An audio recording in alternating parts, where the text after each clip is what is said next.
First. Don't wait too long, Corrigan. I won't. He settled his hat more firmly on his head and went back outside, while I headed in to find Blair in the foyer. Blair scowled at my presence, and this time my own annoyance flared. Vincent will want to know, I said shortly. And Tom Flynn was outside. He saw the boat come in. He promised me he won't release details for now. I'd done Blair a favor he couldn't have asked of Tom himself. He nodded a grudging acknowledgement and muttered, "Have to wait while they're settling her." At last, a young, dark-haired nurse approached. "Come with me, please." Blair and I followed her down the hallway, past several wards full of patients, and entered a large room partitioned by grey curtains into private areas. At the far end, a doctor stood making notes on a chart. A matronly nurse slipped out between two panels. She saw Blair, one step ahead of me, and shook her head firmly. "She's in no state for visitors, certainly not the police." In the shape of Blair's shoulders, I read him waiting for me, the younger, less formidable underling, to step in. I took up my old role as easily as I'd have walked one of my former patrol beats. As Blair headed toward the doctor, I answered the nurse in an apologetic undertone. "We're here to protect her. Though, to be honest, I'm worried about you as well." She looked doubtful. "About me? Whoever did this may try to attack her again, and," I hesitated, "hurt anyone who tried to stop him." The starched white apron over her uniform rose and fell with a breath. "Do you truly think he might follow her here?" "Honestly, I don't know. I hope not. But if we could have a chair placed here," I pointed, "a constable will keep watch until she leaves the hospital. Could you give us permission for that?" She nodded. "I'm the head nurse, Nurse Hayes." "And keep her identity," I began. "Secret, once we know it, of course." I noted down her name in my book. "So often people think we're just a bother." She gave a small, sad smile. "There are plenty of people who don't want to believe in malevolence. We know better." With that, she left me. I watched Blair with the doctor. They were having a conversation of some import, and suddenly Blair's posture altered in a way that told me the doctor had said something unexpected. Blair replied. The doctor was professing his thanks. Only a few minutes, and we had 2 allies in the ward. But our most important ally was being kept from us. My hands itched to pull aside the curtains, just wide enough to see our victim. Nurse Hayes was out of sight, and I inched closer to the curtains, close enough to part them. Blair was at my side. "Corrigan." He had me by the elbow and steered me out of the ward. I muttered under my breath, "I'll stay here until she wakes up." "No, I'll leave the constable." He led me into the hallway. "I have her name. Charlotte Forsyte Monroe." I halted mid-stride. "The doctor knows her." "Knows the family," he replied. "Husband's away for work in Paris. Father's another doctor. I told him we'd notify her parents." "Did he think she'd been left alive on purpose?" I asked. "Could be. Think she might be with child." He saw my surprise and added, "Only a few months along." "So that stopped his hand?" My voice cracked in disbelief. I remembered her dress, cut from neck to hem. "Is the baby all right?" "Can't tell yet." A groan escaped my mouth. "I'll give Constable Hartley instructions," he said. "Meanwhile, you see her family. Purdy Street, number 12, Marylebone." My hackles rose at his peremptory tone. Blair rubbed a hand over his face. "And stop in at the yard, and let Vincent know what's happened." "It's not on the way," I began. "I know," he snapped. "But damn it, Vincent doesn't like being kept in the dark, and I don't want him barking at me again. Again, I wondered. We'd reached the foyer, where the constable had materialized, and the two of them started back toward the ward. I hailed a cab and told the driver to take me to the yard, but after a mile, I banged on the cab ceiling and asked to be taken to the Forsyte house instead. I didn't much care if Blair had to endure some barking, but I'd have more to tell Vincent after I saw her parents. Besides, if Vincent was occupied, stopping in to see him could take an hour, or even 2. Mrs. Munro might not live that long. Chapter 27. The house in Purdy Street, just outside Mayfair, was more modest than those of the other victims. The couple who entered the parlour, where I'd been put to wait, were dressed well, but not expensively. Mrs. Forsyte seemed a delicate sort, with a timid manner, while her husband clearly resented my interruption of his day. They both remained standing. "Dr. and Mrs. Forsyte," I began in my most respectful manner, "I'm Inspector Corrivan of Scotland Yard, and I'm afraid I have some unfortunate news." Her father pinched the edges of his waistcoat. "Well, I don't imagine your sort brings any other sort of news." I curbed a retort. "It concerns your daughter, Mrs. Munro. She is alive and at Denmark Street Hospital in Wapping, but she was attacked last night." Mrs. Forsyte's eyes became black pools of panic, and her hand groped feebly for the high back of an upholstered chair. Her husband took a step toward me. "Look here, are you sure? You yard men are known for your wrong-headed reports." "Dr. Masterson recognized her and sent me here to tell you," I interrupted, spreading my hands in a gesture meant to calm him. "Your daughter is being cared for, but she's not able to speak yet. I was hoping you could tell me where she was last night." The two of them looked at each other. Mrs. Forsyte's face was full of despair. Dr. Forsyte's expression was a mix of fear, shock, and consternation. "She was here," Dr. Forsyte said abruptly, "all evening." "Until just before 9 o'clock, Mrs. Forsyte whispered.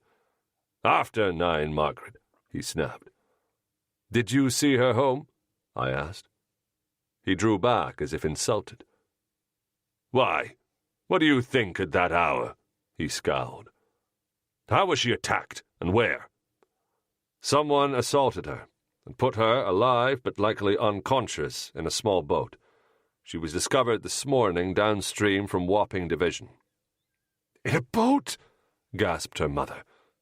"Why would someone put her in a boat?" "How badly was she hurt?" Dr. Forsyte demanded. I hesitated. He bound her hands and mouth. "She may be concussed. That's all I know as of now." Mrs. Forsyte crumpled into the chair and began to sob. Dr. Forsyte stalked to the mantel and seized it, bowing until his forehead nearly touched his hand. Despite his unpleasantness, I pitied the man, full of anguish for his injured daughter. But then he looked up, and I saw I'd been mistaken. His eyes glittered not with grief, but with fury, and he was looking not at me, as I'd expected, but at his wife. His voice was a snarl. "I told you she'd get hurt. All those nights with that filth on the street. Of course this happened. We should thank God she wasn't killed for her foolishness. And yours." He hovered over her, his voice heavy with contempt. "All along you encouraged her, just so you could be her favorite. See what it has earned you." She didn't look up. She only rocked, sobbing, her palms flat against her temples. His arms were clenched to his sides, as if in restraints. Then he stalked out of the room, slamming the door so hard it flew open again. Whatever reaction I had expected, this wasn't it. From behind me came a strangled moan. I went down on my knee beside her. "Mrs. Forsyte."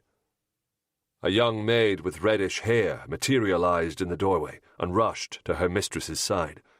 Her hand rested on Mrs. Forsyte's shoulder, and her voice was soothing in the older woman's ear. She met my gaze. "She's very upset," she whispered.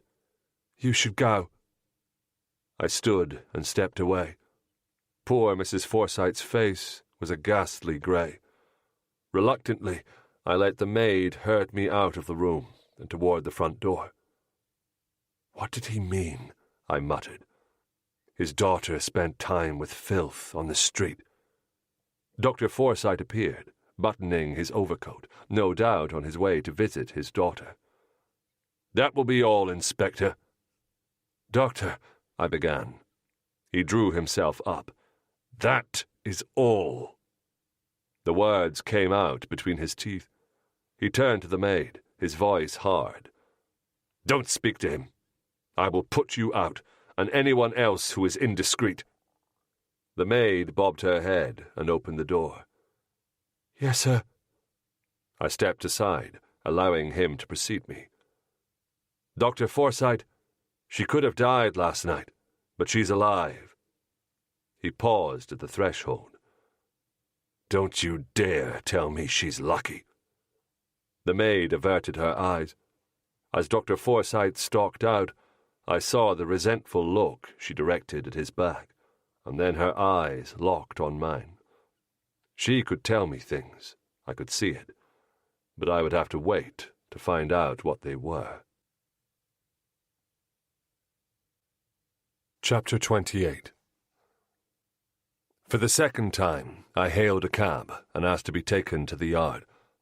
I was grateful for the 20 minutes to reflect and arrange my thoughts. Vincent must have been watching for me, because I hadn't been inside my office 10 seconds before he entered.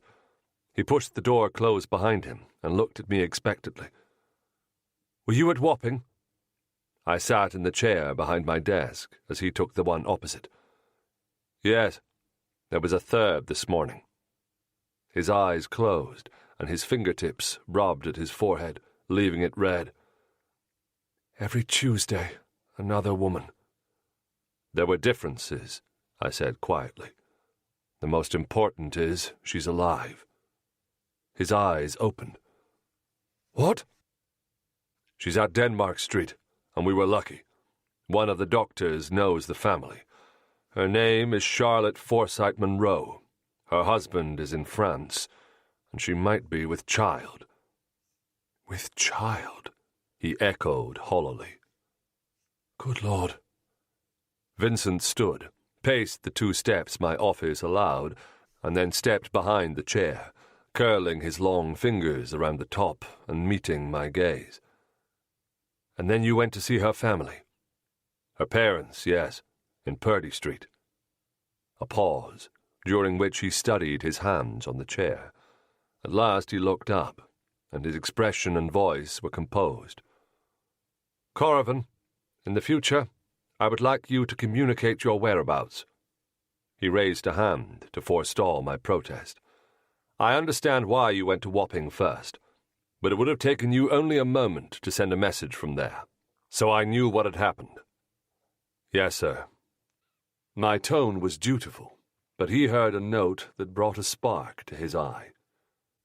"You mistake me. It is not merely a matter of courtesy, Mr. Corrivan. We, the yard, cannot be caught flat-footed if someone inquires."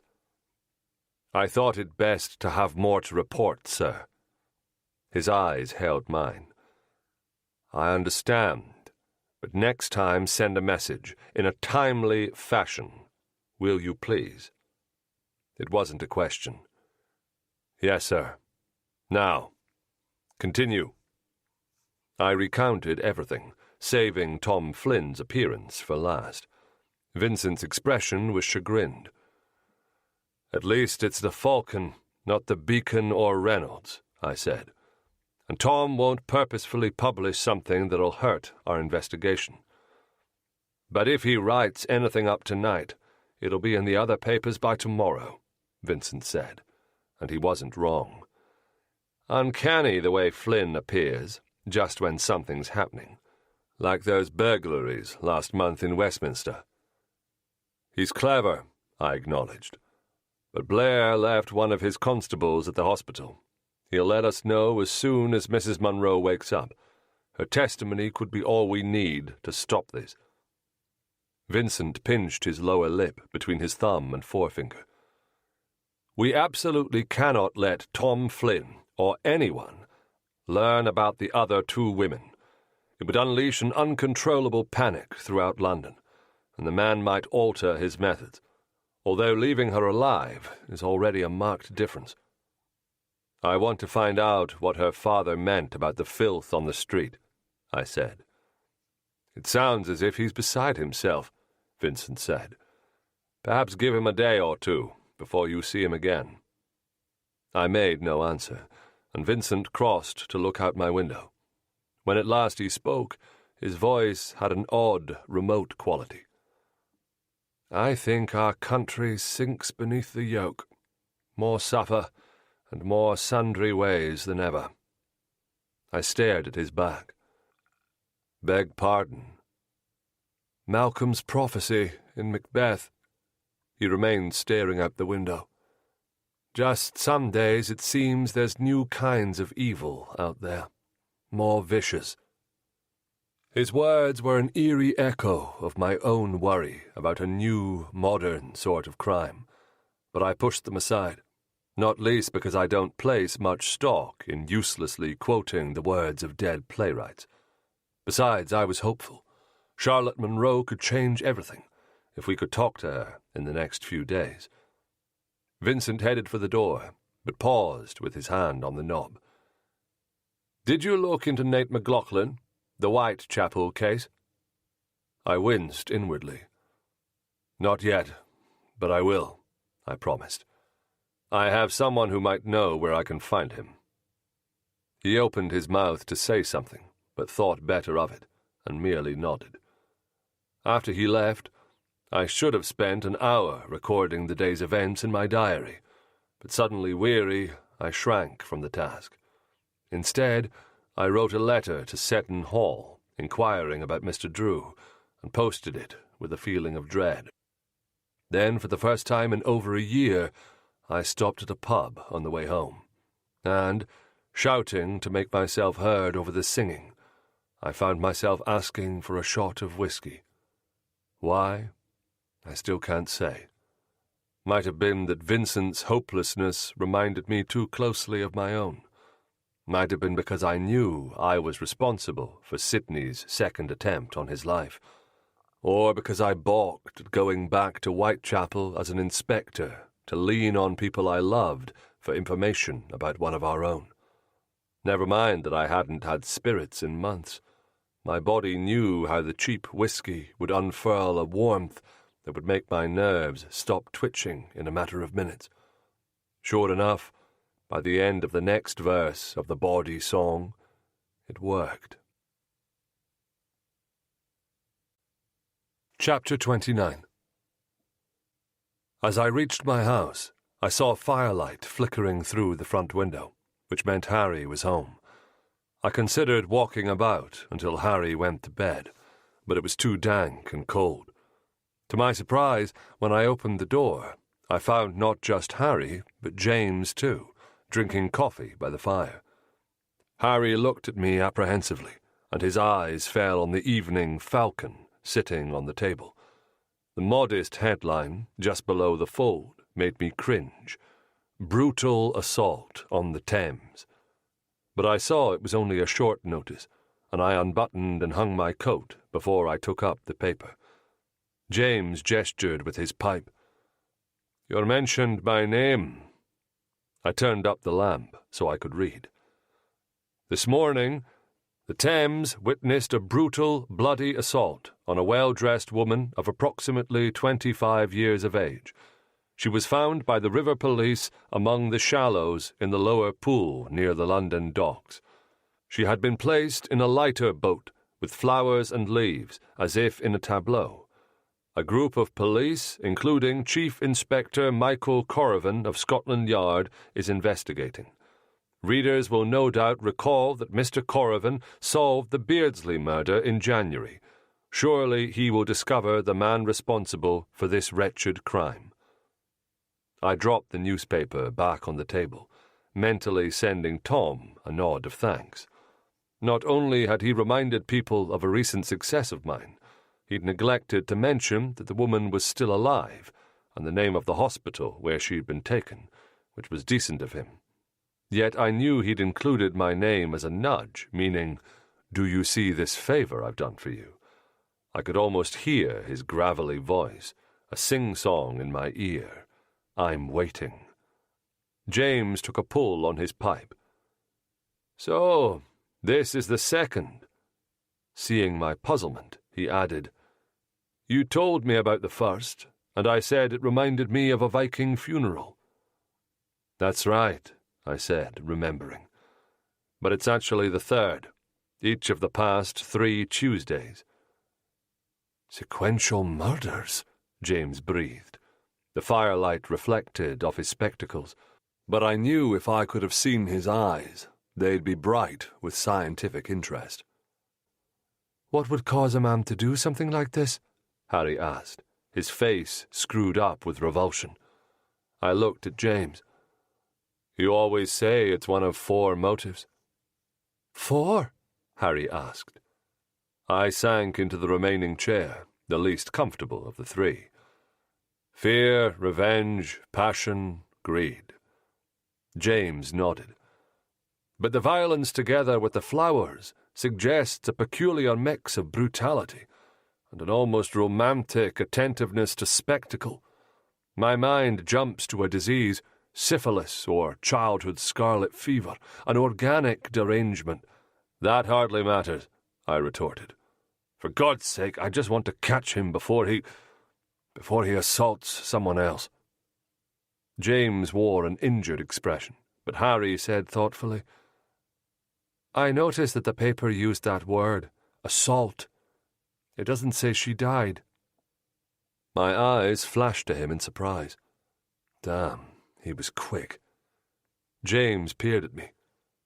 "Corrivan, is Harry correct? She's alive." I felt a mix of irritation, shame, and annoyance. If I hadn't stopped for that drink, I'd have managed this better. But there was no help for it now. Both Harry and James were waiting expectantly. I gave them an account, being careful to omit the women's names. By the end, Harry's eyes were round, and when a log snapped, he flinched as if a spark had singed him. "And the first 2 were sent down the Thames in a boat as well?" James asked. I nodded. "With leaves and flowers, sort of like the Lady of Shalott." James looked incredulous. "When did you take up reading poetry?" "You know damn well I don't. Belinda told me about it." "I don't know that poem," Harry ventured. "You wouldn't have studied it," James replied. "It's modern, Tennyson." "There's a painting of her too," I said, "in Liverpool." James turned to Harry. "It's about a beautiful woman who spends her days weaving a tapestry under a fatal curse that she may never leave the tower in which she's been imprisoned." He waved the pipe, as if gesturing to something in the distance. "One day, through the window, she sees the knight Lancelot and promptly falls in love. Desperate for him to see her, she puts herself in a rowboat with some flowers and sails down to Camelot." "And dies of grief," I added. Harry looked indignant. "That story's not modern. It's from Morte d'Arthur. Tennyson must have poached it." "Morte what?" I asked. "Morte d'Arthur. It's French. It means, it means, death of Archer," Harry muttered, evidently expecting me to snap at him for showing off. "So, a Frenchman wrote it?" I asked, my voice neutral. Harry's expression eased. "Actually, Sir Thomas Malory was English, born in the 1400s. He was imprisoned in Marshalsea for murder, and to pass the time he gathered legends about King Arthur and put them down in English. Most came from old French poems and stories. I had to read some at school. What's Mallory's version? It takes place in Astolat, he replied. Lady Elaine's father organises a jousting tournament, and all the knights come, including King Arthur and Lancelot. Then Elaine meets Lancelot and asks him to wear a token. A handkerchief, I think. Wait, I said. Her name is Elaine. Yes, Lady Elaine of Astolat. Why? Harry looked at me oddly. There was something about the way Harry had pronounced Elaine that drew up a recent memory of Styles' mild voice. Elaine. I doubted Mrs. Beckford's troubled mind was occupied with an Arthurian legend, but perhaps she'd been saying Elaine instead of Elaine. So far as I'd heard, Styles hadn't had any luck in his inquiries on either of the lanes near the Beckfords' house. I'd have to remember to mention the possibility to him. I shook my head. Go on. Elaine gave him a handkerchief. Harry obliged. Well, Lancelot knows if Guinevere finds out, she'll be jealous, so he has to joust in disguise. Lancelot wins the whole tournament, but he's wounded, and when Elaine nurses him back to health, he offers to pay her.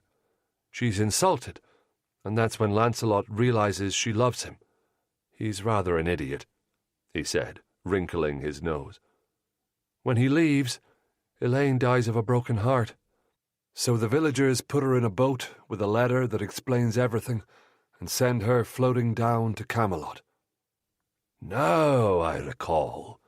James drew gently on his pipe. I read some of the stories last year, when they were published in Wesley's Miscellany, in present-day English, of course. But why would a murderer recreate a scene from an Arthurian legend? He could be a writer, trying to bring the story to life, Harry suggested. James nodded thoughtfully. He might have delusions of being Lancelot. Or he hates beautiful women, like that man in Carpenter's book, Harry added. I found myself gaping at the pair of them. God help me. I rubbed my eyes with the heels of my hands. Now that the papers have it, we have a week before London falls into a panic about another Lelou. We were all silent for a minute, and then James rose. You should go to bed, Corrivan. You look exhausted.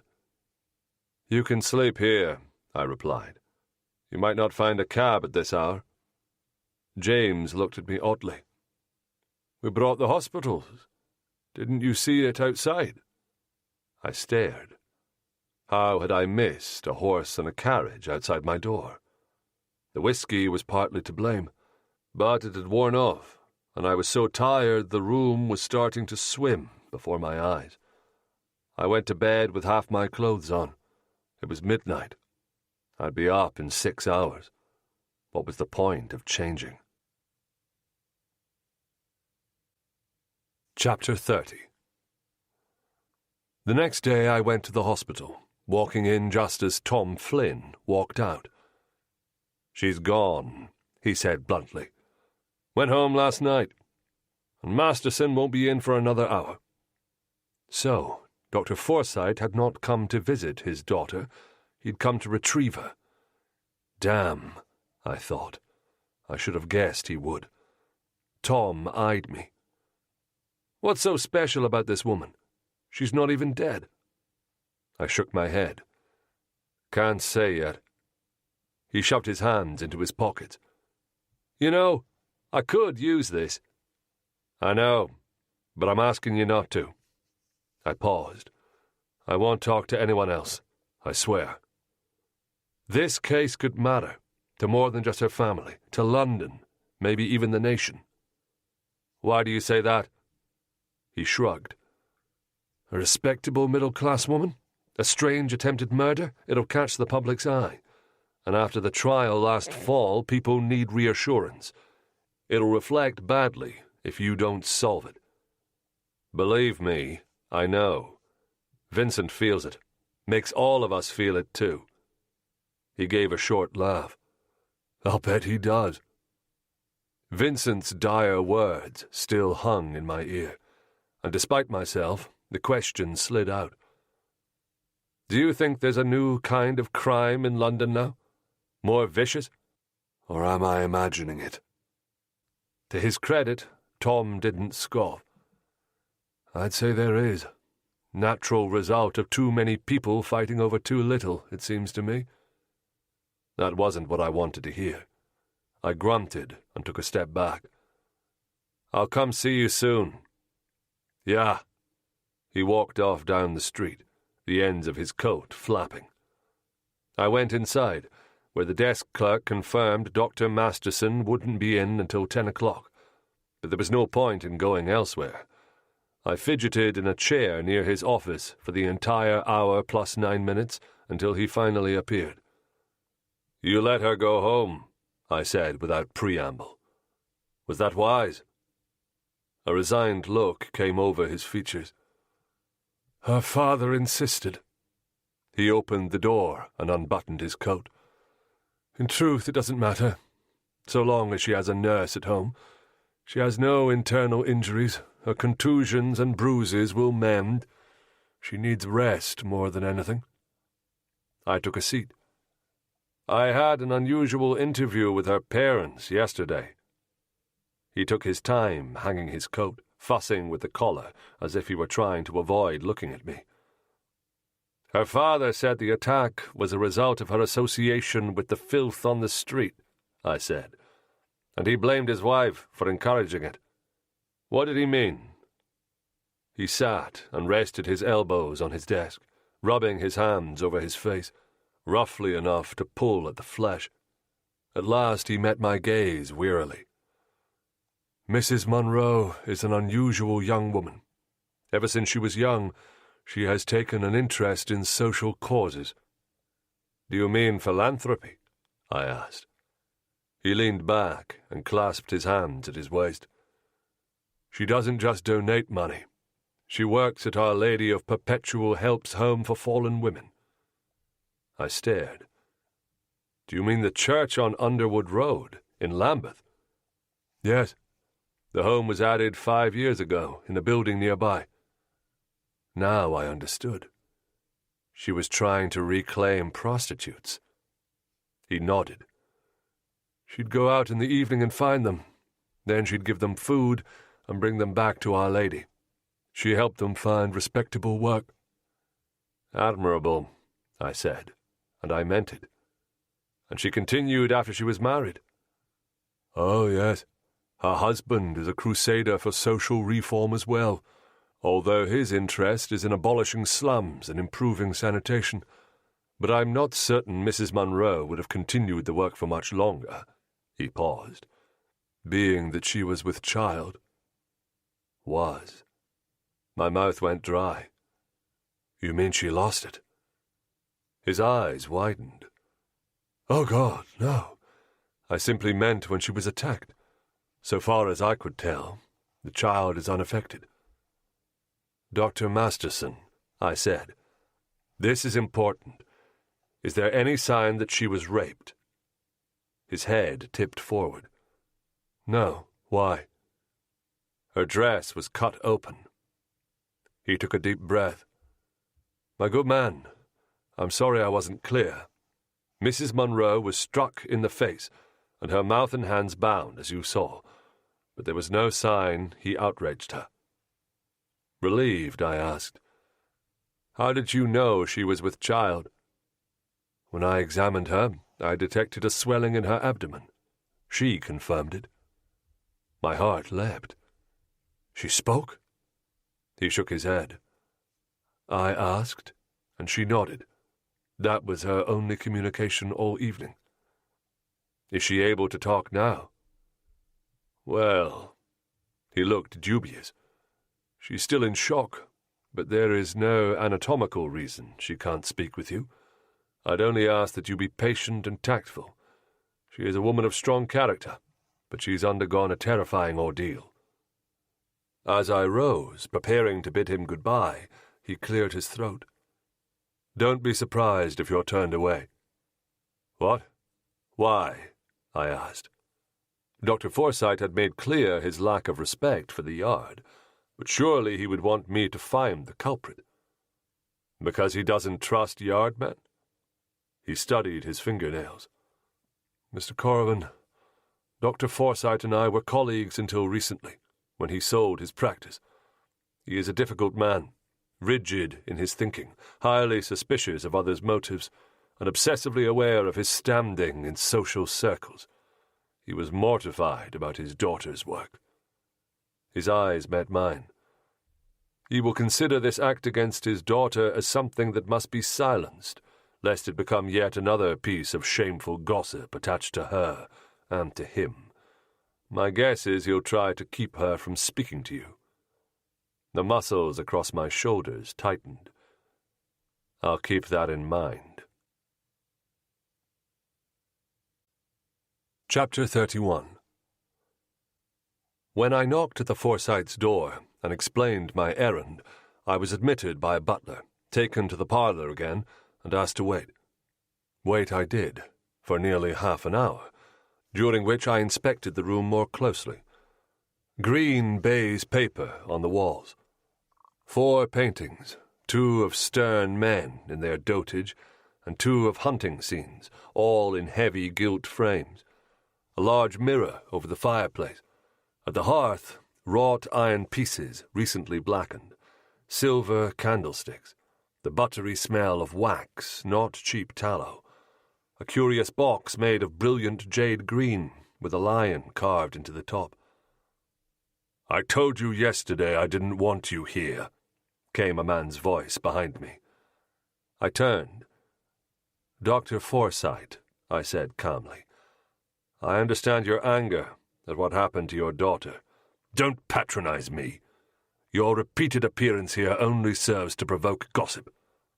"But surely you want to know who hurt her," I said, spreading my hands. "I only want to ask a few questions. She could provide a description." "She's not speaking to you." "Because she can't? Or because you won't let her?" Despite my best efforts, my voice rose with frustration. His face flushed with rage. "My daughter wishes to put this unfortunate episode in the past, and I shall respect her wishes." "If your daughter won't speak with me, then will you answer some questions on her behalf?" He looked at me askance, taking my measure. "If you promise this is the end of it." I assented and sifted my thoughts quickly for the most important matters. "Has she said anything to you about the attack? How she—" "No. I gave her a sleeping draught, and she hasn't awoken since I brought her home." Home? I wondered. This was his home, not hers. Did the doctor dislike his son-in-law? Resent her marriage? I opened my pocketbook. "On Monday. When did your daughter arrive?" "At tea time, around 4:30. "And she remained for dinner?" "Yes. Then she began to feel tired. She left just after 9 o'clock. Color came into his cheeks. "As I told you yesterday." There's something here, I thought. Some uncertainty, some guilt. "And why is her husband in Paris?" I asked. "He's an engineer for the Thames. He believes he has something to learn from the French about drainage." That is a strong connection to the river, I thought. Was Mrs. Munro ever attached to another man before her husband? Engaged or married? No. Can you think of anyone who would be angry enough to attack her? A spurned lover? Someone she's hurt somehow, without meaning to? My daughter is a kind, Christian woman. She has never hurt a soul in her life. I let that dubious statement pass. Does your family have any particular connection to the river? He stared blankly. Such as? Shares in a joint stock company? A shipping concern or a metal works company such as Baldwin's? a decided headshake in the negative. A warehouse, such as Terrington's or Preston's. More shakes of the head. Or the Yellow Star Tea Company. No, nothing like that. What church do you attend? Our Lady of St. John's Wood. Different from both the Alberts and the Dorstones. And you are a medical man. I am a physician. His mouth tightened. University trained. Ah, still practicing? I asked innocently. I retired several years ago. He tilted his head back so he could look down his nose. I received an inheritance from my father. No doubt you'd like to invent some pernicious history, but he died of a heart attack in his sleep. I had nothing to do with it. I'm sure you didn't. To keep up the pretense of calm, I feigned writing a note, though my meaningless penciling carved the page. And your daughter, does she speak or read French? Some, he said irritably, like any properly educated Englishwoman. I sensed his patience coming to an end, and though I knew Vincent would never have approved, I asked, Have you ever heard the name Rose Albert, or Jane Dorstone? Who? I repeated the names more slowly. No. Why? He sneered. Were they prostitutes? No. But speaking of them, I understand you didn't approve of your daughter's work at Our Lady. Of course not. His eyes flashed. Let me speak plainly, Mr. Corrivan, and then perhaps we can be done. My daughter is foolish and idealistic, and from the first day she went to that place, she was put in deadly peril for the sake of depraved women who chose to abandon their God and live a life of sin, and now they want to be taken care of, to have their pillows gently smoothed and hot soup spooned into their dirty maws. Pah! I bit the inside of my cheek hard. God knows most prostitutes did lead indecent lives, but I'd known good women in Whitechapel who'd had little choice when they had hungry mouths to feed. They're diseased. His face was hard, his eyes glittering. Corrupt in mind and body, and that corruption nearly destroyed my daughter. Usually I keep my cards close, but there are moments when it's suitable to show one or two. There's something you don't know, Dr. Forsyte. I paused. After I tell you, if you still want me to go, I will. And you'll promise to leave us alone? Yes. I tucked my pocketbook away. Your chief concern is your daughter, of course, but others are in danger as well. Your daughter is the third woman to be assaulted in recent weeks. The third? Yes, I said. The two other women died, so for the safety of all women in London, I must speak with her. An expression crossed his face too quickly for me to catch. It might have been relief, but it gave way quickly to condemnation. Do you mean to tell me that had you caught him, my daughter could have been spared this? Damn. That wasn't the direction I hoped his thoughts would go. His jaw was tense, the muscles working. What does my daughter have in common with these other women? I let the second card fall. Both of them were young, quite beautiful, and nicely dressed. The assaults all happened on Monday night. The other details, the boat, the flower petals, the bound hands, are all the same.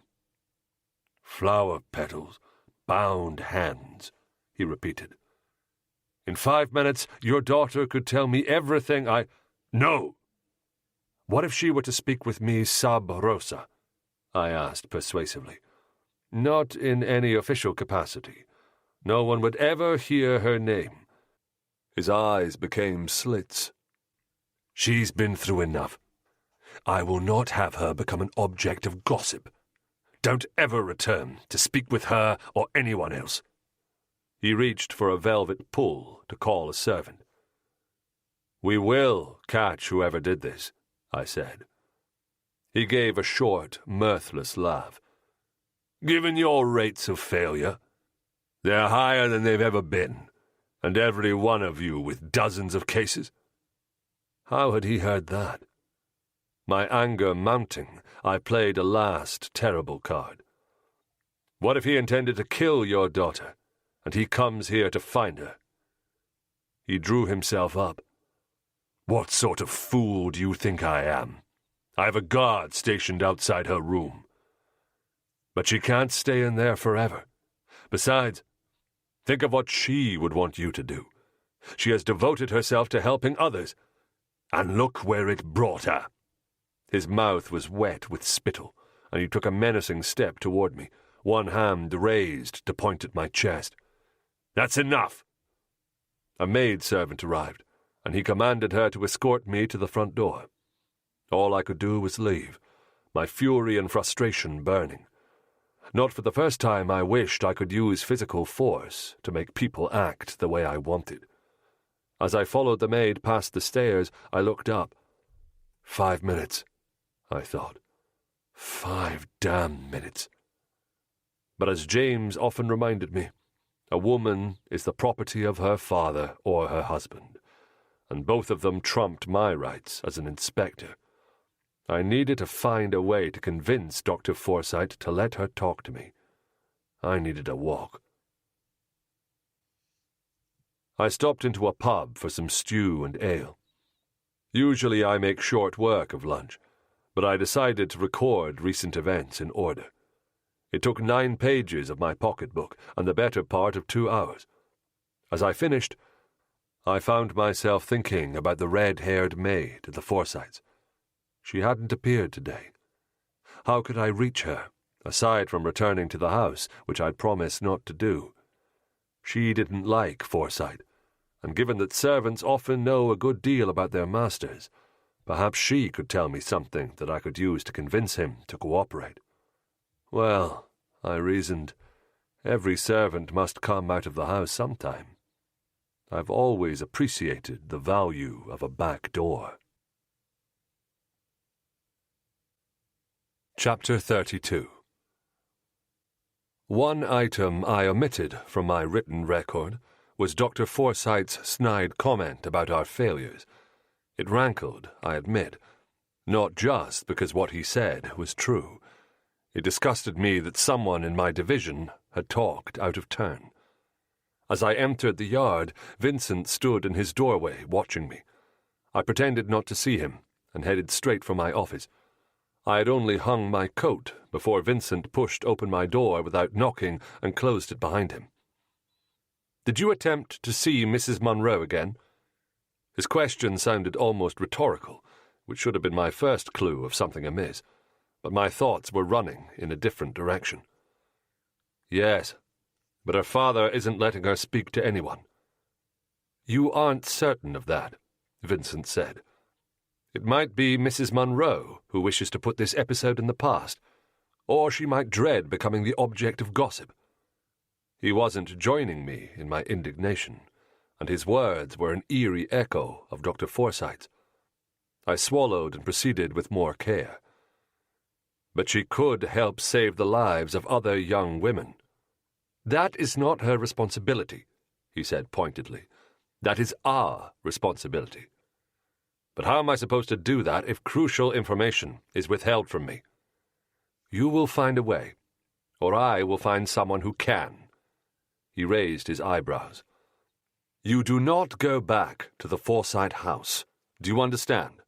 They want to be left in peace, and nothing is to be gained by another attempt."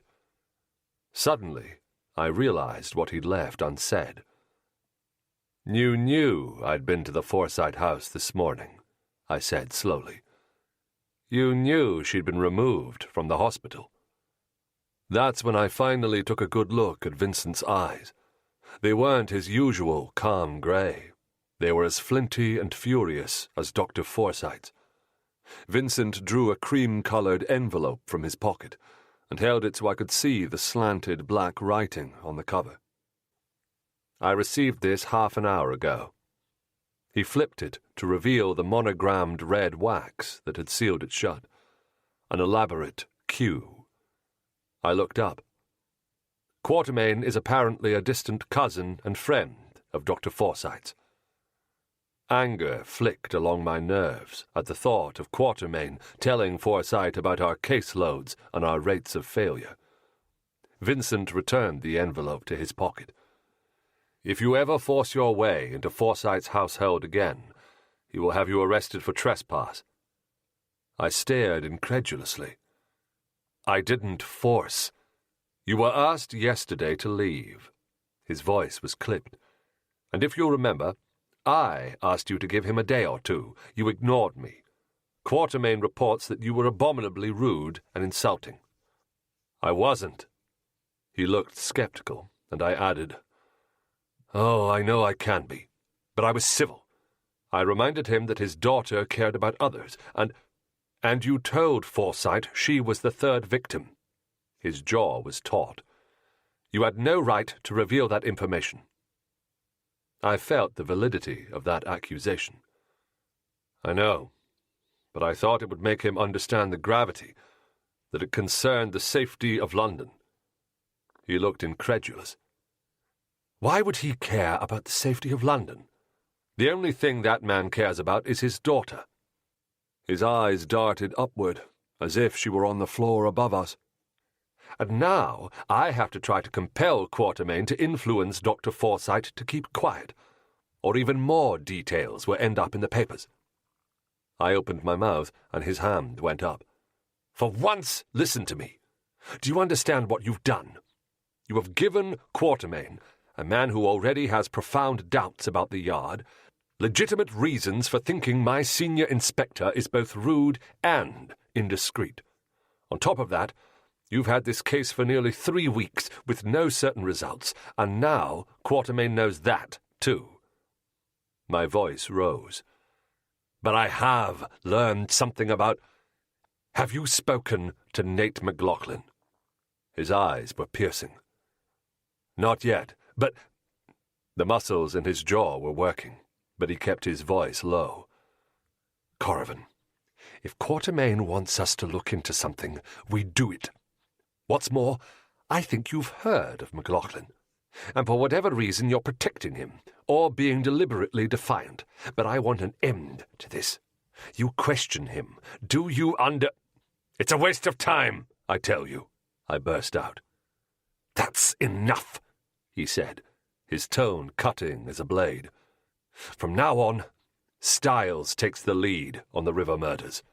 This case requires tact, discretion, and willingness to follow orders." I stared open-mouthed in disbelief as he stepped back from the desk. "Let him read the file, and you find Nate McLaughlin."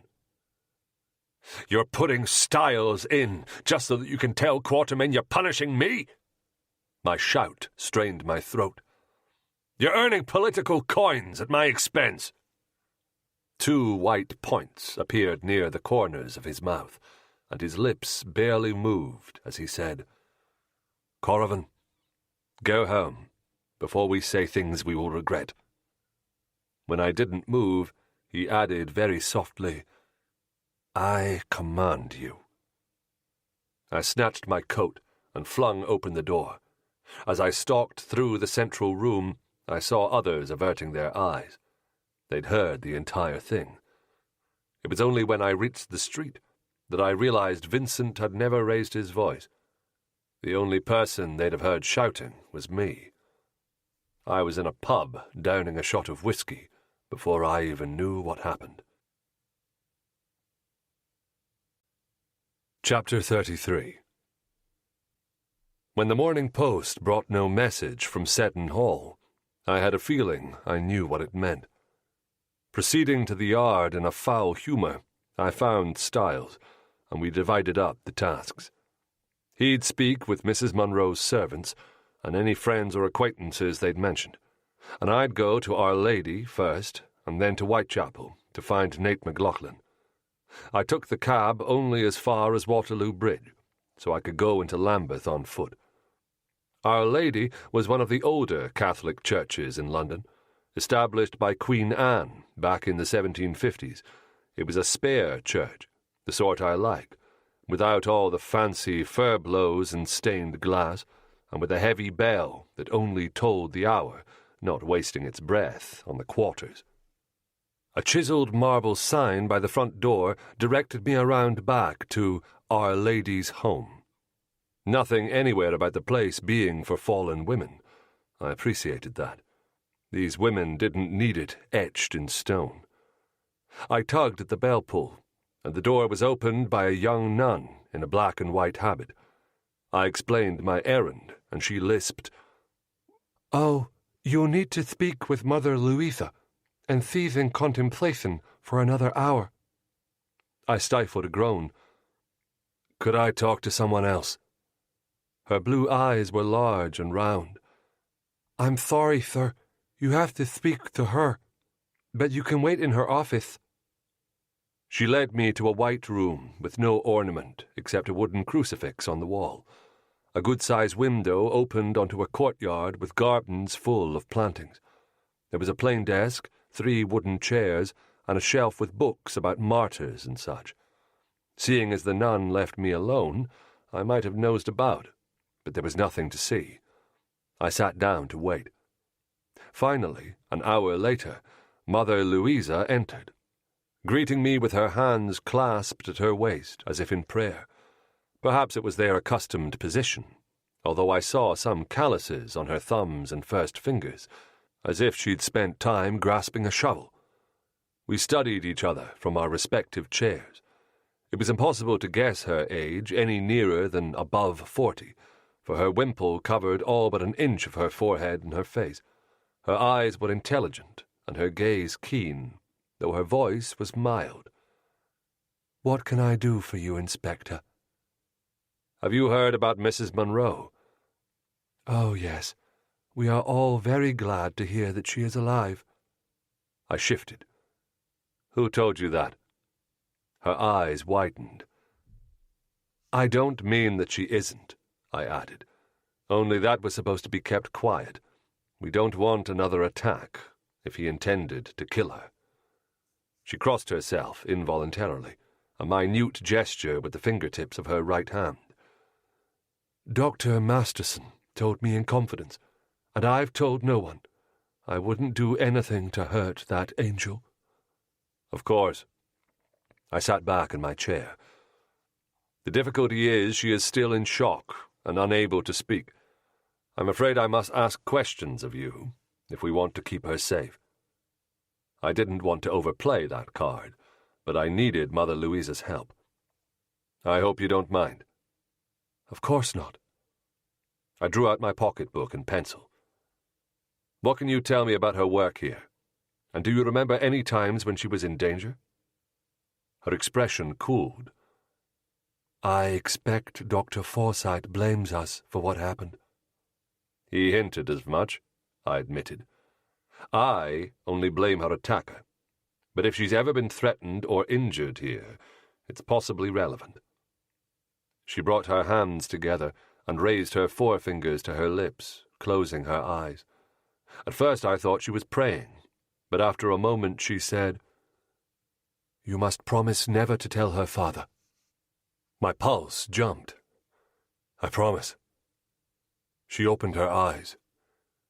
"She was assaulted once, the week before Easter.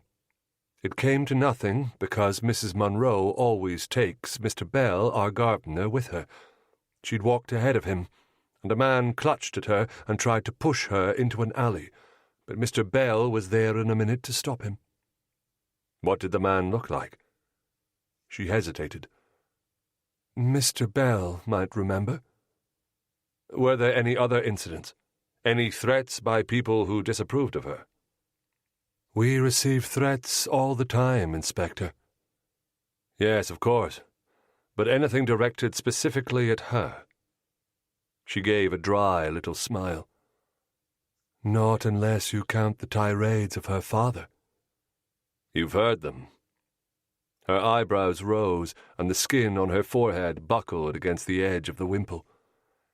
"He's come here several times to tell her what a fool she was being, and how we were nursing vipers in our breasts." Her head tipped. "Where did you spend your childhood, Inspector?" "Mostly in Whitechapel." I thought so. You don't have a look of disgust. Her expression was regretful. But I think people are afraid. Disgust is often the handmaiden of fear, don't you think? I made a non-committal sound. She smiled gently. You'll find Mr. Bell rather simple, but he's a good man. She went to the door, where she rang a bell. Another nun, this one with an unfortunate plum-coloured birthmark below her eye, appeared promptly, and Mother Louisa asked her to fetch Mr. Bell. A few moments later, his silhouette filled the doorway. He was about my age, but even stooped, he was nearly a full head taller than I, and several stones heavier.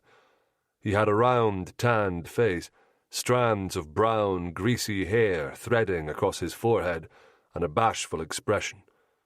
Yes, he looked rather simple, but his hands were like slabs of beef. No wonder Mrs. Munro could go anywhere in his company.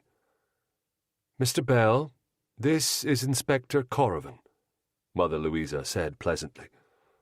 He wants to know about the night you were out with Mrs. Munro, when the man tried to hurt her. Could you tell him what you remember? His eyes drifted back and forth between us, and he dipped his head uncertainly.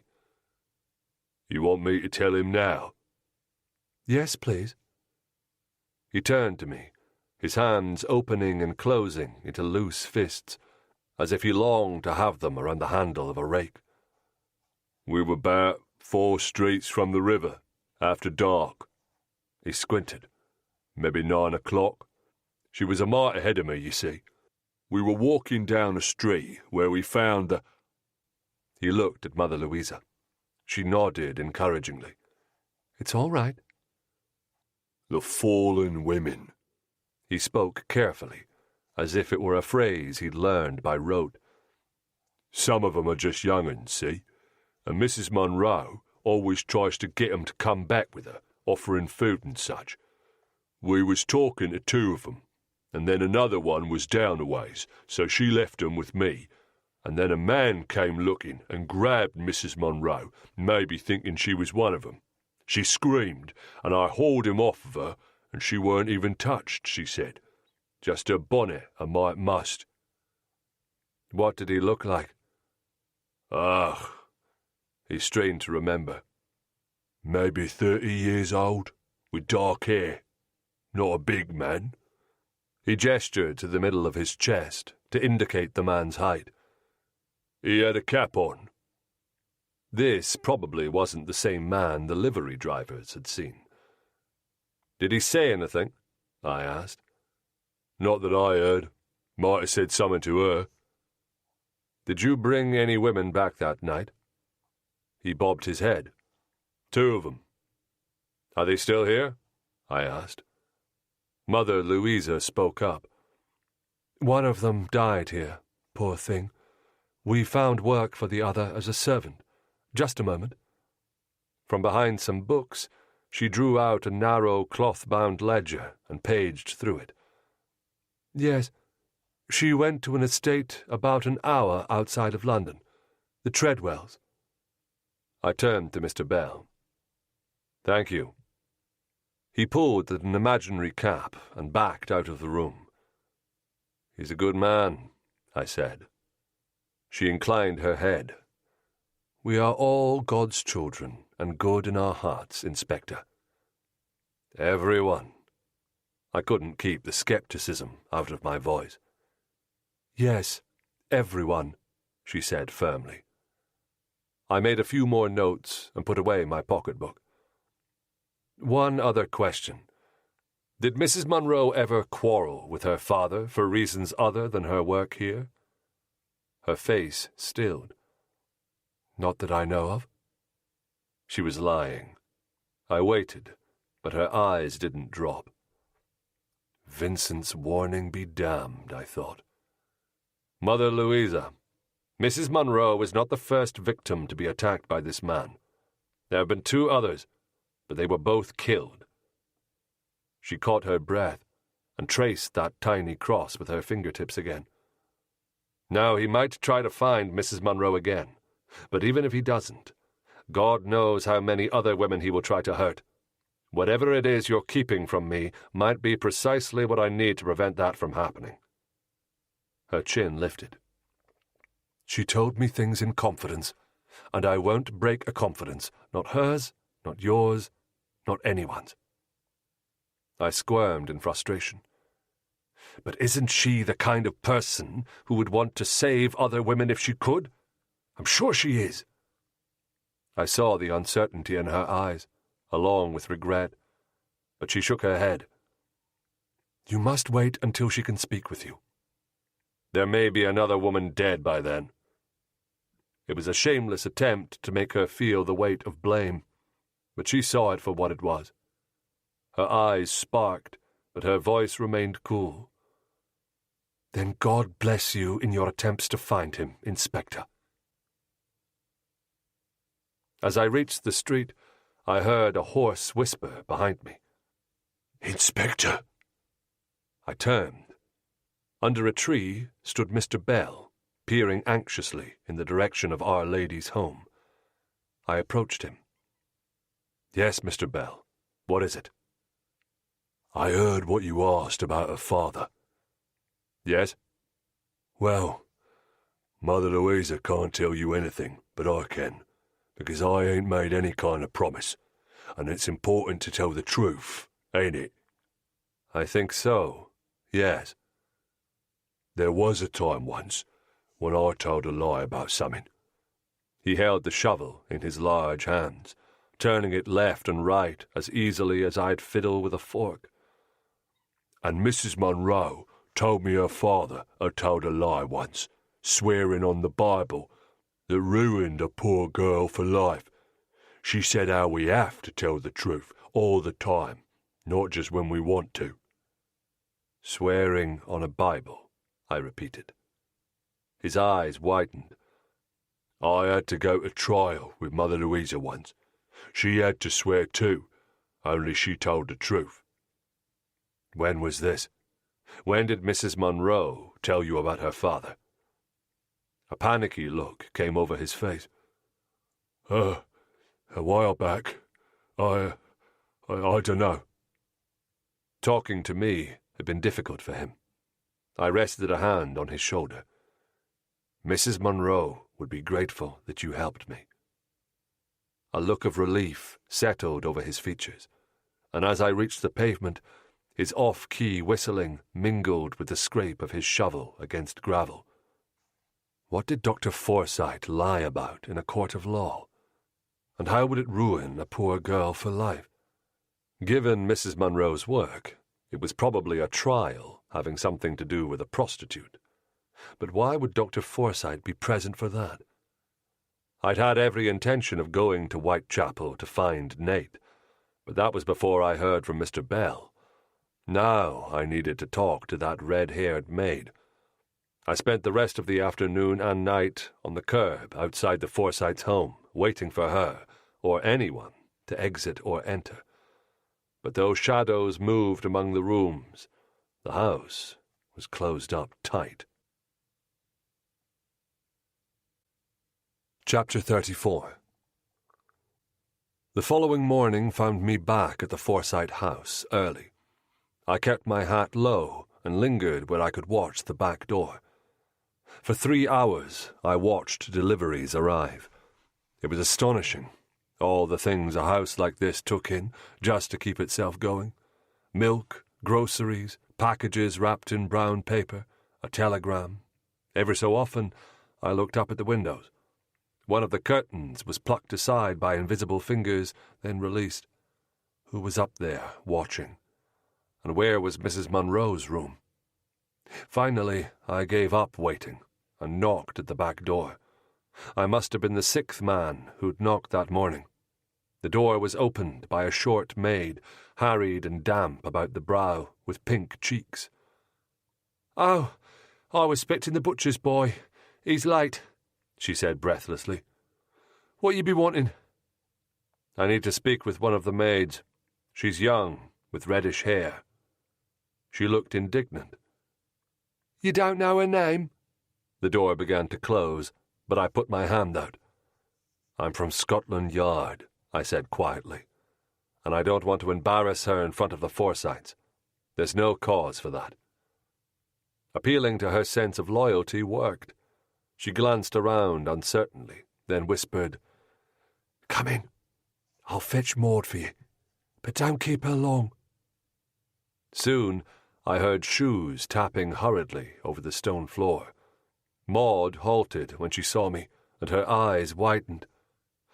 "Oh, you can't be here." "Just a few questions, then I'll go." She fingered her apron nervously. "What?" "What happened on Monday night, before Mrs. Munro left?" Her eyes darted to the corner. Then she leaned close, speaking quickly and quietly. "She and her father quarrelled. Not in front of the missus, mind you, because it upsets her." She shook her head. "'Twas after dinner, when the missus was with the housekeeper." I felt a prickle at the back of my neck. "Over what?" She spread her hands. "Dr. Forsyte said it was all her fault that her mother's so poorly because Mrs. Munro hasn't visited." "Why hasn't she?" She twisted her apron. "She hasn't been here since the trial." "When was that?" Her brow creased in concentration. 6 months ago, maybe." "Was the trial about her work at Our Lady?" "It was about a maid, but I don't know the particulars." "And did her father take Mrs. Munro home Monday night?" She shook her head. "He'd taken too much wine at dinner, so she didn't want—" "Maud!" came a hiss, and the first maid was around the corner, snatching at Maud's arm. "Get upstairs, hurry! Mrs. Beale's looking for you." She whirled on me. "The doctor's seen you lurking around. You're going to get us all dismissed." She hustled me toward the door and dragged it open. "Get out!" 3 long strides, and I was out the door and hurrying along the street. I kept my head down and rounded the corner, and a hand came out and grabbed my arm. I looked up, half expecting Dr. Forsyte, his face red with fury, but it was Styles, his expression troubled. I pulled out of his grip. "What are you doing here?" "Please, Inspector." He took my arm again and kept me walking away from the house. "Dr. Forsyte saw you outside and came in person to the yard." "So Vincent's angry at me." A hard laugh came from my chest. "Keeping Mrs. Munro from us is like tying our hands behind our backs and then whipping us for losing." "You know I'm with you all the way," Styles said earnestly. "But the man nearly lost his daughter. He's not thinking straight right now. Would you be?" In silence, we crossed the street at the corner. I stepped absently over some horse droppings as I remembered Maud's words. I wanted to think about them while they were fresh in my mind. "Styles, I need to find out when Dr. Forsyte stood trial or appeared as a witness." "For what?" As we strode along the crowded pavement, I told him what Mr. Bell had said and how the maid had confirmed it. "Perhaps Dr. Forsyte bore witness against a prostitute," Styles said. "That might upset Mrs. Munro enough to keep her out of the house for a while." "It might." We stepped off the curb, our strides matching as we continued down the street. "But I think Dr. Forsyte lied under oath. Mr. Bell seemed certain on that point." I dodged a boy hawking a broadsheet. "What did you find out at the Munro house yesterday?" "There were a few odd things," Styles said. "First off, Mrs. Munro's maid said her mistress hadn't been to see her parents in months, but her mother asked her to come for dinner, begged her, in fact, made a special visit last week to ask her. Then, on Monday afternoon, a cab came to pick Mrs. Munro up, but she'd already left, walking. Now, her father might have sent it without asking, but that fits with the others. He could have abducted her then, only she foiled him," I interrupted.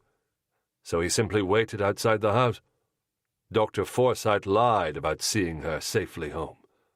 Did she ever arrive?" Styles shook his head. The maid didn't know. She'd been told not to wait up. Our discussion had brought us all the way to within sight of the yard. As we crossed the street and stepped onto the cobblestones, he put his hand on my arm and drew me to a stop so that we faced each other. Inspector, I've never seen Vincent as angry as he was today. His eyes were dark with concern. Forsyth was shouting, and when he left, Vincent called me in. I didn't envy Styles having to deal with the aftermath of that storm. Well, if anyone could handle Vincent in a fit, you can. He winced. It's not something I like doing. It was the closest he'd come to a rebuke. Sorry, I said. What did he say? He told me he was taking you off the case and hinted he might send you down. I stared. Send me down? But he only said it to me, Styles added hurriedly. To my mind, that means he'll let you stay, if you apologize. Explain to him why this case weighs so heavily on you. He'll listen to that. I drew back. What do you mean, why it weighs so heavily? Lelou, Styles replied, surprised. I know that's what's plaguing you. It bothers me too, all the time. Why would that make a difference to Vincent? Because he'll understand why it would make you act like this. Like what? A pause, and then reluctantly, ruthless. I was silent for a moment. You think if I apologize, he'll let me stay? I hope so. Then I'll try. And then, as an afterthought, don't tell him anything I found out from the maid. He'll only see that as me trying to justify why I went back to the Forsyths. He looked at me uncertainly. All right. I'm not one to shrink from an inevitable confrontation, so I went straight to Vincent's office, my hat in my hand, in both senses of the phrase. But he didn't want just me. He wanted Styles, too. Give me a reason I shouldn't suspend you, Vincent began. His voice was toneless, and his eyes were like stones. I stayed quiet because I was fairly sure I didn't have an answer that would satisfy him. He knows more about this case than I do, sir, said Styles. Vincent took that in. Then it was as if a cork had been yanked out of a bottle. For half an hour, Vincent ripped into me every which way, not minding at all that Styles was there to hear. He never raised his voice, but I heard how the yard was taking a different direction, and the cloddish, bull-headed methods that I'd used in Lambeth and the River Police weren't befitting this division. I heard how police work was changing, that with the rising number of newspapers and the growing number of people who read them, we were on public view for every Londoner to see every day. Even before he came, he'd heard I was temperamental and explosive, and I made other yard men nervous. It seemed I thought that being considerate of others was a sign of weakness, and my way forward was to run roughshod over anyone in my path. In fact, I had all the finesse of a rabid bear barreling through the woods. He'd never held my past in Whitechapel against me until it seemed that I took real pride in behaving as if I was still in a bare-knuckles boxing club. But I wasn't the only one who had something to prove, and not only the Commission, but the public at large was keeping a close eye on the entire yard. I don't remember the rest. I kept my feelings to myself, said not a word in my defense, though it nearly killed me, and stayed quiet and apologetic until eventually Vincent had spent his fury and waved Styles and me out of his office. Vincent had made himself clear. The only reason he wasn't throwing me off the case, and perhaps out of the yard entirely, was because Styles was vouching for me. One more misstep, and I would be sent down. The truth was, I couldn't argue with what Vincent said. The yard was changing. The whole bloody world was changing. But I wasn't sure I had it in me to be different than I was. I pushed the pub door open with a little more force than necessary, so it hit the wall and swung back hard enough I had to stop it with my palm. A few men looked up from their tables, startled, but the amiable rumble of conversations resumed as I crossed the floor and scraped a stool back from the wooden bar. The barkeep had a round face, a meagre thatch of brown hair, and slow, beefy hands.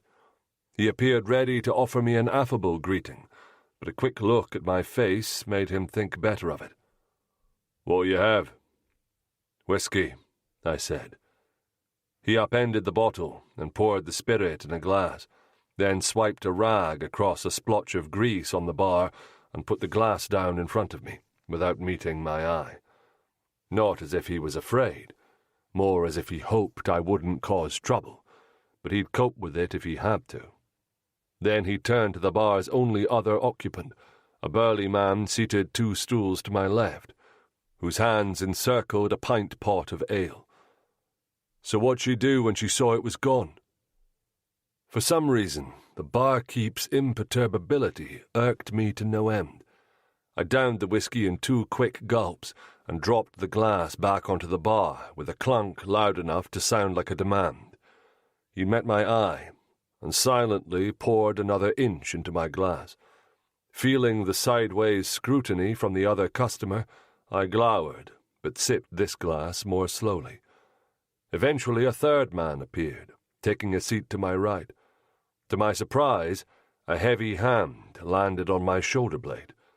I turned, grasping my truncheon, and the man's hands came up. "No need for that, Corrivan." John Fishel, of the Beacon. I left my hand where it was. "What do you want?" He removed his hat, revealing his rumple of dark hair running to grey, planted his elbows on the bar, and gave me an ingratiating smile. "What do you think? I want to know about the attack on Mrs. Munro." I stiffened. He didn't use the word murder. Did he know she was still alive? "You know damn well I'm not going to tell you," I replied. "Besides, you'll write what you want, no matter what I say." "No, that's not true, mate," he countered, pointing a finger, first at me and then at the bartender. "A pint, if you please." The bartender handed it over with a brief smile. Fishel's voice lowered, became oily. "I know something about your victim's father, the medical man, and there's no reason I won't share it, providing you trade." "What is it?" He shook his head and took a long draught from his glass. "Has to be an even exchange, like prisoners, Corrivan." I barked a laugh. Don't be sore," he said, a quick hand resting on my arm, like the friend he wasn't. I resisted the urge to shake it off. "Just because we're trained as good as your lot at putting together a story." "Basco got away because you printed his address, Fishel. 2 more people ended up dead. That's what you're trained to do, muck it up." That finally pierced his breezy demeanor, and his face twisted into a sneer. "I'm not the one who made bollocks of the Lilou killings." I rose from my stool, towering over him. "Get the hell away from me, you little rat!" He glared up at me and snatched his hat. "You sit there on that stool, you drunken sot. See how far it gets you." I raised my voice, so he'd hear it, even though he was nearly to the door. "Do you know why you write for the Beacon? Because you were thrown out of the police for running away from a man with a knife, you bloody coward!" The shot told. He whirled to retort, but everyone began to guffaw, softly at first, more heartily as Fishel's face reddened. He turned back toward the door. By the worst sort of luck, a dog was crossing his path. On the way to a table to beg for scraps, I saw the dog out of the corner of my eye, and I was already moving when Fishel gave a fierce kick to the dog's side, right into the ribs visible under her thin coat. She gave a yelp, a small one, as if she were used to blows and knew it was no use making a fuss. but before I could make my way through the tables to the door, Fischel was gone. I wrenched the door open, but he'd vanished into the crowd. With an oath, I turned back, closed the door behind me, and stood looking down at the dog. She was a sweet thing, not a pup, but still young, with brown eyes, a scar along the side of her muzzle, and ears that didn't quite match. I bent down, and she shrank from me, rousing a wave of shame at my part in the kick. "I'm sorry, girl," I muttered. "I shouldn't have riled him." I retreated to my stool and ordered another whiskey, or two. I don't remember. The ugly truth was that Fischel might very well find out who attacked Mrs. Munro before I did. I started home, but even in my mind's sloppy state, there was an uncomfortable sense that Fischel, of all people, had given me something I could use. But what the devil was it? Clumsily, I retraced our exchange and found it. He knew something about Dr. Forsyte worth trading for. The medical man, Fischel had called him. I should see James. He might know. The hospital felt uncomfortably warm. In the foyer, I unbuttoned my coat, flapping it to create a breeze across my shirt, which stuck damply to me. Finding James's office empty, I headed to the women's ward, and then the men's. At the far end, James and Harry stood together over a bed that held a man whose feet hung well past the end. James was asking him some questions, and Harry was diligently taking down notes. Watching the boy, I congratulated myself. I'd brought him to the right place. At last a nurse approached with a tray, and James and Harry stepped away. As they caught sight of me, James nodded a greeting, but Harry's eyes dropped back to whatever he was writing. Then he moved on to another patient, while James came near. "Good evening, Corrivan." "Hello." I jerked my head back toward the ward. "What's wrong with him?" "Inchoate paranoia," James said. I stared in astonishment. James sighed. "He believes people mock him because he's very tall. So last night he tried to cut his legs." I forced down the laugh that bubbled up as I realized James was talking about the patient, not Harry. "It's a terrible delusion," he continued, as we walked toward his office. "He thinks that being shorter will make him less noticeable, and yet, of course, cutting his legs brings about the very attention he dreads." "Poor bloke," I said sincerely. "But I meant Harry." He looked at me askance. "Harry?" He ignored me just now. We reached James's office and sat in our usual chairs. "I expect he's feeling put out." He peered at me over his spectacles. "You know, Corrivan, the boy is a lot like you." "That's what Belinda says." I heard the slip on the second S and felt a spike of wariness. James didn't seem to have noticed, but I knew what he'd say about my drinking. I bit down on the end of my tongue, hard, knowing from experience that pain would sharpen me up, keep my words crisp. "Well, she's right as usual," he said. "He's clever, and he cares about doing some good in the world." He rubbed his fingertips along the edge of his desk. "He's also prickly as a thistle when he thinks someone finds him a burden, and that trait alone makes him more like you than anything else. You've taken no time to get to know him. What does he need me for, when you're so fond of him?" He glowered at me. "Don't be an idiot. I'll get to know him after this case is over, all right? There'll be time then." "He doesn't need a nursemaid," he protested. "But he shouldn't have to beg for simple acceptance." "Oh, for God's sake, don't you start. You think I should feel guilty? He's nearly 16. Do you know what I was doing when I was that age? I was loading cargo on the bloody docks, and you know how hard I've been working." He threw up his hands in protest. "Don't vent your spleen at me. You asked why he's ignoring you, and I told you. Why must you always explode? The last word, a near echo of Vincent's, made me slouch back into my seat. He broke the silence. In happier news, Mrs. Beckford seems to be coming around. She trusts both Styles and Harry.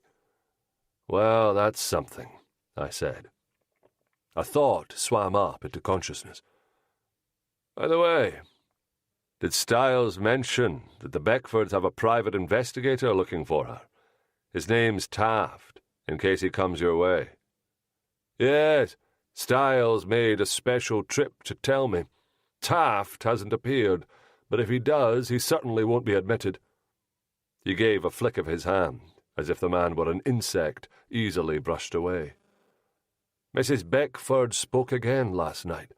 Harry heard the name Rachel very distinctly. Rachel. The word slurred out as Rachel. I wasn't so far gone that I didn't hear it. James studied me for a moment, and his expression grew dismayed. Have you been drinking spirits? No, I'm just exhausted. I carefully enunciated the lie. And frustrated. Quatermain has been complaining about me not being tactful, and Vincent's not happy with how the case is going. So today he told me I have the manners of a Whitechapel bully, among other compliments. And then he passed the lead to Styles. I'm being allowed to assist. If I hope to be seen as a victim, I should have known better. Ah, well, James turned up a hand, as if to suggest it was no more than he expected. My annoyance flared, but I needed his help, so I changed the subject. Do you know a doctor by the name of Forsyth? I've heard the name. He gave me a keen look. Why? It was his daughter who was our third victim this past Tuesday. Ah. His eyebrows rose. How is she? Recovering, I presume, but she won't talk to us. Or rather, her father won't let us talk to her. He's got her locked away upstairs in his house, like that lady in the tower. I leaned forward, resting my elbows on my knees. There's something bloody odd about that family, James. Mrs. Forsyth seems scared to death of her husband, and Mrs. Munro hasn't been to see her parents in months. Munro, he repeated. So Forsyth's daughter is married? Yes, Charlotte Munro. She tries to reclaim prostitutes. My voice faded at the stunned look on his face. I know who she is. His voice rasped as if something had caught in his throat. 2 of my nurses are women she sent to us. I sat back in my chair. Well, that's a coincidence. Not really. Mother Louisa knows doctors at all the London hospitals. She asked me last year if I'd be willing to give a chance to 2 decent young women who'd been driven to desperation. Mrs. Munro brought them here. He added slowly, I didn't know Forsyth was her father. I frowned. Is there any chance you might convince him to let his daughter talk to me, as a fellow medical man? Nothing I said carried any weight. I even told him that his daughter wasn't the first victim, that this murderer was out to hurt other women in London as well. He didn't care. Of course not. This section, he tapped the front right area of his head, cares deeply about protecting kin, as I've told you. It's a core element of the mind, and when it is preoccupied, nothing else matters. Do you know anything about him? Anything I could use to bring him around? His look of surprise made me pause, but I kept on. Someone hinted that there was a scandal he'd taken pains to hide. Could be something involving a trial. His expression grew incredulous. You intend blackmail? No, I waved a hand. Influence. He drew back. My God, Corrivan. I leaned over the desk. Mrs. Monroe probably doesn't even know what happened to those other women, and what might happen to dozens more if she doesn't talk. Well, she knows what happened to her. That might be as much as she can consider right now." His voice carried a warning. "You can't force her to speak before she's ready. You'll end up with someone like poor Mrs. Beckford, unable to speak at all.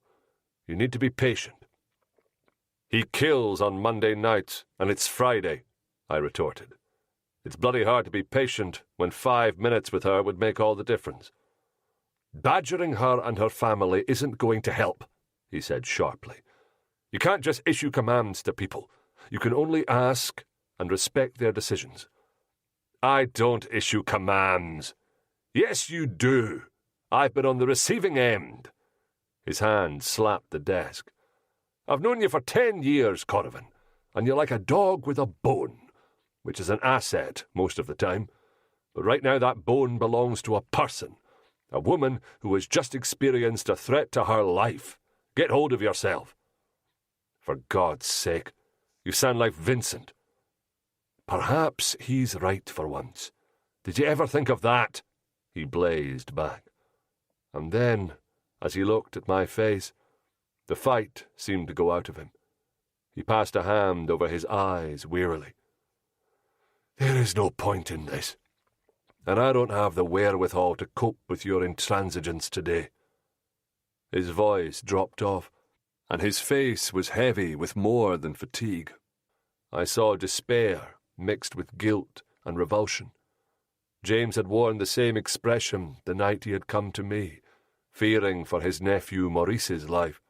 Following a hint from one of the boy's friends, I'd combed 6 of the worst brothels in London before I found Maurice and carried him out, naked and covered in blood, but alive.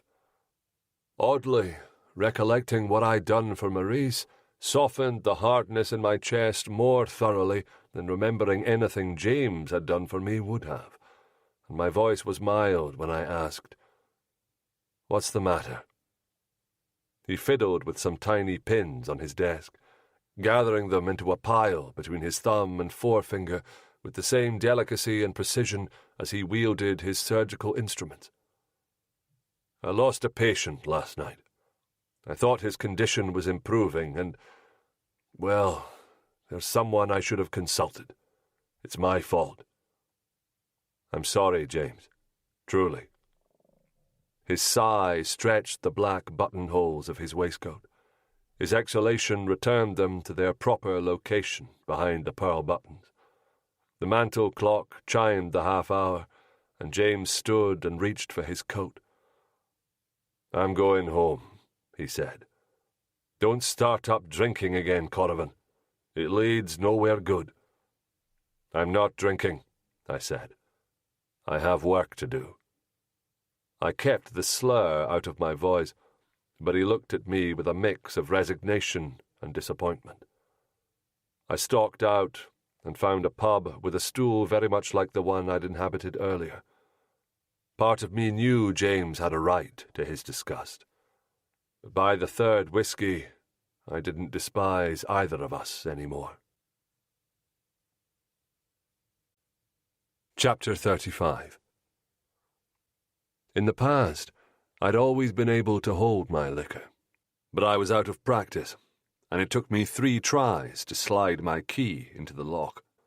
I pushed the door open and stumbled over the threshold. Cursing, I started to undo my coat. The light from a fire on the hearth flickered across the wall. Harry? Here? That would be strange, given the way he behaved at the hospital. Still, I called out, "Harry," as I hung my coat and walked toward the sitting room. "No," said a woman's voice. Belinda was in a chair by the fire, her feet tucked up under her skirts, a cup of tea at her elbow. Despite my being drunk and surly and spoiling for a fight, the sight of her brought me to a standstill. Belinda's beauty had never been the sort that she made up at her dressing table. It was in the curve of her cheek, the angle of her jaw, the arch of her brow. Bone deep. Tonight she dressed with care. Her hair fell in waves across her shoulders, and her dress of pale sea green was one of my favourites. Her eyes were dark and sparkling in the light from the flames. She looked as lovely as I'd ever seen her. I should enjoy this, I thought dully. It might be the last time I'd see her for a while, if she caught on to the fact that I'd been drinking. "Are you all right?" she asked. "What are you doing here?" Her eyes widened. "I might ask what you're doing here, given that you were supposed to be at my house last night." She paused. "It's Friday, Michael." "I know what day it is." I sat down to remove my boots. "You didn't come, and I was worried," she said softly. "And you smell like a pub. Where have you been?" Head down, I unbuckled the second boot and drew it off.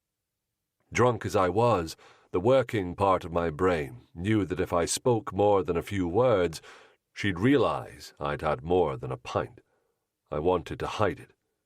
Stupidly, I just shook my head. "Michael." I sighed and sat up. "I'm tired, all right." She eased herself out of the chair and came toward me, cupping my chin so I had to look up at her. Her expression changed instantly. "You've been drinking spirits." She dropped her hand, and the light of surprise in her eyes dimmed to disappointment. The room spun clockwise, and I fought to turn it in the other direction. "I'll make some coffee," she said, and vanished. I groaned and closed my eyes. I didn't want coffee. I wanted to go to bed. But back she came with a hot cup, which she put in my right hand. She drew an ottoman near so she could sit beside me. "Why?" she asked. "Why what?" The two words slid together. "You haven't had a drink in months. Is it because of what was in the paper?" I halted the cup at my mouth. "What did it say?" "That young women of means are being murdered, and the Yard is covering it up." So Forsyth had talked. Jesus! The curse came out the way I'd have said it in Whitechapel. I stared at the black liquid inside the cup. "What happened today?" she asked. "What happened?" I snorted. I took a gulp of the coffee and plunked the cup on the table. "Well, the third victim's father won't let me talk to her because God forbid anyone help the police put away a murderer, and Vincent ripped into me for my bad manners, and James accused me of mistreating Harry, and now you're going to start in—" I was being unfair, but something ugly was pushing me on. "And I don't need another bloody lecture." My voice had risen to something close to a shout. Her body stiffened. "I'm not going to lecture you. My God, Michael, after all this time you still don't know me." Through the haze of the drink, I felt a sense of alarm, and a knowledge that I needed to try to be rational, to not say something blitheringly stupid. "Of course I know you." I heard my voice slur over the words. "I've been drinking, but I haven't lost my mind."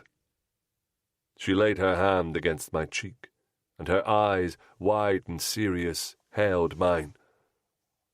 "Do you remember the story you told me once? About the time you were boxing in that horrible place for O'Hagan, and you looked around and realized that everyone in the whole place wanted you to lose because they'd bet against you?" I nodded dumbly. "Sometimes when things aren't going well, you act as if you're right back there," she said softly.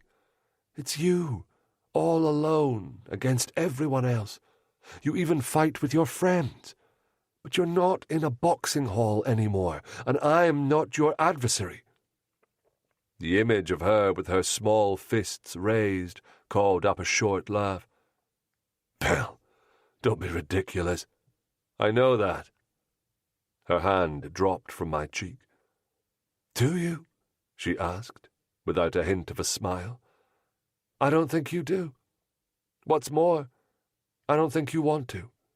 So long as we're all on the other side, you can be the lone rescuer of the world, can't you?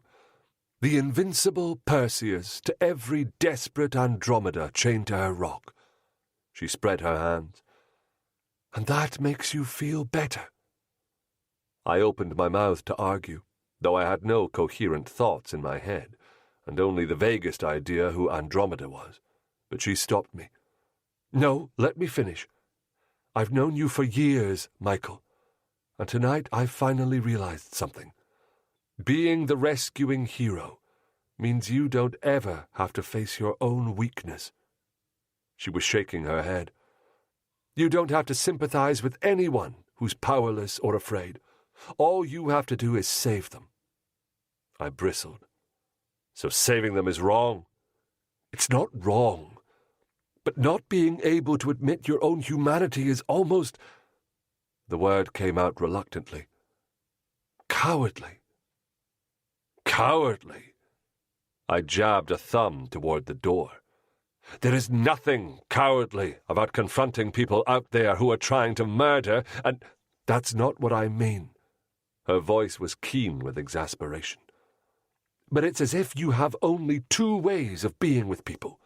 You're either fighting them or rescuing them, and neither allows for your humanity or feelings of loneliness or fear or uncertainty. Thus far in your life it has served you, because whether you're fighting or rescuing, you usually win, either by strength or sheer—" She shook her head, struggling to find the word. "Relentlessness.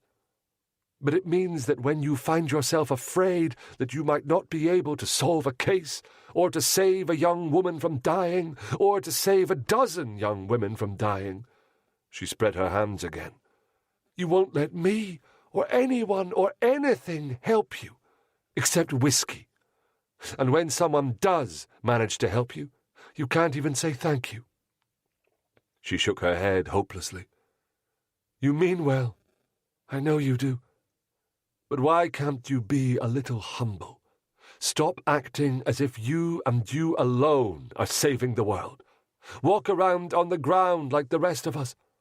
Can't you see that a shard of uncertainty, a trace of fellow feeling for someone who's desperate or vulnerable, would make you a better inspector, a better man?"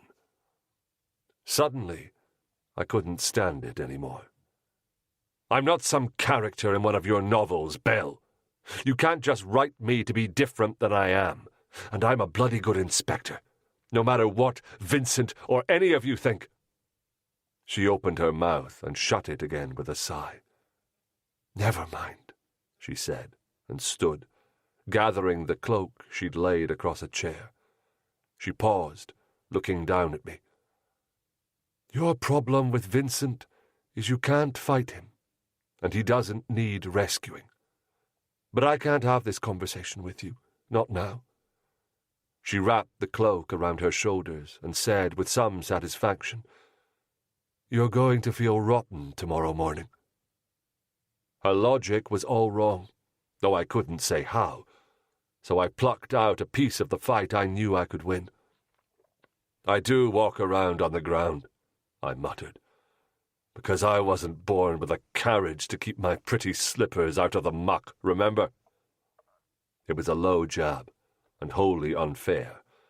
Even through the haze of drink, I knew that. She'd been born wealthy, but she'd never cast my beginnings up to me. And Belinda's family had seen their share of unhappiness.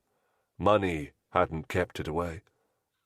Her face went still, and she opened the door. "Come outside with me." Her voice was cold. "I need a cab." "You didn't bring your carriage?" "I didn't think I'd be leaving." I heard the rebuke, but rather than trying to undo the mistake I was making, I shoved my feet back into my boots without buckling and stalked beside her to the corner, where I hailed a cab and put her inside. God, I'd done this 1,000 times. Felt the warmth of her fingers through her gloves. I'd never liked the sensation of cold loss when she withdrew her hand from mine, and gave the cab driver the address. I had to repeat it 3 times. I could feel my mouth forming the words badly, but finally he understood me. As the cab pulled away, I went back inside and locked the door, kicking off my boots and swearing savagely as one stayed on my foot. I pulled it off and hurled it against the wall before I thrashed my way upstairs and sank onto my unmade bed. We'd argued before, but even in my stupor, I knew this time was different. The ache in my chest told me that. Chapter 36. I was woken around midday by a persistent banging in my skull. I ignored it for as long as I could, until I realized the pounding wasn't in my skull, it was at my front door. The knocking halted as I sat up to an aching head, a sour taste in my mouth, and a queasy stomach. Belinda was right about one thing. I felt rotten. With a groan, I held my throbbing head between my palms. The knocking started up again. For God's sake, if Harry had forgotten his key, it was going to just about kill me to be civil. I pushed myself to standing, eyed my wrinkled clothes, descended the stairs, and opened the door. It was Timmy, one of the messenger boys from the yard. His face was red, and a shine of sweat coated his forehead. "Mr. Styles sent me," he gasped. "Said to tell you, there's been a 4th. "A 4th?" I repeated stupidly. He rounded his back, rested his hands on his knees. "Another lady in a boat." Darkness seemed to close in on me from the left and right. But it's Saturday. Or was it? How long had I slept? "Isn't it?" He looked at me uncertainly. "Aye, it's Saturday, but, Mr. Styles wants you to come back with me to Wapping, straight away." "Did Styles mention if she's alive or dead?" "Oh, she's dead." He spoke with a certainty of having seen for himself. My heart dropped like a stone into a well. Even given the pathetic state of my brain, the blame was easy to trace. I'd revealed the pattern to Forsyth, who'd leaked it to the press, and the killer hastened his next murder by 3 days.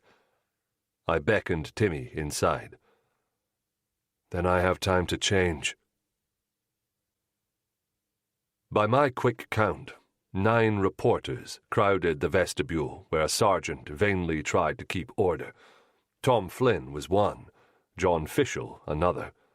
I stood outside the room, beyond Vincent's line of sight, but I could hear everything that was said. There were no identifying marks and no jewelry.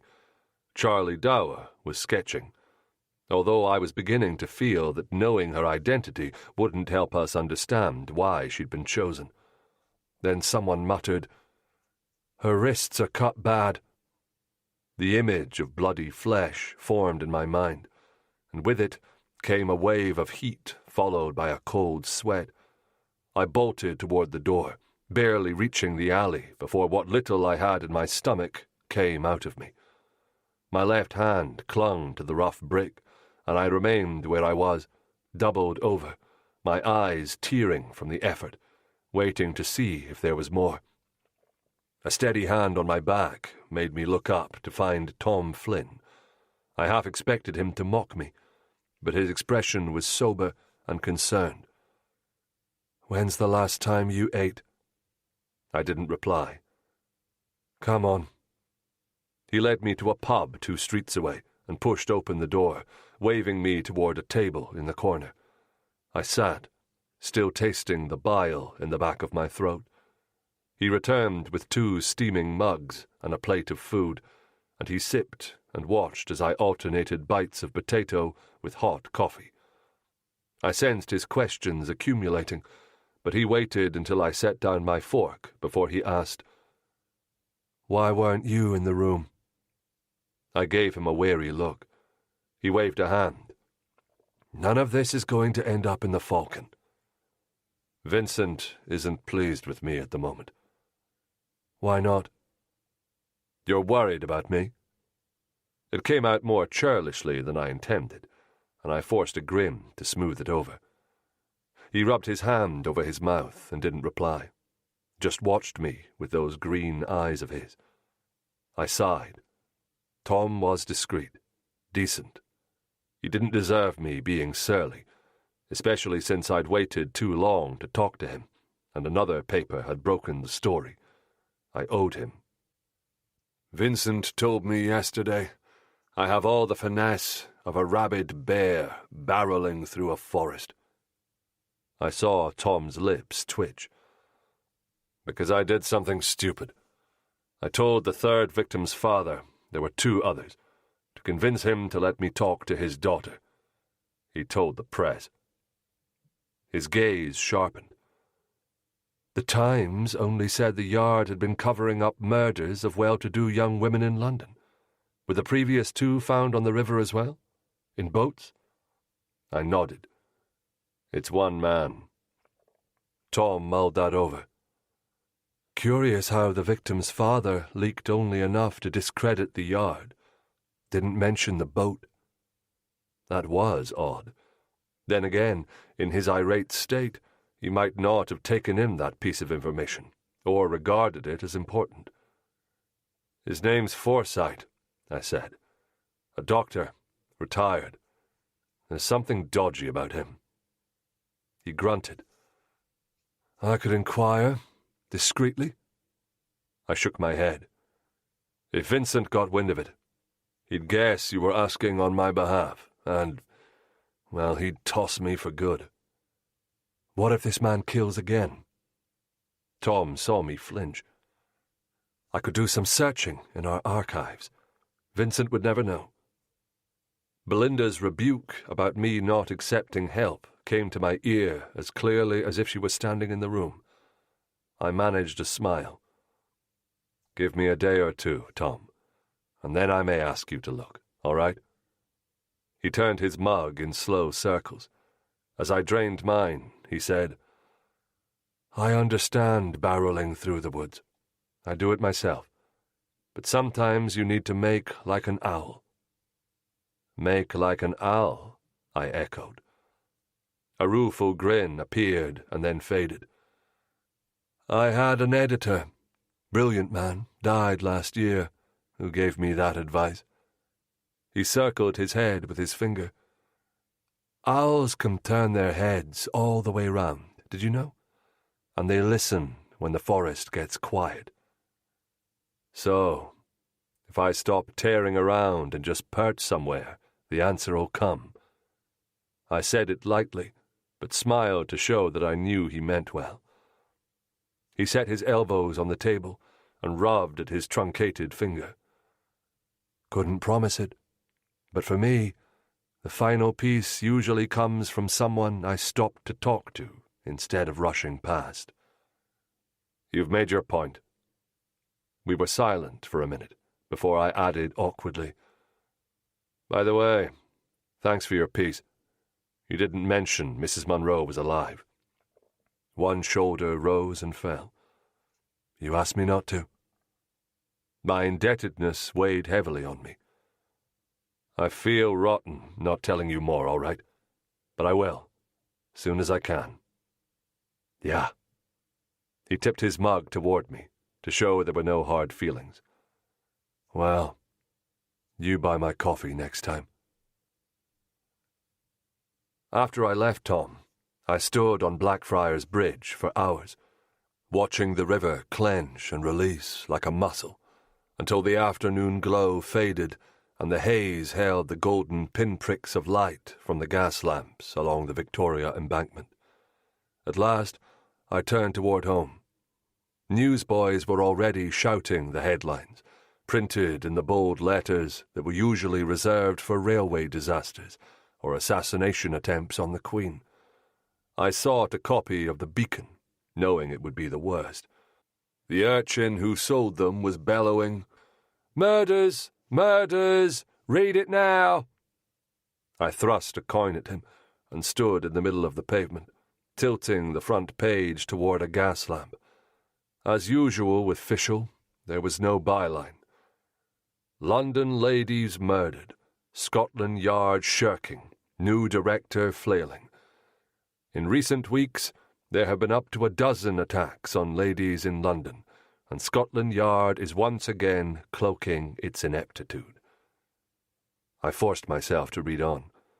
Naturally, Fischel made it sound as if every woman in London was in danger, that we at the Yard had made no progress, despite giving priority to wealthy victims, that we were deceiving the public, and Director Vincent's leadership was foundering. To round it off, he retold the story of the Yard's detective's trial from last fall, as if the public might not remember. I dropped the paper into a dustbin, and my feet found their way to Belinda's Street. Saturday was the night she was usually at home to her friends. She had invited me repeatedly to attend as one of the many, but I'd always refused.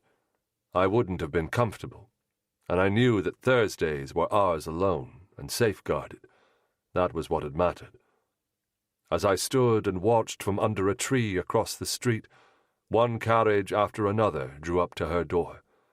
Well-dressed people climbed the steps as the drivers pulled away, and her butler, Robert, invited them inside. The melody from a quartet of strings wafted out each time the door opened.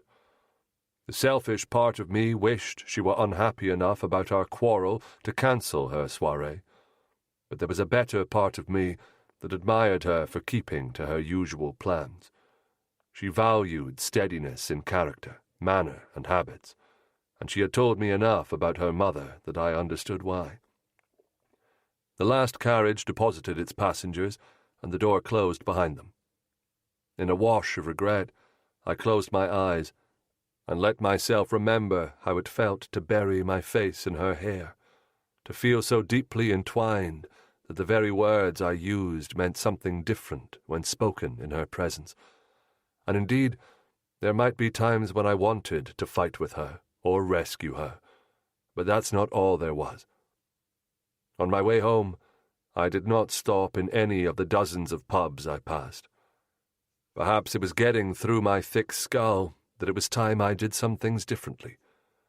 I put the key in the door and opened it.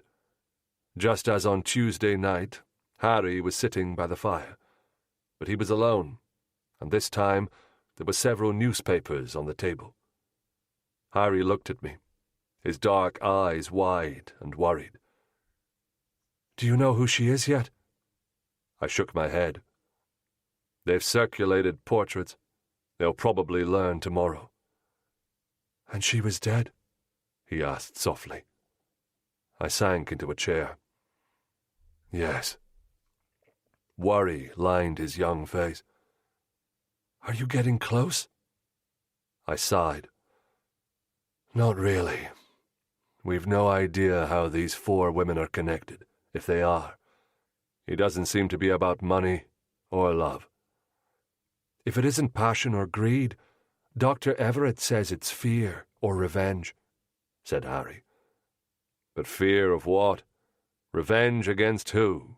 I asked reasonably. "I can't see why he'd be afraid of these women. And what could the 4 of them, individually or together, have done to him?" We were silent until the fire began to burn low. Finally, I admitted, "I'm so tired. I can't think about it." "I thought I might as well sleep here," Harry said, with manufactured nonchalance. "Mrs. Beckford isn't saying anything new." Harry's attempt at camouflaging his concern for me caught at my heart. He wanted to show me he was my ally, without making me feel I owed him for it. Damn, I thought. I must make it a delight for people trying to help me. "That's good of you," I said. "I'd appreciate the company." A flash of surprise appeared in his eyes, and he gave a shy, close-mouthed smile. "Good night, then," he said, and headed off to his room. Though I was tired, I remained by the fire, thinking. James had said Harry and I were alike, in that neither wanted to be considered a burden. Something about Harry's kindness tonight reached deep inside me and drew me back in time. The first few days after my mother vanished, I ran the streets, searching for her desperately. Later, as despondency and fear overwhelmed me, I took daily refuge in one of the hundreds of wretched nooks and crannies in Whitechapel, where I crouched motionless for hours, often until dusk, when someone found me. Out of kindness, my mother's friends fed and sheltered me for weeks, or even months, perhaps. I don't recall. Until one night, when Mrs. Tell, with 3 children and a babe of her own, fed me supper, same as she had before. But this time, I saw the way her mouth tightened minutely as I reached for a second piece of bread, and I snatched my empty hand back as if I'd been burned.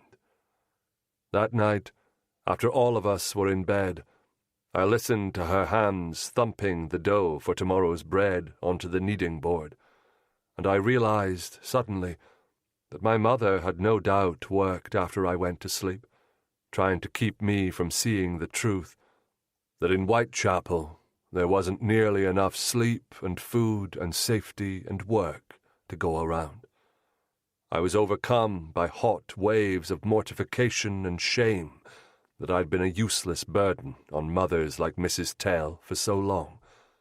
How could I have been so stupid and selfish? That night I lay in the bed next to Charlie, staring at the ceiling, resolved to discover how other boys did it, how I might earn a shilling or two to pay my fare way. The next morning, I watched as Mrs. Tell divided a crust of bread into 5 bits. I watched as she chewed hers for a long time, not wanting to swallow it, because then it would be gone. And when I left the Tells' rooms in the morning, I decided that would be my contribution. I'd bring home some bread. But a nice loaf, big enough that each of us could have a thick slice, would cost at least half a shilling. What could I do? I went to a dozen different shops, asking if I could run errands, or sweep up, or do most anything, and the owners all shook their heads. And then I came to the bakery. From across the way, I watched people arrive and depart, pale golden loaves of bread poking out of sacks. I saw a boy attempt to draw a loaf out of a woman's bag, only to have his ears boxed. That's a warning to me, I thought. A small crowd of people entered the shop 10 minutes before closing, enough people to form a distraction, and I followed them in, and, brazen as could be, took one of the dozen loaves from a basket, slipped it under my shirt, and walked out. It was still warm from the oven, and when I finally arrived at the Tales with my offering, I was greeted with cries of surprise and excitement from Charlie, Betty, Danny, and even the baby, and a grateful "Thank ye" from Mrs. Tell. "How'd you come by it?" I'd prepared my lie. "Toted some potatoes for a costermonger with a bad back." She eyed me sharply, but that night, before I climbed in with Charlie, she pulled me close and kissed the top of my head. "You're a good lad, Mickey." I understood she wasn't only thanking me for the bread. She was thanking me for doing what I could to pay back her generosity. From then on, I knew that being weak won me a measure of tolerance, but eventually it ran out. The virtues that brought lasting appreciation were strength and certainty, decisiveness verging on brashness, and self-reliance.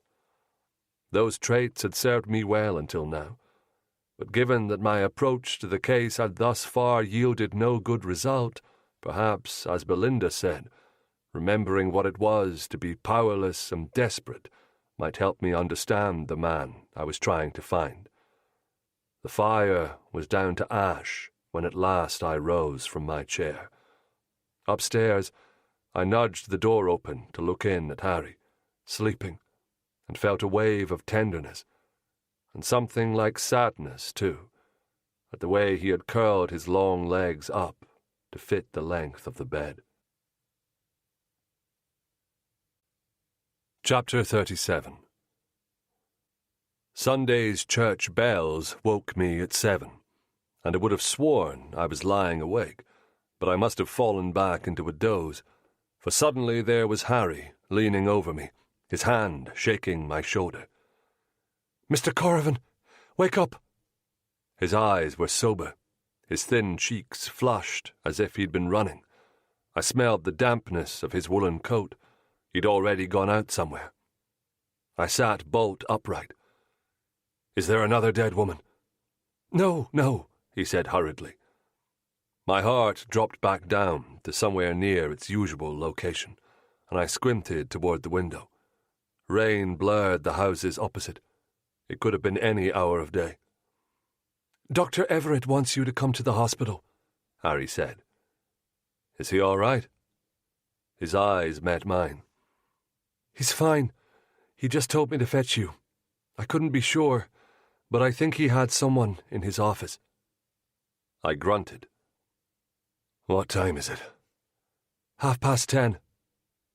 I pushed myself to standing and picked up my clothes from the hooks. "Give me a minute." Harry left the room, and I dressed and then dunked a flannel into the basin and ran it over my face. I examined myself in the mirror. For the first time in several days, my eyes didn't look red-rimmed. I entered the front room and put on my coat.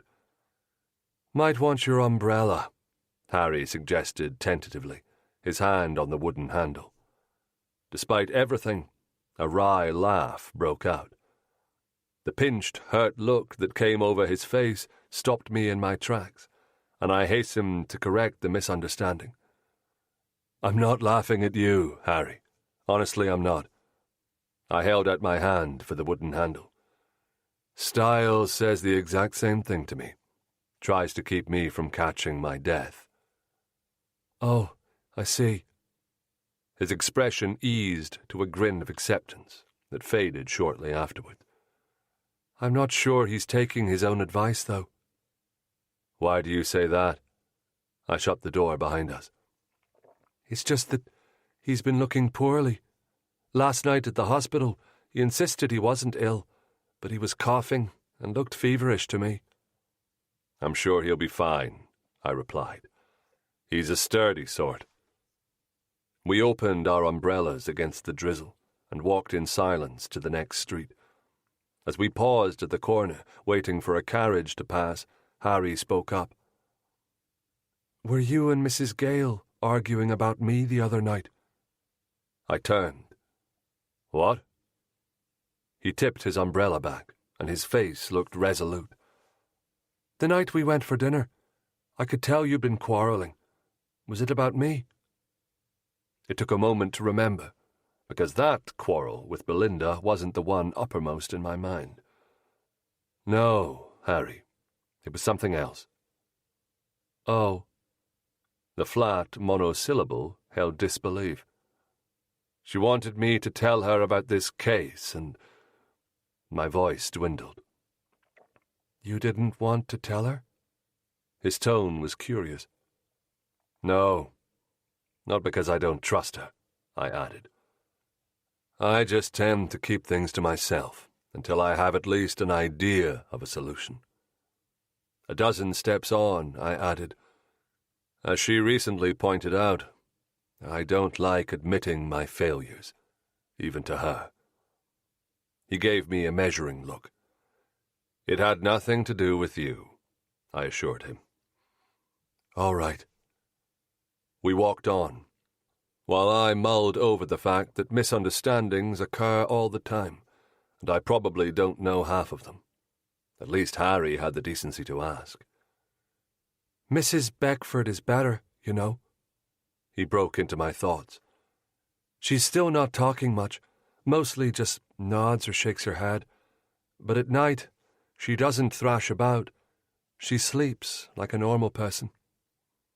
"James told me you heard her say the name Rachel." He nodded. "Clear as anything. Before that, she said the same words 3 nights running. A table and a knife, a fire and a red stone. The way she said it made me think it was something she'd memorized, like a poem. He frowned. But it's not in any poem I know, and it's not in The Lady of Shalott either. I looked. What about Pierre? He looked puzzled. James said that she spoke his name, early on. His eyes lit with comprehension. Oh, I don't think it's a man's name. Pierre means stone in French. She always says, un rouge pierre, a red stone. Ah. I paused. Speaking of the poem, Styles told me that Madeline once said something about a lane, and he figured she meant one of the lanes near her house. But I was wondering if she might have said Elaine. What do you think? He frowned. Perhaps, but I've never heard her say it. Well, I'm glad she seems better. We neared the hospital gates, greeted Owen, and entered the courtyard. I could buy you dinner tonight, after you're finished here. Oh, you don't have to. I sighed. Harry, I'm sorry I haven't been particularly welcoming. He gave a wry, sideways look, which I deserved. But you arrived a day after this case began. Every week a woman dies, and I'm damn frustrated. But I'm not frustrated with you. I rested a hand on the doorknob, but waited to turn it. Can you see that? He gave a few nods, a boy's awkward attempt at grace. Yes. But a smile brought warmth to his eyes, and as I opened the door and we parted in the foyer, I felt a sense of relief. It might be the only thing I'd do right today, but at least I'd done one. When I entered James's office, he was standing beside his desk, talking to a woman dressed in a maid's grey dress and a drab bonnet. With the light coming in from outside, I saw them both in profile. Only when they turned toward me did I realize the woman was Belinda in disguise. I halted in mid-stride, stopped by twin waves of surprise and shame. It's a wretched thing to face the woman you love after behaving like a drunken ass.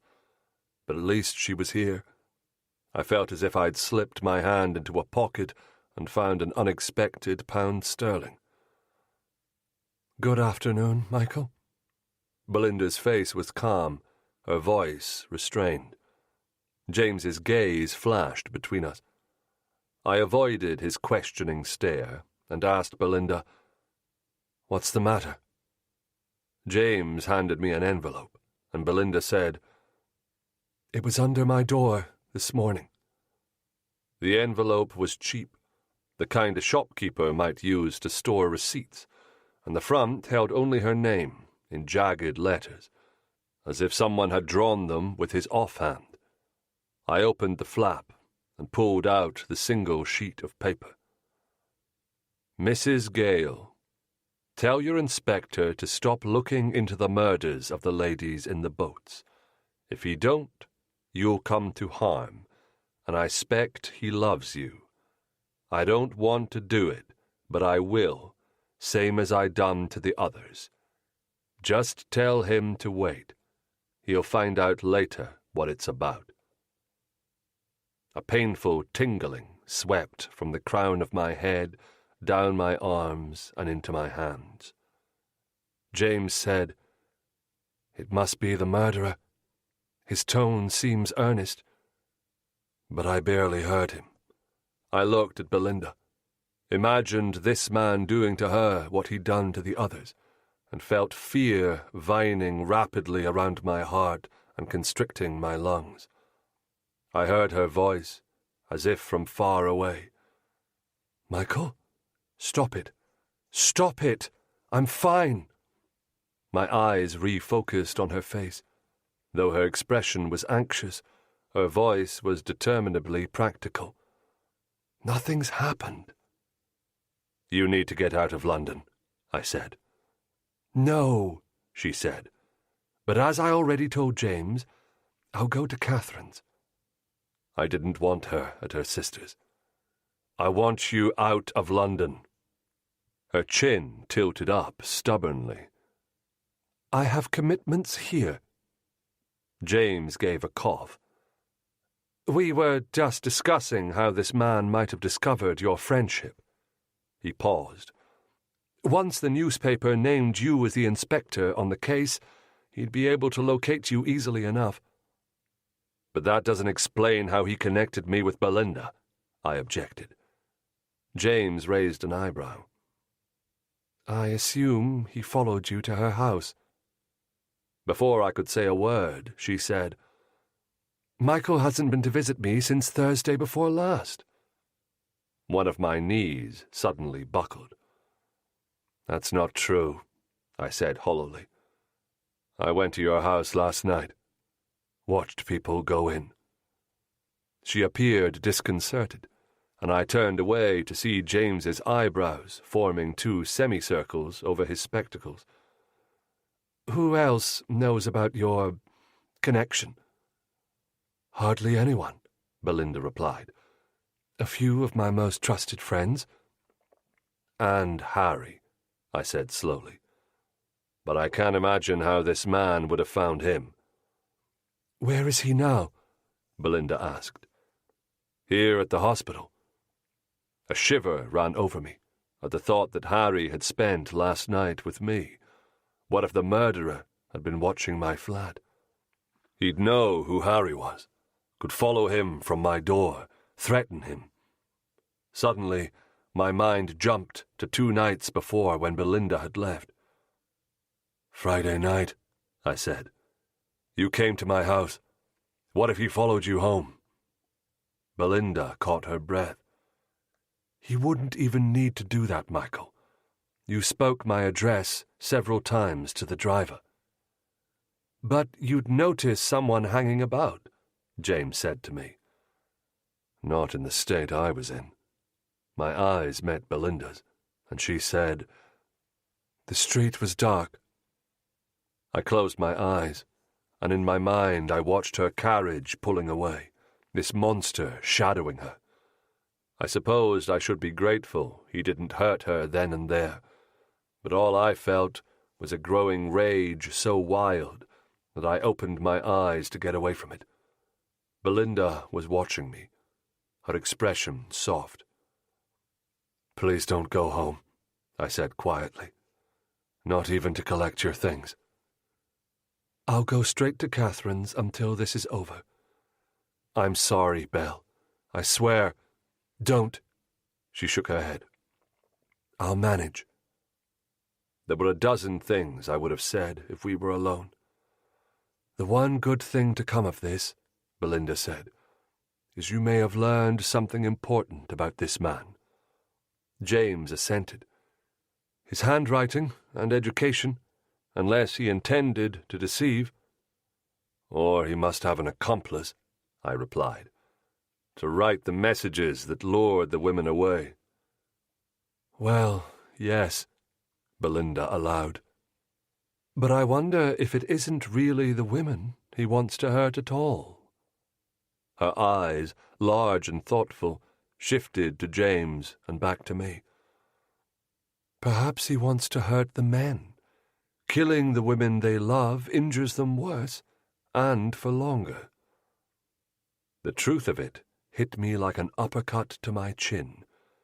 James recovered more quickly, nodding as if it was an obvious truth, which it was. Of course.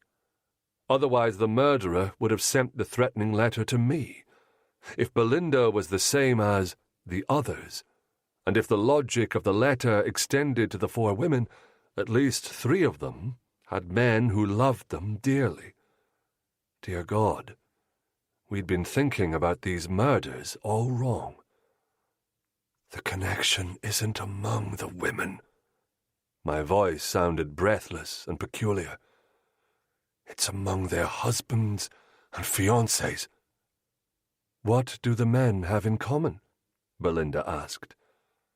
Thurgood is an architect.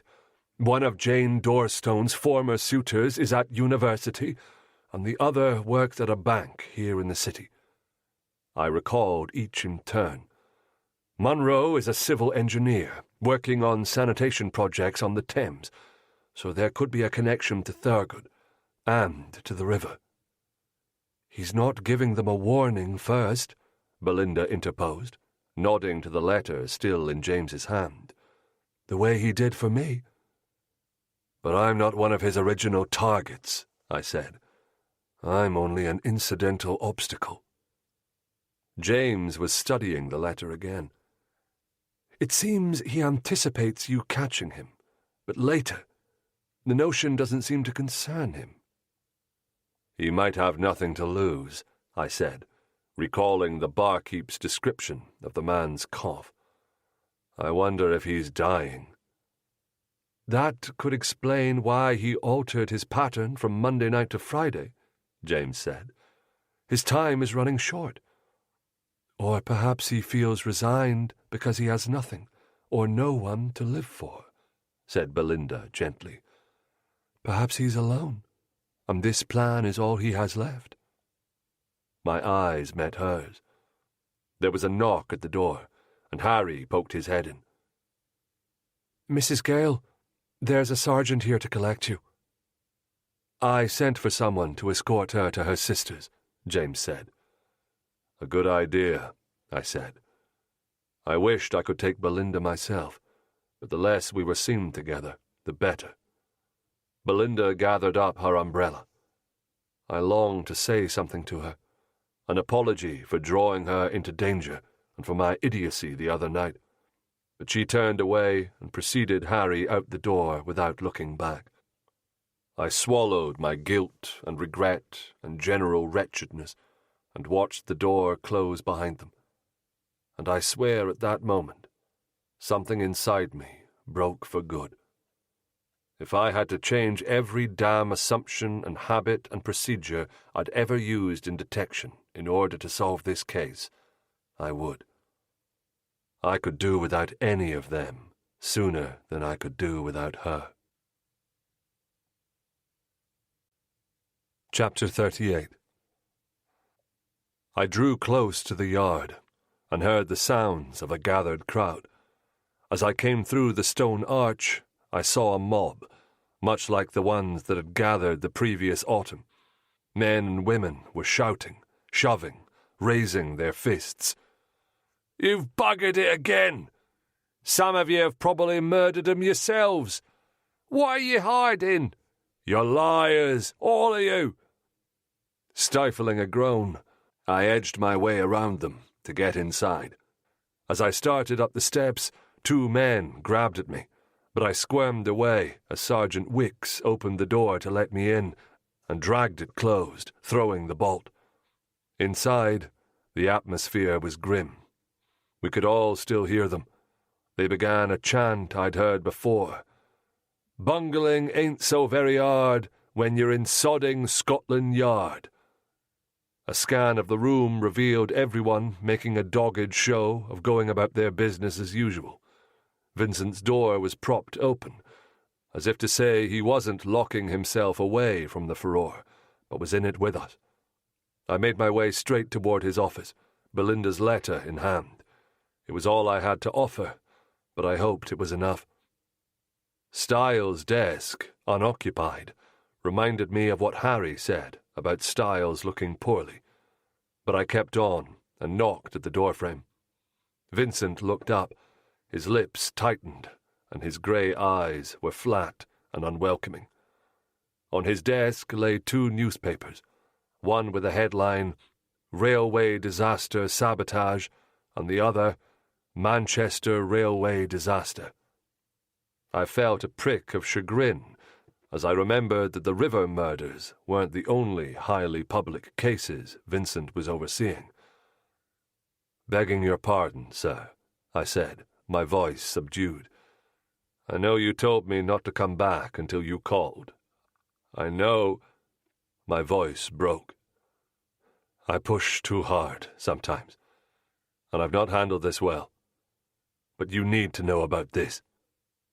I offered him the envelope. "It's a letter my good friend, Mrs. Belinda Gale, received this morning."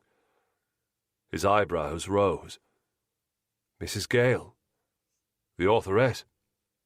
"Yes." He read the letter twice, then left it unfolded on the gleaming wood of his desk and looked up, a question in his eyes. "I think we've been looking at this case the wrong way, sir," I said. "It's not the women who have something in common." It took a moment, but then understanding lit his eyes, and slowly he leaned back in his chair. "You think it's the men who love them?" The tension in my spine ebbed as he seemed to accept the idea without a fight. "I was thinking, sir," I continued, "that that is, someone, should talk once more to Anthony Thurgood, Rose Albert's secret fiancé. She was the first, so I imagine he is the most important. If we can find someone who wanted to injure him, then perhaps we can start making a connection to the others." He nodded slowly. "He's an architect, so he and Monroe are both engaged in civic projects, and the banker might be involved in financing them," he said, as if my notes were right in front of him. I did my best to conceal the surprise he'd have taken, rightly, as an insult. He stood and went to the window, staring toward the river.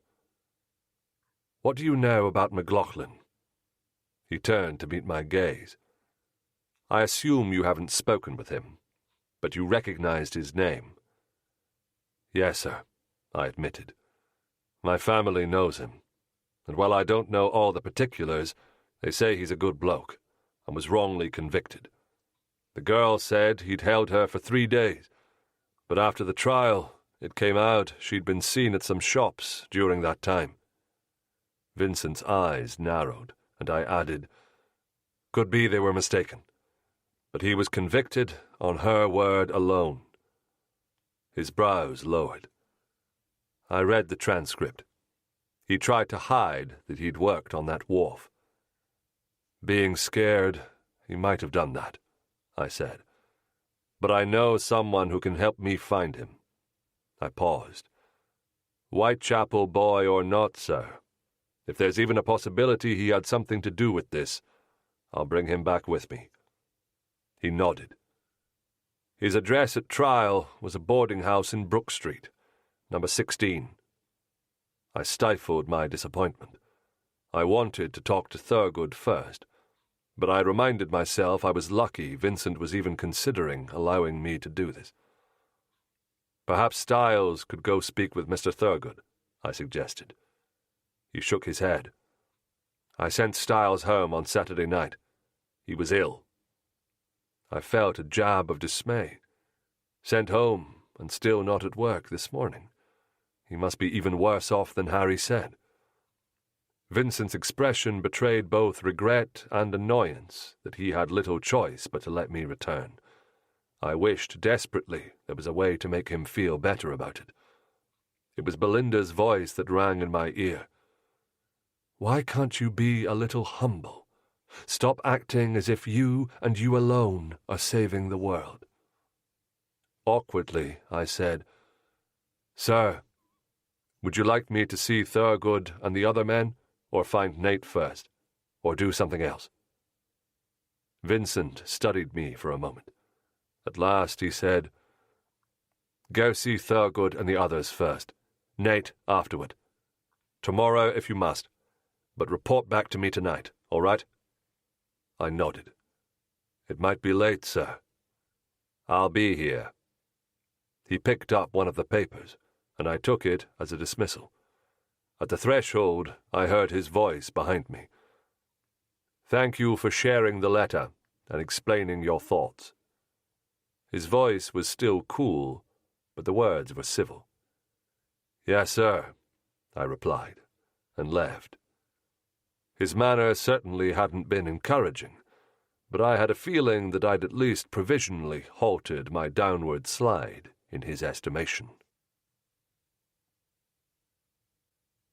Chapter 39. In Sackville Street, I found the building firm of Charles Barry and Robert Richardson Banks. I had to wait in the foyer for 2 hours until Anthony Thurgood returned from an appointment, and as he entered, the man looked pale and unhappy. He was unhappier still at seeing me, but he invited me to his office and answered my questions willingly enough. No, he had received no threats, written or spoken. No, he had never heard of Mrs. Munro's husband Andrew, or either of Jane's suitors, Samuel Gordon and Robert Eddington. "Are they suspects?" he asked. I shook my head. "You've seen the papers, the other attacks." He nodded despondently. "By the same man?" "We think so. 4 so far." He dropped his head into his hands, rubbed the heels into his eyes. I sat down, uninvited, in a chair near him. "But, Mr. Thurgood, the 4 women don't have much in common, and we're beginning to wonder if the connection might be among their husbands, fiancés, and suitors." He lifted his face from his hands, revealing an expression full of horror. "Oh, God! You think Rose died because of me?" "We don't know if it was personal," I said hastily. "Can you think of anyone who would want to hurt you, for any reason? Have you slighted someone, or do you owe anyone money, or does anyone owe you?" "None of that." He slumped in his chair, his elbow on the arm, and rubbed his hand over his mouth. "Oh, God, I don't know." He looked so wretched, I wanted to turn his thoughts in a different direction. "We're also looking for a tie to the river. How long have you been with this firm?" 4 years, he said. "What sort of buildings do they design?" "All kinds." He gestured toward some framed blueprints that hung on the wall. "The Pump House in the Italian Gardens in Hyde Park, St. Stephen's Church in South Dulwich, the forecourt of Burlington House in Piccadilly." "Anything by the river?" I asked. "No." Then he reconsidered. "Well, we've been contracted to renovate the Inner Temple. It doesn't face the Thames, but it's close by, east of Waterloo Bridge." I sat back. "How did that come about?" 3 different building firms put in plans, and we won it last month. All the materials are being ordered, some from Wales, others from Italy. We're to begin construction early next year. "Who were the other 2 firms?" "Thomas Cubitt and Walter Angstrom." He rubbed at his temple with his fingertips. "Angstrom was angry about losing, because last year he renovated Gray's Inn, one of the other 3 inns of court. But he just accepted 2 new commissions for Mayfair hotels, so he's not suffering for work. And Cubitt always has more than he can manage." "Would anyone be angry enough about your firm winning that they'd want to hurt you?" "I doubt it. I was only incidentally involved in the proposal," he replied. "And Angstrom isn't the sort to do something violent, nor is Cubitt. His passion is design. He's not a murderer, for God's sake." "All right," I cut him off. "But any tie to the river is of interest to me right now." "Yes, well," he said dispiritedly, "I can't think of any other." I felt a similar sense of futility. Nonetheless, I tried again. "Do you purchase materials from Baldwin's?" "Of course. Everyone does. They're the largest supplier of girders in the city." "And the Home Office? Do you obtain contracts from them?" "Sometimes." His face revealed his misery. "Look here, when do you think you'll know why she was killed?" "We're getting close, but regardless, you're not to blame for her death." He swallowed hard, his expression bleak. "One other question," I said. "Do you by any chance know anyone named Elaine? Or did Rose? Could she be one of her friends, perhaps?" He shook his head. Not that I know of. I didn't expect a different answer. It was just another grope in the dark. I stood. In the meantime, would you not mention this conversation to anyone? We can't have anyone making wild suppositions. It will only make our search more difficult.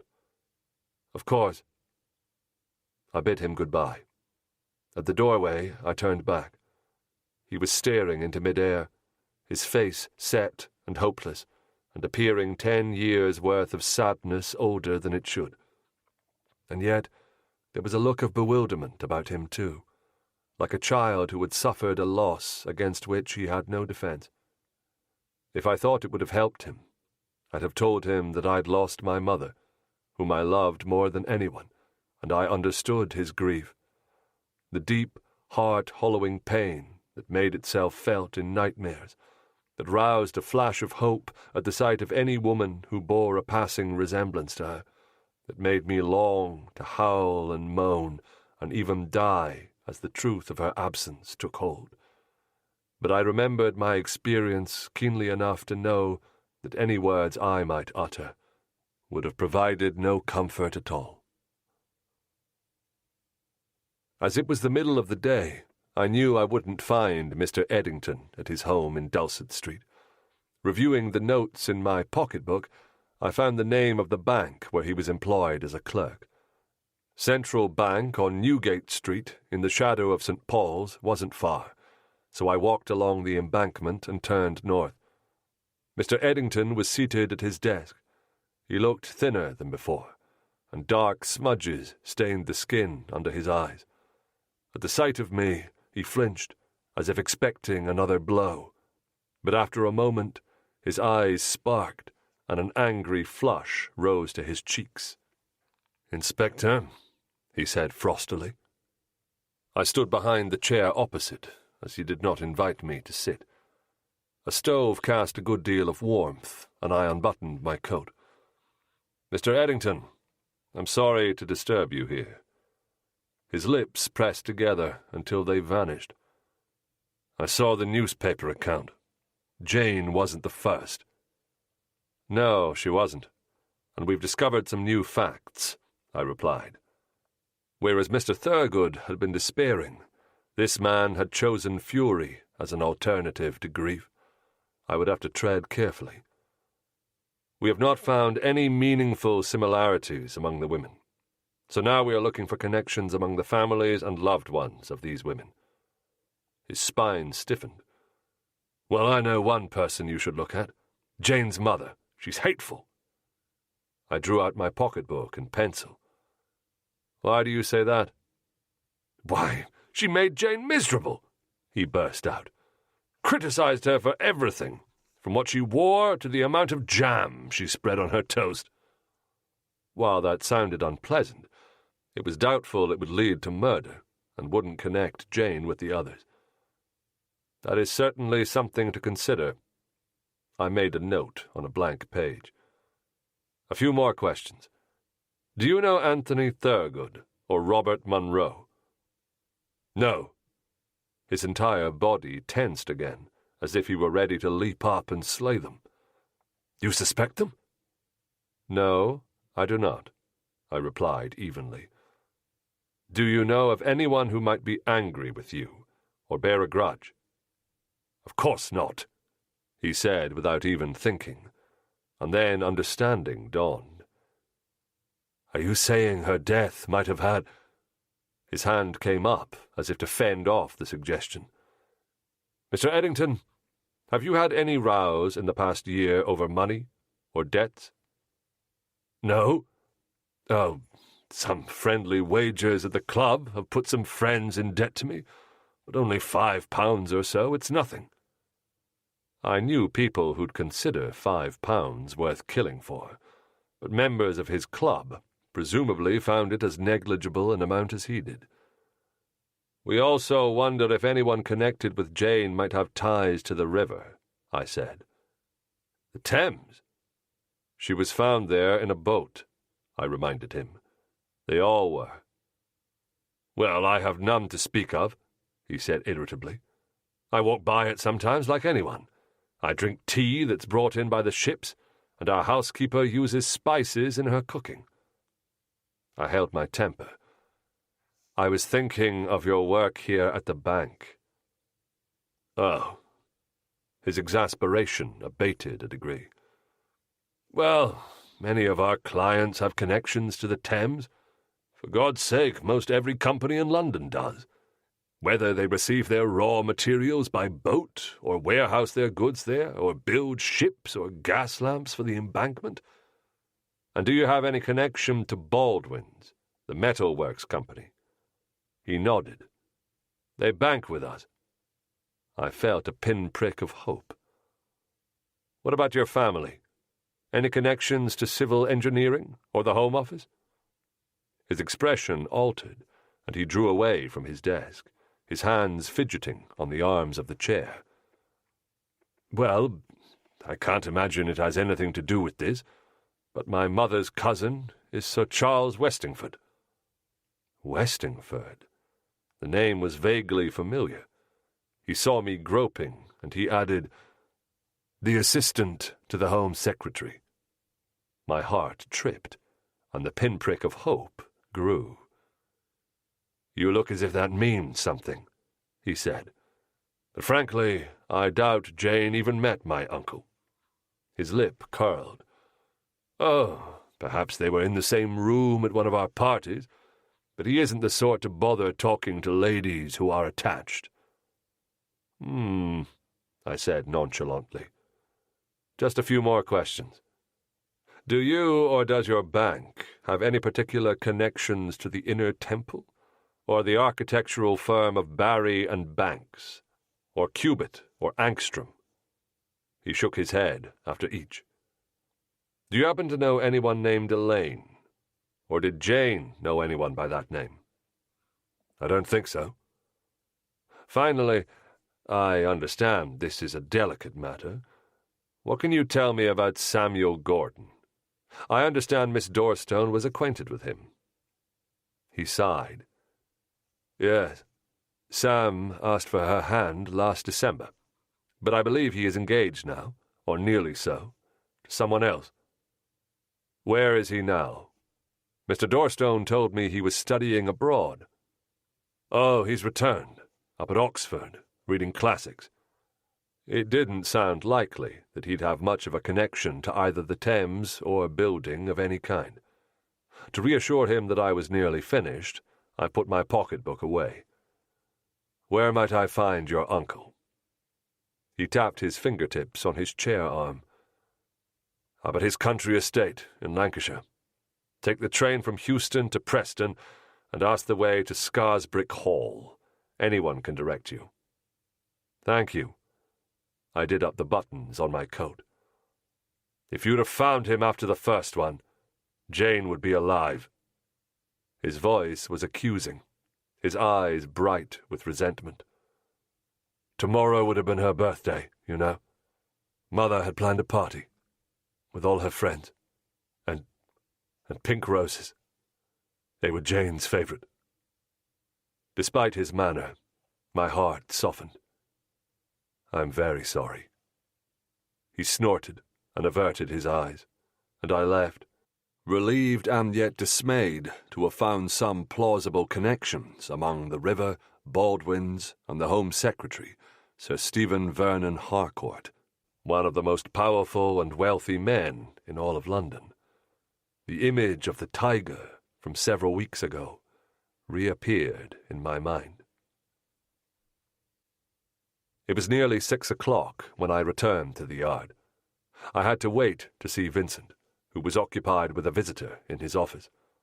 Over an hour later, finally, a man I didn't recognize departed, and I knocked. He looked up from his desk. Hello, Corrigan. Anything? Possibly. Like Eddington, Vincent didn't invite me to sit, and I remained standing, reporting everything I'd learned. At the end of my recital, he nodded minutely. So there are threads connecting Thurgood, Eddington, and Munro to both Baldwin's and the river. Twin threads, yes, sir. When he didn't reply, I continued. I'm planning to go to Whitechapel tomorrow first thing to find Nate, and then I could go up to see Westingford. That may not be necessary. I can make some discreet inquiries first, here in London. The caution in his expression suggested he didn't trust me to manage an interview with the assistant to the Home Secretary tactfully. Well, so long as we obtained the facts, I was beyond caring how they came to us. Yes, sir. He made a note on a piece of paper and slid it into one of several folders at his right hand. Thank you, Corrigan, again, for keeping me apprised. I appreciate your efforts. Rather stilted, but decent of him to say. Yes, sir. I let myself out, then went to a chop house where I ordered myself a meal. Whitechapel tomorrow. I almost choked on the beef stew as I realized that the next day was Tuesday. I could only hope that our man had committed his murder for the week, and we wouldn't have a fifth body in the river in the morning. But my sense of unease continued to grow until it ruined my dinner. On my way home, I stopped by Belinda's sister's house.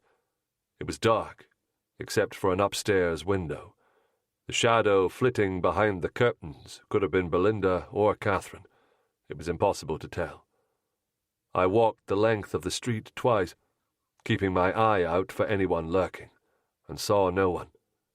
Nevertheless, I slipped into an alley and watched until the upstairs window went dark.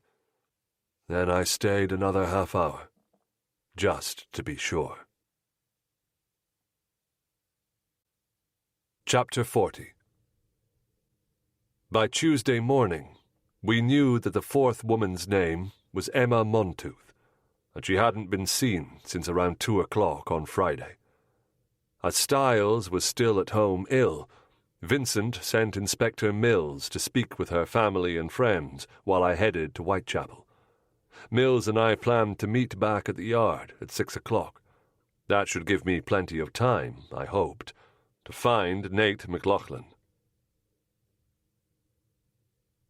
Half an hour with Ma Doyle would steer me straighter than any number of hours scooting around Nate's last known address on Brook Street. I approached her shop, peered through one of the 2 front windows, and backed away. Too many people who'd want to say hello and ask why I was there. I went round to the alley and slipped in the back door, where Elsie was scooping tea into packets. She gave a shriek of surprise, then came toward me to throw an arm around my waist. I drew back and studied her. She looked more like her mother every time I saw her. Same sassy tilt to her chin, same hazel eyes. A pile of auburn hair wound into braids. Damn pretty, even beautiful, at age 19. I wondered how many Whitechapel boys were hovering around. "What are you doing here, Mickey?" she asked. I couldn't help but grin. Nobody calls me Mickey anymore, but you and Ma. She slapped me gently on the cheek. "That's for not coming round for Sunday tea in weeks. And here, it's a Tuesday. Are you needing something?" I shrugged sheepishly. "I'm looking for somebody, and I have a feeling Ma might have an idea where to start. Nate McLaughlin." Her grin faded, and I put up a hand to reassure her. "I'm not here to cause him trouble." Her head tipped. "What do you want with him, then?" "I need to ask if he had anything to do with the women who have been murdered on the river." "Ah!" she exclaimed. "He would never." "I'm guessing he didn't, but I still have to ask. Do you know where I can find him?" Her mouth formed a pink rosebud. "I'll fetch Ma. She might know." She pushed open the door to the front room, and the chatter of half a dozen conversations swelled and then faded as the door shut. I upended a barrel and sat on it, just like I used to when I'd work sums for Ma on my slate. The smell of Darjeeling, a tang that often flavoured the Doyles' living quarters above, together with the purpose of my errand, took me back to that afternoon when I'd come for Sunday tea and Elsie had told me about Nate McLaughlin's trial. It had taken place a fortnight before, but she was still angry about it. The gist of what I remembered was this. There was a girl named Gemma Green, too pretty for her own good, who loved to stir up trouble among the boys, flirting with a few at a time and relishing it when they'd fight over her. It was mostly harmless, until she set her sights on Nate McLaughlin. Nate was a good, hard-working lad who fancied another local girl named Katie Dewey, and he'd have nothing to do with Gemma, which first made her want him worse, and then made her sulky and spiteful. One day, Gemma vanished. No one knew where she was for 3 days, and her mother had been worried enough to call the police. At last, Gemma turned up, saying that Nate had taken her to a basement near the wharf, tied her up, and outraged her. She'd managed to undo the ropes around her wrists and escape. I'd never met Nate myself, but according to Elsie, Nate had never done anything like this before, and he wasn't the sort. The problem was, he had no alibi. He worked on the docks by day and slept at home at night, same as always. But Gemma said he came to her between and left her for hours. She showed people the bruises and scrapes on her wrists where he tied ropes. The trial happened almost immediately, with Nate convicted on Gemma's tearful testimony and sentenced to 9 months. But a few days after the trial, it came out that 4 different people saw her at various shops 2 of the days she was supposedly abducted, and no one had questioned Gemma's story of how she'd undone the knots and escaped. "Fancy a dockhand not knowing how to tie a proper knot," Elsie had scoffed, and I thought she had a point. Part of the reason Elsie had related all this was because she wanted me to get Nate out of prison, and I had to explain why that was impossible. The outcome didn't seem wholly justified, I admitted, but there had been a trial and verdict, and I couldn't undo that, especially given that it took place in a borough where I had absolutely no standing or authority.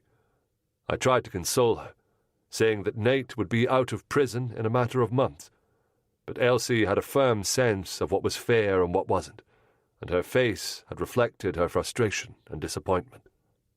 The door opened and Ma appeared, drying her hands on a towel. "Why, Mickey, what are you doing back here?" Back in the chapel, or in this back room, I wondered, but I only gave her a quick kiss on the cheek. "Is Harry all right?" she asked, her expression concerned. "Oh, he's grand," I said, waving a hand. "First thing he told me was he loves Latin and wants to be a doctor, so I brought him round to James. Now he spends all his time taking patient histories and soaking up whatever James will teach him." She frowned. "But I see him," I added hastily. "I admit we had a rough patch to start, but we're fine now. He's a smart bloke with a good heart. He's even helping me with an old case, seeing as I'm on a new one." She winced. "Aye, those poor ladies in the boats. I saw your name in the papers." I nodded. "Remember I told you about the commission?" "Trying to shut down the yard," she supplied. "One of the commissioners has it in his head that Nate McLaughlin might be involved, because of what happened before." Her expression grew indignant. "But it was a lie from start to finish." I drew out another barrel for her and upended it. "Elsie told me about the sort of girl Gemma was, and I know it came out afterward that she was seen at some shops. What else can you tell me?" She settled on the improvised seat, her lips pursed so tightly with disapproval that her right cheek dimpled. "Well, 2 weeks after the trial, she's showing." Her hand rested on her stomach. "And trying to say it's Nate's. Now, any woman who's ever had a child knows no one shows at 4 weeks. Then, a fortnight along, after Gemma ran off, her sister fessed she found rope hid in Gemma's drawer, with blood on it, like she made the marks herself. I blew out a breath. Where did Gemma go? I couldn't say, but the damage was done, of course. Her face took on a pinched look. The worst of it was, the week before the trial, the rumours were so thick that Katie Dewey told Nate she didn't know what to believe and broke things off. I'd say that hurt him worse than being found guilty. Poor lad. And he's never admitted to it. She shook her head. I've known Joan and her boy for years. I'm telling you, Mickey, he didn't hurt Gemma. Ma, I'm guessing you're right, but I still need to talk to him. I saw her begin to protest, and I leaned in. Otherwise, somebody else is going to come looking. Better it's me, isn't it? I'll give him the benefit of the doubt. Of course.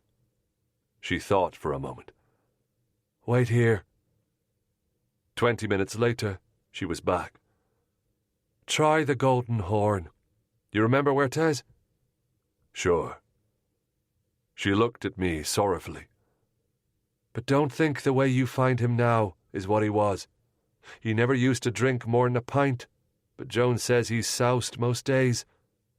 Her voice was sad. He's bitter, Mickey, like you could have been. I nodded in acknowledgement. If you hadn't made me see reason. She patted my cheek, more gently than Elsie had.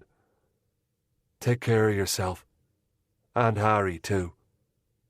I pulled her into a quick, grateful embrace. Then I headed for the horn. It had been more than a decade, but plenty of us from the docks went there, and I found it without making a wrong turn. The paint from the wooden sign had faded, leaving only the carved letters and the shape of a horn, and the door was new, probably because the old one had rotted. As I swung it open, the smell of hops and river-scented floorboards brought me back. For just that second, I could have been 17, with some swagger in my step and a few shillings in my pocket, and Pat Doyle could have been right behind me. At this time of day, the men weren't here to sing or play cards or even start a fight like those who'd come later. A dozen men, most of them alone at their tables, drank sullenly and with purpose. Only a few bothered to glance up as I entered. I went straight for the buxom woman behind the counter and asked for my quarry. She pointed behind me. A tight silver ring made her chubby finger look like a pink sausage in its casing. There. I turned to find Nate's eyes already on me, and I approached. He was around Colin and Elsie's age, 20 or thereabouts, wiry the way dockhands are, with a good pair of shoulders, a handsome face, a thatch of tousled red hair, and a grim set to his mouth. I sat down on the stool opposite. "Nate, I'm Mickey Corrigan," I said. He gave me a dark look. "You're police?" I nodded. "I ain't done nothing," he said warningly. "I just want to ask you some questions." A snort. "Like you'll believe me." "Listen." I leaned forward. "I grew up here. I know how things can be." He appraised my overcoat. "You seem to have done all right." "You know Ma Doyle?" That erased some of the sneer, and a cautious interest lit his eyes. "She took me in after my ma disappeared," I said. "And she says you didn't touch that girl." He deflated, and his eyes dropped to his pint. "Well, I didn't." I tend to believe her. His gaze flicked up to meet mine, and I lowered my voice. "But I have to ask you. You've heard about those dead women on the river?" "Of course." Then his expression changed. He looked horrified first, then hunted, and at last despondent. "You think I done it?" he said dully. 'cause of what they said I done before. Where were you on Friday afternoon and evening? He thought for a few seconds. Here. I stood and approached the barmaid. Was Nate here on Friday? Sure. She wiped the inside of a glass with a rag. He's here most every night, drinking until he's too blotted to stand. When did he arrive? I asked. She twitched her full mouth to the side, held it there while she thought. Came around 1 in the afternoon, just after I come. Left maybe midnight. You're sure? Her eyes drifted to him, and to my surprise, her expression softened. Poor fool. Weren't fair what she did to him. Her gaze returned to me. Whatever somebody done that day, it weren't him. He was so soused he couldn't walk straight. You're certain it was Friday? Friday was last day I worked. She turned to a man with the jowls of a walrus who was perched nearby, pretending not to listen. Dick, you was here Friday. Was Nate here? Aye, I started playing cards around 3. He was here. He directed his thumb toward the corner where Nate sat brooding over his pint. In his usual spot. So, Nate had 2 alibis. And your names? I asked. If she demurred, I'd doubt her, but she obliged instantly. Marjorie Flaxwell. She tipped her head toward the man. Dick Connolly. Thanks. I pulled some coins out of my pocket and dropped them on the bar. A pint for Dick, if you would. The man nodded his thanks, and the coins vanished under her plump hand before I turned away. I returned to Nate's table and scribbled the names in my pocketbook. You're clear, I promise, I said, looking down at him. He gave a doubtful look and lifted his tankard to his mouth again. There was something in me that wanted to sit back down, to try to convince him that as rotten as he felt right now, his life wasn't over, that things could change, that 10 years from now he could find himself with work he liked, a woman he loved, maybe even one who loved him back enough to forgive him when he acted like an ass, friends who cared enough to argue with him when he was steering himself wrong. The scowl on his face told me he wanted to be left alone. Still, I tried. My name's Corrivan, I reminded him. I'll help you if you want. Find you something to do, get you away from here. You can reach me through Ma Doyle. You hear me? I don't need help from the likes of you. His resentment was obvious, but I might have missed the note of shame, the need for something beyond rescuing, except that Belinda's reproach had taken root in my mind. It's true that I've done all right for myself, Nate, but only because someone helped me, back when I left Whitechapel. I thought of Mr. Gordon, the superintendent in Lambeth. Helped me more than once, and I needed it. I was young and stubborn, and there was a lot I needed to learn, I said frankly. If it hadn't been for him, I'd probably be dead. That penetrated his mistrust, however briefly. He looked at me searchingly, but he said nothing. So after a moment I said, "Offer stands. Any time, all right?" He nodded, and I had to be satisfied with that. I reached the street and considered what to do next. The offices of the Falcon weren't far, no more than a 10-minute walk. I turned in that direction and reached the large door, pushed it open and mounted the stairs to the second floor, where dozens of men were laying type, their fingers quick and deft, plucking the lead bits from their wooden compartments. I approached the nearest man. "Where can I find Tom Flynn?" His eyes never left his task. "Upstairs." I thanked him and climbed a flight of rickety wooden stairs that I wouldn't have wanted to navigate in the dark. An oblong rectangle of light lay across the floor at the end of the hallway, and I reached the open door and looked in. He was bent over a table covered with old newspapers. "Tom." He looked up, and his expression brightened. "Corvin, hello." Before I even had time to settle into the chair, Tom pushed a page of newsprint toward me.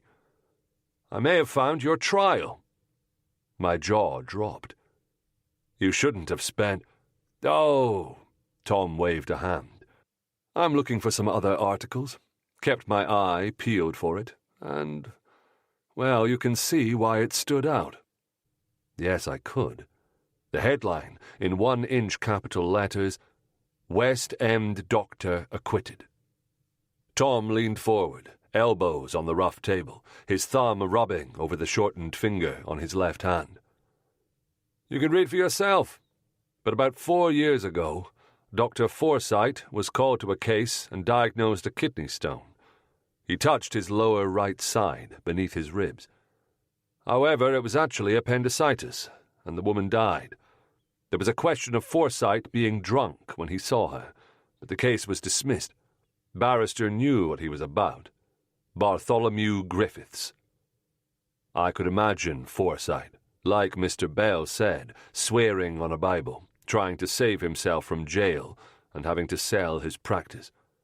I scanned the article, but Tom had omitted nothing important from his rapid synopsis. I blew out my breath. "You're a good man." He brushed the compliment aside, but I wasn't so much a fool that I didn't know the effort he'd taken on my behalf. I owed him more than a pint now, and I pay my debts. So I told him everything I'd discovered so far, with the proviso that he couldn't use it yet, and I'd have more for him soon. He walked me down the back stairs and whistled for a cab. The sky darkened as I rode west, and I fit this new information about Dr. Forsyte into what I already knew. As I passed St. Paul's Cathedral, I recalled the barrister's name, Bartholomew Griffiths.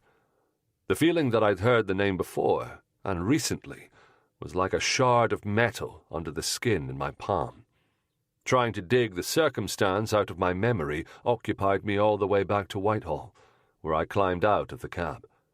I still couldn't remember where or when I'd heard of him, but I knew if I stopped trying, it would come to me eventually. Chapter 41. Mindful that I hadn't eaten all day, I stopped in a pub to wolf down a slice of shepherd's pie before I returned to the yard. Vincent's door was open, with Inspector Mills inside, and Mills must have noticed Vincent spotting me, for he turned as I approached. "Any luck?" Vincent asked. "It's not Nate," I said to both of them. "He has an alibi for all of Friday. 2 of them, in fact." I handed over a piece of paper with their names and the address of the Golden Horn. Inspector Mills's cough rumbled in his throat. "I was just saying that I met the 4th victim's father, Montooth. Furious, of course, that we haven't caught the man. Railed at me for a good 10 minutes before I could get a word in." "Was she married?" I asked. "Engaged. Emma was 18. Her fiancé is named David Cobb, who's at university reading history." I had the fleeting thought that he might be connected somehow with Jane's suitor Sam Gordon, or Rose's brothers at Cambridge. "Which one?" "Oriel, one of the Oxford colleges. But her father says Cobb wouldn't have anything to do with this. Called him a weak-minded ninny." He curled his lip in imitation of Mr. Montooth. "What does Montooth do?" He sniffed. "He's a gentleman, collects art, serves on a few railway boards." "And how did Emma go missing?" I asked. "That's the strange thing," Mills said. "I know all of the others were taken at night.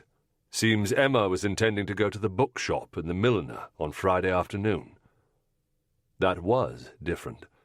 Perhaps the man was merely guided by opportunity. Perhaps the 3 Tuesdays were coincidental. Inspector Mills took out a handkerchief and wiped at his nose. "The Milliner says Emma stopped in at around 3 o'clock, but after that, nothing." Vincent sighed. "All right. Well, I suppose we should find out if Mr. Cobb has any connection to the river, building or engineering, although it doesn't seem likely." I heard the flatness in Vincent's voice, and by the gloomy look Mills gave me, I could tell he felt just as discouraged. "Thank you, Mills," Vincent said, and nodded. Mills turned away, and I made to follow, but Vincent said, "Just a moment, Corrivan. Please close the door." I stiffened. I hoped he wasn't still fixed on Nate McLaughlin. Even Quatermain should be satisfied with 2 alibis. Vincent gestured toward the leather armchair opposite. "Please." Well, this invitation was noteworthy. Warily, I drew the chair away from the desk far enough to accommodate my knees and lowered myself into it. His grey eyes met mine. "What is your opinion of Chief Superintendent Blair?" The question hit me like a bucket of ice water, and it took a moment to recover. Vincent's expression was bland, but there was a prickling along my spine, and I sensed I was being tested. I began cautiously, searching for words non-committal enough that I'd only confirm whatever Vincent already knew. "I worked under him for 4 years," I replied. "Yes." He waited. "He knows nearly everything about the river," I said. "The depth of water at various places, the tides at different times of the month, heights of the bridges, the foremen and managers of the warehouses, men who own the shipping lines and work at Custom House." "A knowledgeable man." He folded his hands across his waistcoat. "Could you tell me why you left?" Again, I had the sensation, stronger now, that this was a test, and a critical one. I couldn't imagine Vincent rewarding me for disparaging a former superintendent. It was on the tip of my tongue to say that I'd merely wanted a change, to let him think I was capricious or overweening or even disloyal, when Vincent said, "We have it on good authority that Blair leaked information about the first 2 murders to the press." I flinched, knocking my elbow into the chair arm. "You're surprised?" A look of relief crossed his face. "Of course," burst from me, but I fell silent as questions rose to my mind in a wave. What would Blair gain by sabotaging the investigation? Was this out of spite toward me, toward Vincent, or out of general resentment that the case had been turned over to the Yard? "Corrivan, I need an answer." His words jerked me back to the present. "Why did you leave?" he asked again, patiently. I coughed to clear the thickness in my throat. "I had concerns about some of Blair's actions, sir." "Specifically?" Vincent's tone told me he knew something, and I resolved to say only what I knew for certain. "He was overlooking some of his men taking bribes from officers at Custom House," I replied. He unclasped his hands to turn over a palm. "And?" He was looking for an allegation that I couldn't give him. "Sir, there's nothing else I could say with certainty, and I don't guess. Feels too much like slander." "Very well." His eyes were sober. "Were you acquainted with a Custom House officer named Walsh?" So, he knew. My heart tripped, and my spine cleaved to the upholstered back of the chair. A second wave of questions. Was this the reason Stiles and I had been sent to Wapping that first day? Not because Blair had requested me for the lighter boat, or because I happened to be available, but because Vincent knew I'd watch Blair with extra care. Yet another wave of questions formed behind this one. What else did Vincent know, and did he blame me for not speaking up about my suspicions years ago, for dodging the mess and moving to the Yard? Vincent sat with his spine straight, his left elbow resting lightly on the chair arm. "Mr. Corrivan, I have a particular reason for wanting to know, and I shall keep your confidence." I was silent for a long minute. I had never told anyone the whole story, not even James or Belinda. But the look in Vincent's eyes told me that if I didn't tell him now, he'd never ask me for the truth again. "As you probably know," I began slowly, "there are some merchants and shipping companies who give bribes to customs officers to avoid paying the proper duties on goods. The customs officers, in turn, pay the river police men a portion of it, to guarantee safe passage and no trouble. This has been going on for years." Vincent's expression suggested he knew all this, and relieved, I continued. "But a few years ago, the penalty for accepting bribes rose from a moderate fine to 5 years in prison, so some of the customs men stopped taking them. Still, some of the river police men were wanting their money, so they threatened them or beat them. One of the river men discovered that Kevin Walsh was planning to report them, and he and another man went to talk to Walsh, convince him to keep quiet." "Who were they?" The names stuck in my throat. I remembered how low I felt when everyone thought I'd ratted out O'Hagan. Only this time I was actually being a rat. But I'd left the river police for a reason. "Jonas Pye and Steve Wick," I said. "Wick's the sort who goes along with things, but Pye's clever as they come." He nodded. "Go on." "Walsh turned up dead 2 days later. His body washed up on the bank near Scully Dock. A new man at Wapping named Tom Finney was assigned the case and didn't seem to be making much headway." Young Finney had been chosen for a reason, and Vincent's face told me he understood that. But I learned enough to realize what had probably happened. "How?" This was another question whose answer stuck in my throat. But at last I said, "Kevin's brother Liam saw Pye and Wick and Kevin in a pub together 2 nights before his body was found." Vincent's chest rose, as if with a quick inhalation. "But Liam was a drunkard," I continued, "and he'd had some run-ins with river policemen over the years." "An axe to grind, perhaps," Vincent supplied. I nodded. "So I had no real proof that Pye or Wick or any of the rivermen had killed Walsh." I took a breath. Still, I was all set to go to Blair with what I guessed. I wanted to do the decent thing, so I met Pye at a pub to tell him ahead of time. A small snort escaped, as I remembered how Pye had laughed at me. He told me that Blair already gave them an alibi for that night, and Finney made it official, putting it in his report. Even as I spoke the words, I was back there in that pub, with Pye's words carving a crater in my chest. "Blair looks after his own, Mickey." Pye had laughed a second time, no doubt at the stupid expression on my face, at my disbelief that Blair would cover up a murder. Pye was always cocksure, but I sensed he wasn't bluffing.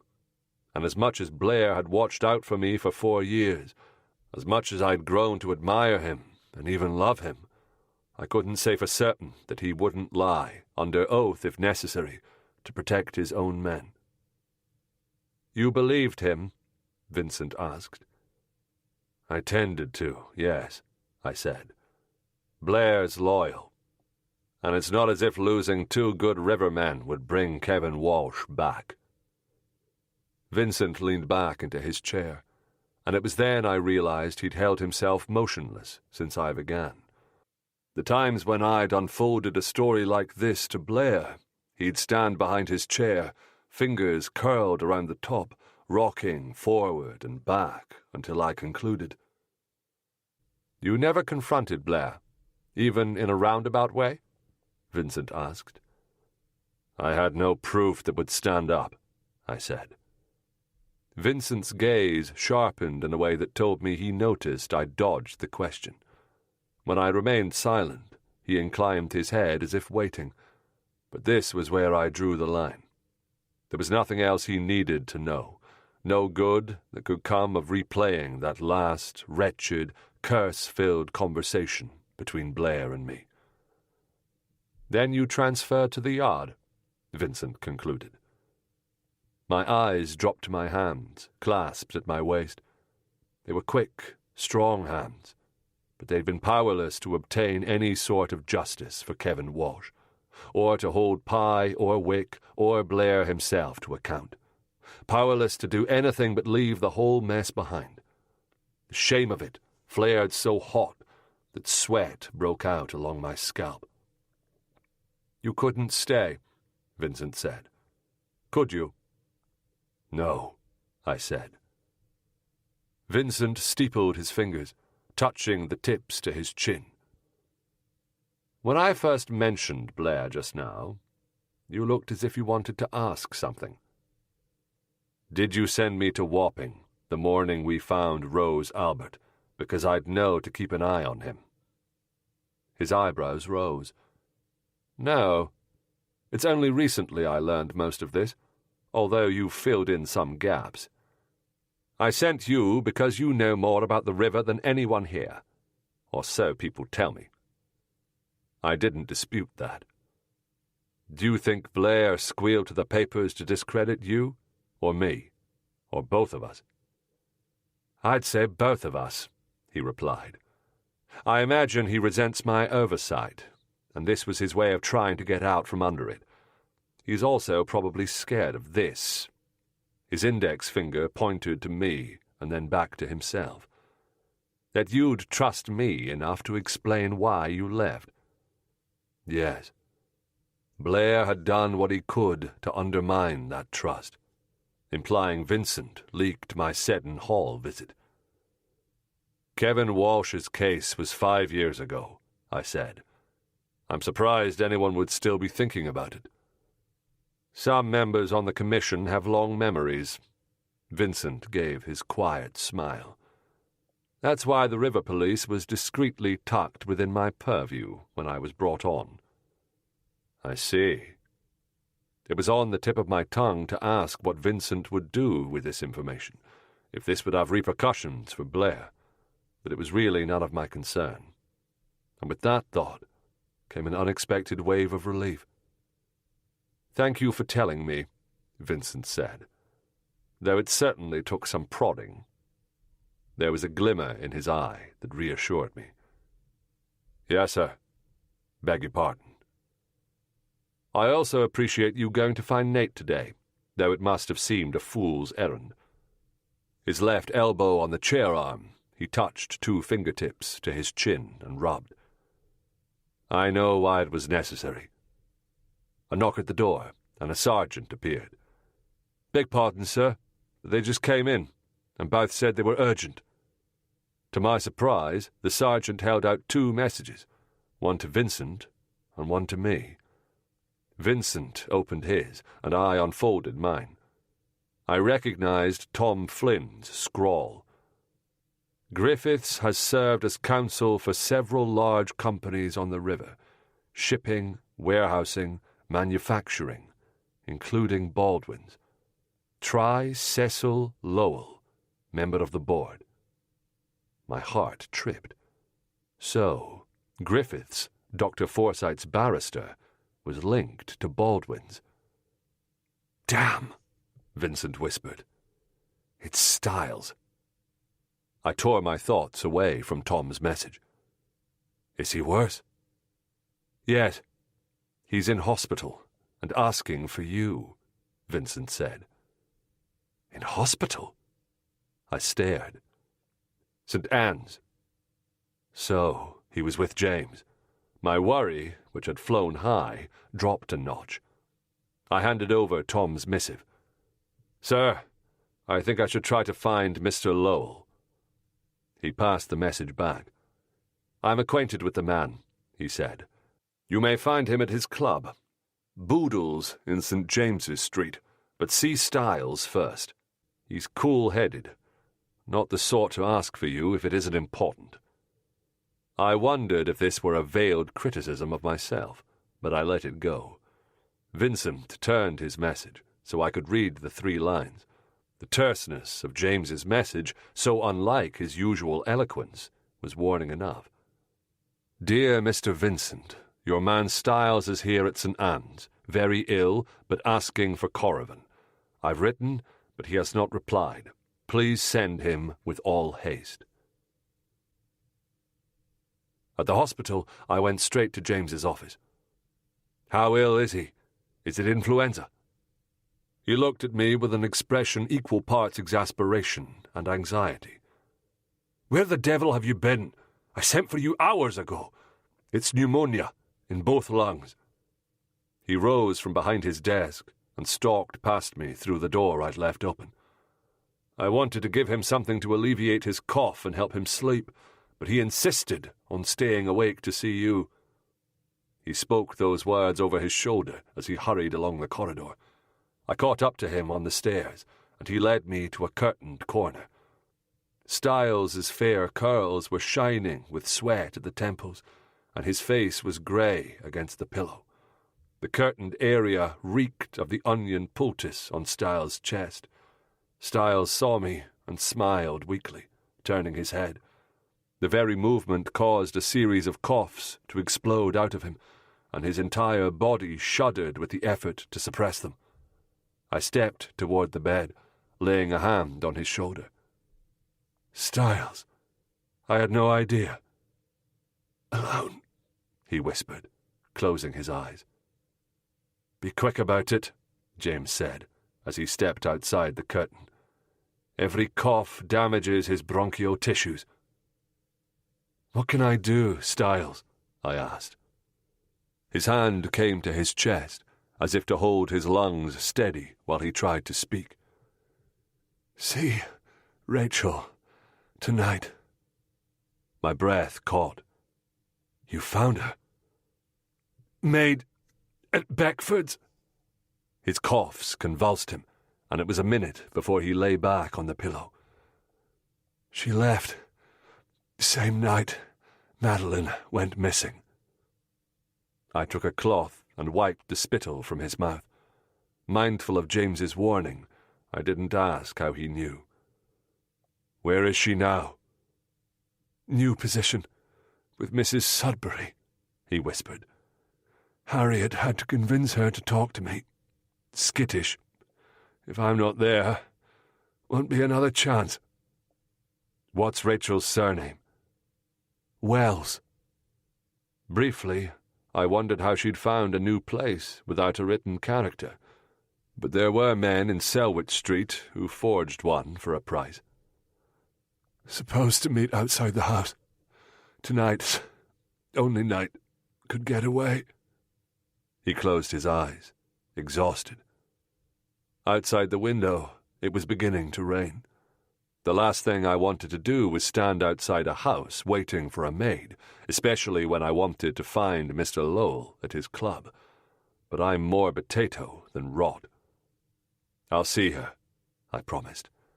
"I'll tell you everything she says, and if you want to talk to her later, you can." He winced. "Tell her.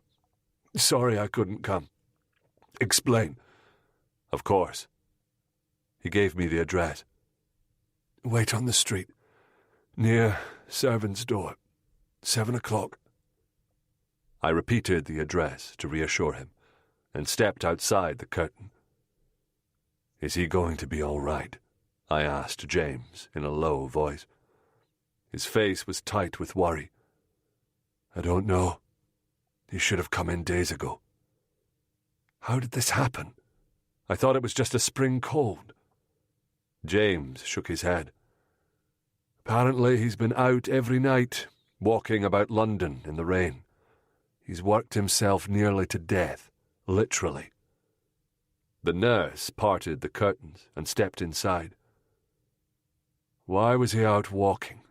I whispered. "Did he tell you?" "He was following someone," he replied, his murmur nearly drowned out by Styles's hacking cough. Following Rachel, the Beckfords, but no case was worth this. Perhaps James saw the depth of my worry, for he touched my arm in a rare gesture of rapport. I'll send word if he takes a turn. One way or another, the fever should break within the next 48 hours. From behind the curtain came the sound of retching, and bile rose in my throat. I swallowed it down and sent one of Ma Doyle's short prayers heavenward, on the off chance it might tip the scale. "I'll see Rachel, just as he asked," I said. "Don't let him worry about that." He nodded and stepped inside the curtain. I climbed into a cab. Naturally, I'd forgotten my umbrella. My heart twisted, thinking of how Styles would have made sure I had it, and I felt a pang of remorse. He wasn't just a skiff bobbing in my wake. What rubbish. If I thought of him that way, it was only because it allowed me to shore up a particular vision of myself. No, Styles was his own boat, making his own wake. Damn it. He couldn't die. "Where to, Gov?" Whatever Styles wanted me to find, I'd do my best for him. I gave the driver Mrs. Sudbury's address in Thurlow Street.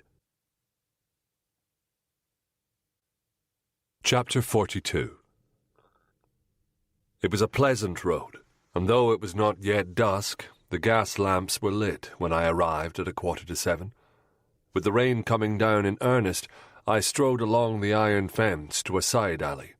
Between the bars, I studied the back door, in shadow under an awning, before I retreated to the meagre shelter of a nearby tree to wait. For half an hour, I stood in a rain that ripped down through the branches and chilled me to the bone. The muscles down my back ached from clenching them against the cold.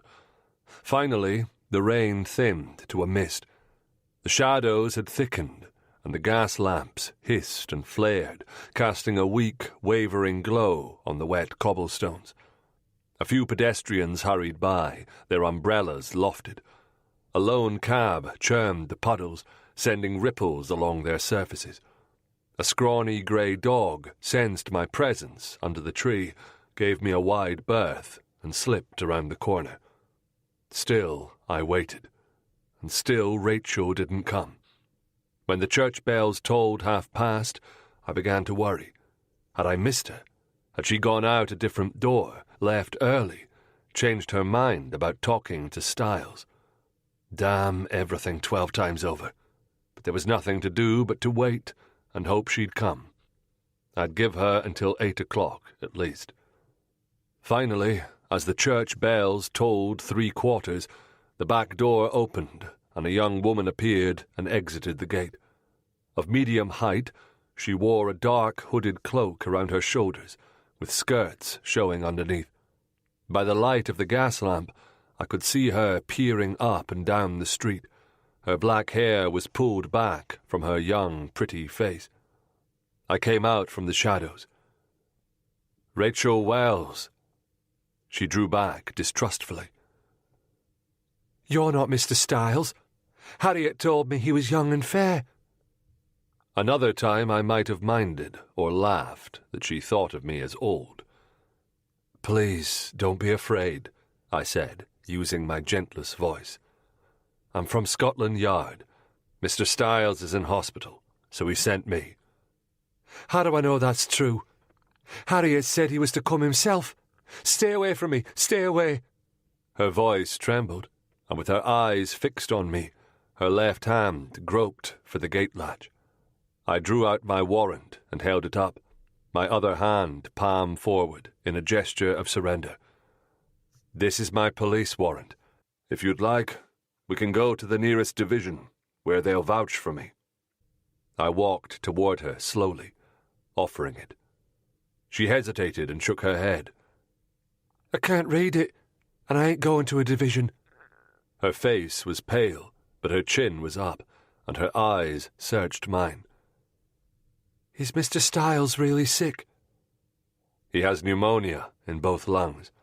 He's very sorry he couldn't come himself." I replaced the warrant in my pocketbook. "Did Harriet tell you why he wanted to talk to you?" Her hand clutched at the neck of her cloak. "About the Beckfords?" Could we go somewhere quiet? I asked. Her expression was instantly wary again. I ain't going nowhere alone with you. Of course not. I just want to get out of the wet.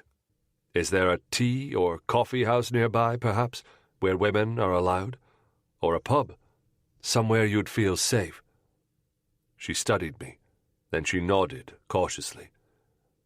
I know a place. 'Tisn't far. Wherever you like. She led me down the street and turned right onto another. She passed the King Henry, from which came the sounds of raucous laughter, and pushed open the door of the Blue Swan, a smaller place at the corner. The wooden sign had weathered, and the poor swan was missing her tail feathers. But the room was sedate, with a dozen people at scattered tables. I bought us 2 tankards of ale, and we found a quiet corner. The table wobbled, sloshing my ale over the rim.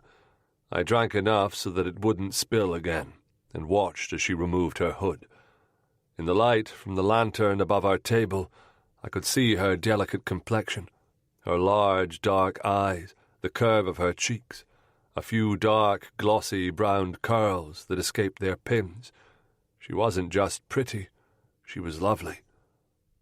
I felt a warning prickle down my arms. What do you want to know? She asked. Rachel, when did you leave the Beckford house? Her eyes slid away from mine. Near 6 weeks ago now. The same night Mrs. Beckford did. She gave a cautious nod. Did they ask you to leave, or did you leave on your own? She said nothing, merely studied me with a distrust that brought to mind Madeline in the cab on the way to the hospital.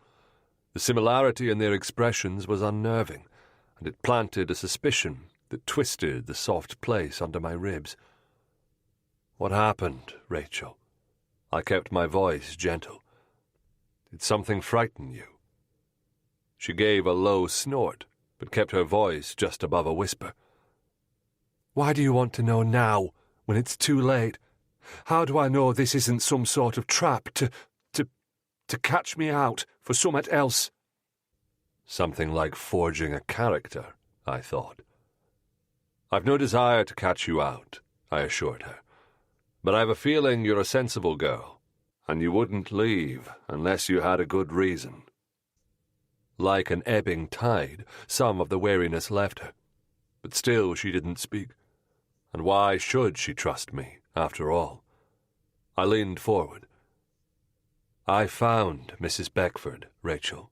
She's alive. Her eyes lit with surprise and relief. But Harriet told me she's still missing. Where is she? Is she all right? Rachel's concern seemed genuine. Whatever had happened in that house, Rachel didn't blame her mistress. She was in Holmdale Asylum, I said. I don't know how she ended up there, but she was wretched, half-starved and unable to speak. I took her to a hospital where there's a doctor I trust, but she's so overwrought that she only talks in her sleep, and she says the same words over and over again, something about a table and a red stone and a knife. Rachel's eyes widened and her lips parted. The skin on my arms prickled anew. She understood the significance of those words. And your name, I concluded. Her eyes dropped down to her hands in her lap, and a shiver shook her whole frame. She spoke mostly in French, I continued, so it took us a while to understand. I sat back. I'm gathering something terrible happened. Was Mr. Beckford part of it? I'll say he was. The way she said that, low, but with such loathing, I was gaining a sense of what he'd done. But still, I needed her to tell me. What happened, Rachel? She looked up. After Mrs. Beckford said my name, how'd you find me? You didn't ask him, did you? No. Mr. Stiles only talked with Harriet. She's a loyal friend, Rachel. He had to do a fair bit of work just to convince Harriet to relay a message to you. I saw her jaw soften. Now, I want you to assume I know nothing. I don't even know the right questions to ask. So go back as far as you need to, and take your time. I've all night for you, if you want it. She sat still, gnawing at her lower lip so cruelly I thought it might bleed. I changed tact. What can you tell me about Mrs. Beckford? Was she going mad, the way her husband said? Course not, she said witheringly. He told us he was worried about her. He wanted to protect her. A hard snort. He hated her, married her for her fortune. I heard him say so. The door opened, bringing in a gust of cold air, and Rachel watched a family of 3 find seats near the fire. Rachel, the doctor, Dr. Wallace, who'd been treating her, agreed with Mr. Beckford, and Mr. Spear, and Mr. Beckford's brother. They're all liars, she spat out. Liars who had orchestrated their stories well, I thought, remembering how neatly their accounts had folded together with only minor inconsistencies. For the 3rd time, I asked, "What happened?" Her gaze was full of accusation. Why would you believe me? Do you see this? I pointed to the small scab that remained on my cheek and pushed my hair back from my forehead to reveal the bare patch. When I tried to take Madeline home, thinking that's where she'd want to go, she fought me so hard she pulled my hair and drew blood, struck at me with my own truncheon. She would have killed me before she went back inside, so I'll believe anything you tell me about what happened in that house. At last she spoke, her voice low. He come at me. Stephen Beckford. She hesitated. The first time, it was his brother, Robert. He come at me with a knife in the kitchen. I knew better than to pull out my pocketbook and pencil, but I had to remember every single word of this. She wasn't going to say it again. He'd grab me, mean-like, and kiss me and touch me, and then he'd give me a pound and laugh afterward. Her lips trembled. I tried to be careful so I weren't ever alone, and mostly I could, but he'd catch me coming or going sometimes, or if it was late and no one else was about, and he did more each time. How many times? 4. Her expression was at once pained and pleading. You probably think I'm no better than a common whore, but it weren't like that. My parents are dead. I didn't have anywhere else to go. I don't think you're a whore, I said tightly. I think he's a bloody savage. She started at the venom in my voice. Go on, I said. What happened the last night you were there? What did he do? Not just him. Both of them. Mr. Beckford and his brother. She swallowed. Close your eyes. What? The word slipped out. Close your eyes, she repeated, her voice breaking. I can't have you looking at me when I tell you this. I'd never been asked that before, but I understood. There'd have been times in my life when I'd wanted the same.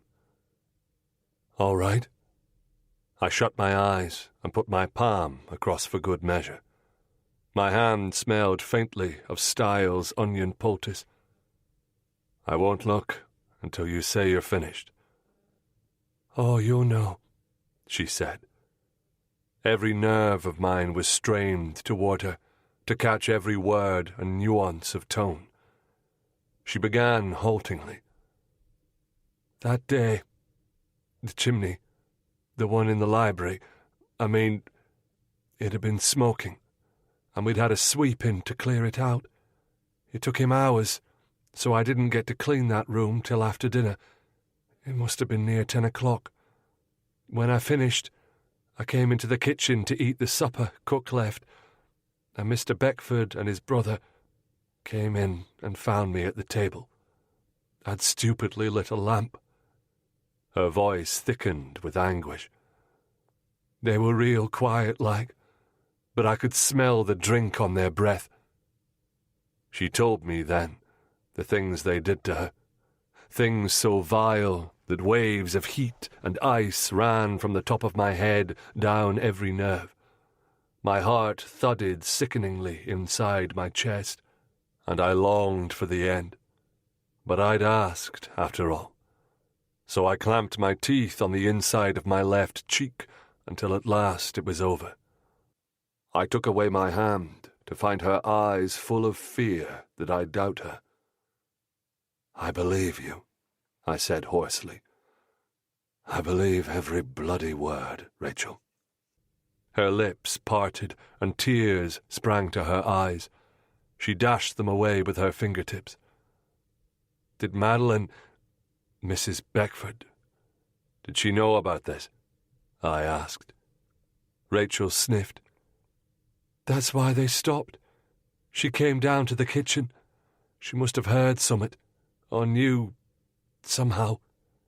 She opened the door and saw everything, and screamed." I could imagine it. Rachel atop the kitchen table, the men assaulting her, and Madeline at the doorway, her mouth open wide. What happened next? Rachel exhaled so deeply I smelled the ale on her breath. "Mr. Beckford, Stephen, he let go of me and went toward her, but she took one of them big knives from the woodblock by the sink and kept him away. She told them to let me go, or she'd kill them.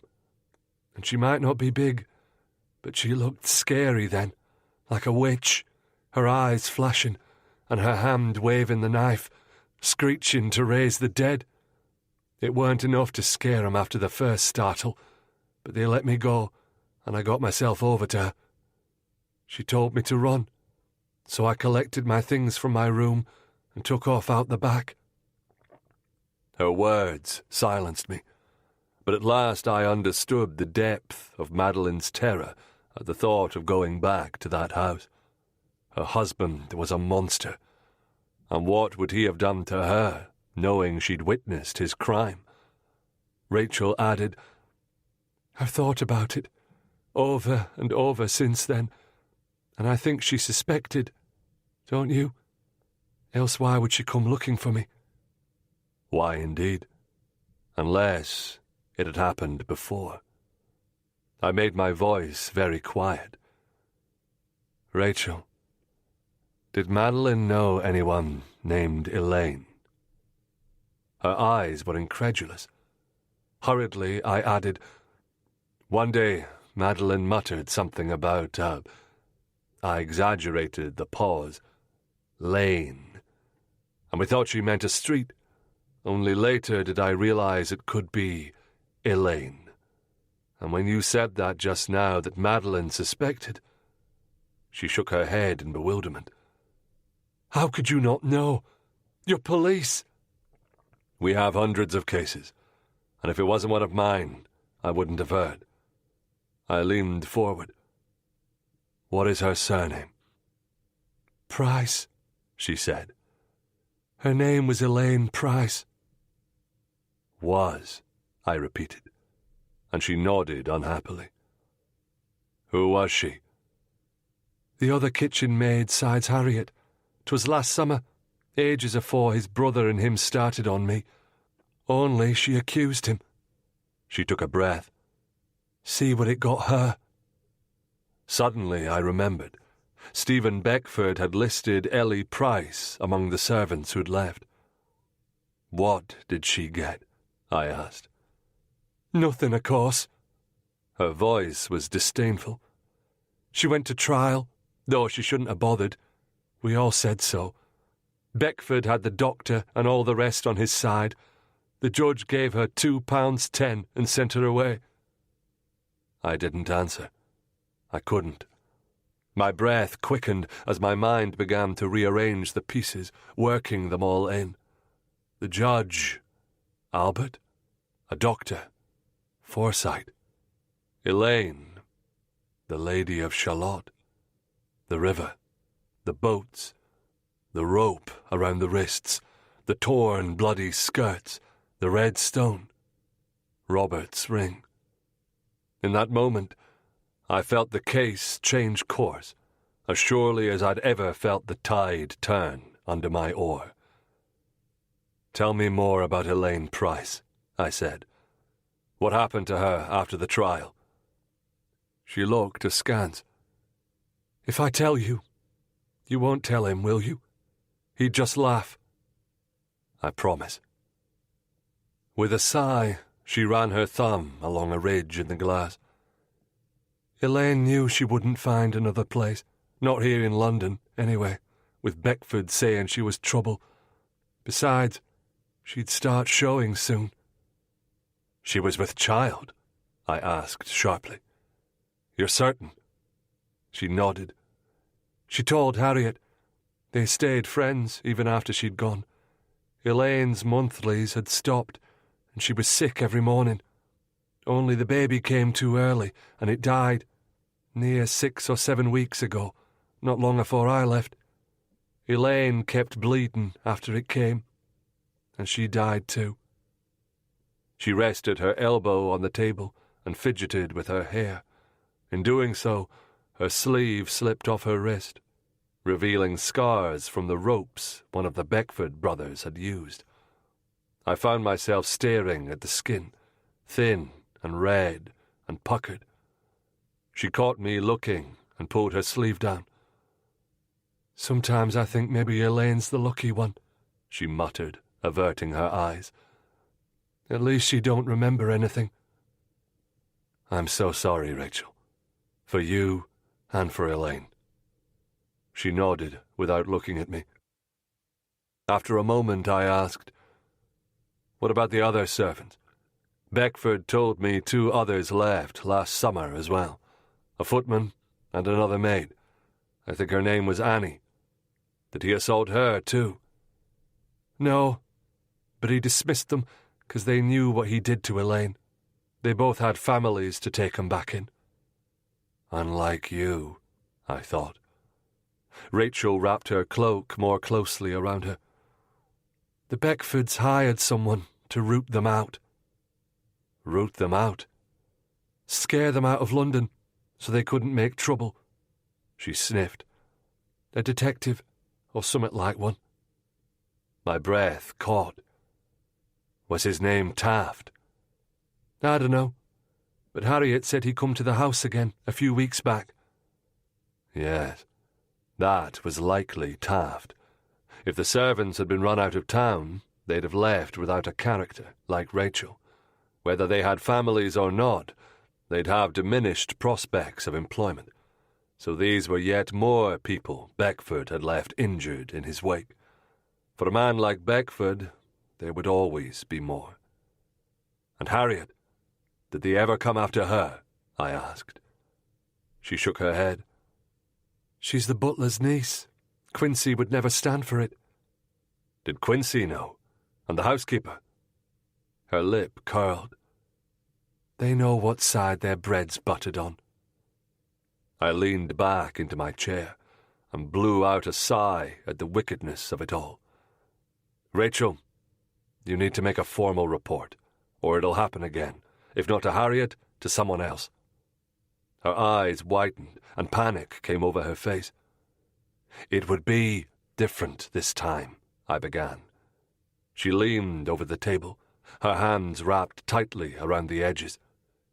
"I told you because I thought it would help Mrs. Beckford. But I'd hang myself before I speak of it to a group of men who'd laugh at me, or worse. And just when I've settled into a new place? No, I won't do it. I won't." Her voice had risen to a shrill pitch. People were staring. I muttered, "All right, Rachel. I won't make you." "Swear it." "I swear," I replied, my voice as vehement as hers. The room had gone silent. We sat quietly until all the stares drifted away, and I added softly, "I will never make you speak of it again, anywhere or at any time. A sheen of sweat had appeared on her beautiful face. Tears filled her eyes again and ran down her cheeks. "I thought you understood." "I do. I do." I dug in my pocket for a handkerchief, relieved that I'd put in a fresh one the night before. She looked at the folded square uncertainly. "It's clean," I said. She took it, opened it to its full size, and pressed it to her eyes. At last, she took it away. "I mean it," she said slowly and distinctly. "I will take my life rather than repeat that story in court just to be laughed at." Again, I believed her. Every bloody word. We parted at the doorway of the pub. I thanked her, put one of my cards into her hand, told her that if she ever needed anything, ever, to call on me, and turned away, my mind churning. The Thames wasn't the river in the poem, and London was no Camelot, but it was Elaine's story just the same. The two cases were flip sides of the same coin. Elaine, the maiden Elaine, the maid. Thank God Styles had convinced Harriet to trust him, I thought fervently. I crossed 2 streets before I realized my stupidity. I'd been so damned swept up in Rachel's wretched story, I'd forgotten to ask. I spun and raced back to the pub, then kept running, shouting her name. "Rachel!" At the end of the street, I found her, put my hand on her shoulder. The face was that of a much older woman, pale and fearful. I apologized profusely and turned away. Dear God, where was she? "Mr. Corrivan," she said, hurrying toward me from across the way. "For mercy's sake, what is it?" Between gasps, I asked, "Did Elaine have a suitor, a fiancé?" She shook her head. "Don't think so. She was shy." My heart sank. I'd been so sure. Then who would have taken revenge on her behalf? The image of Sidney Dorstone popped into my head. "What about a brother?" I asked. Or a father?" Her expression changed.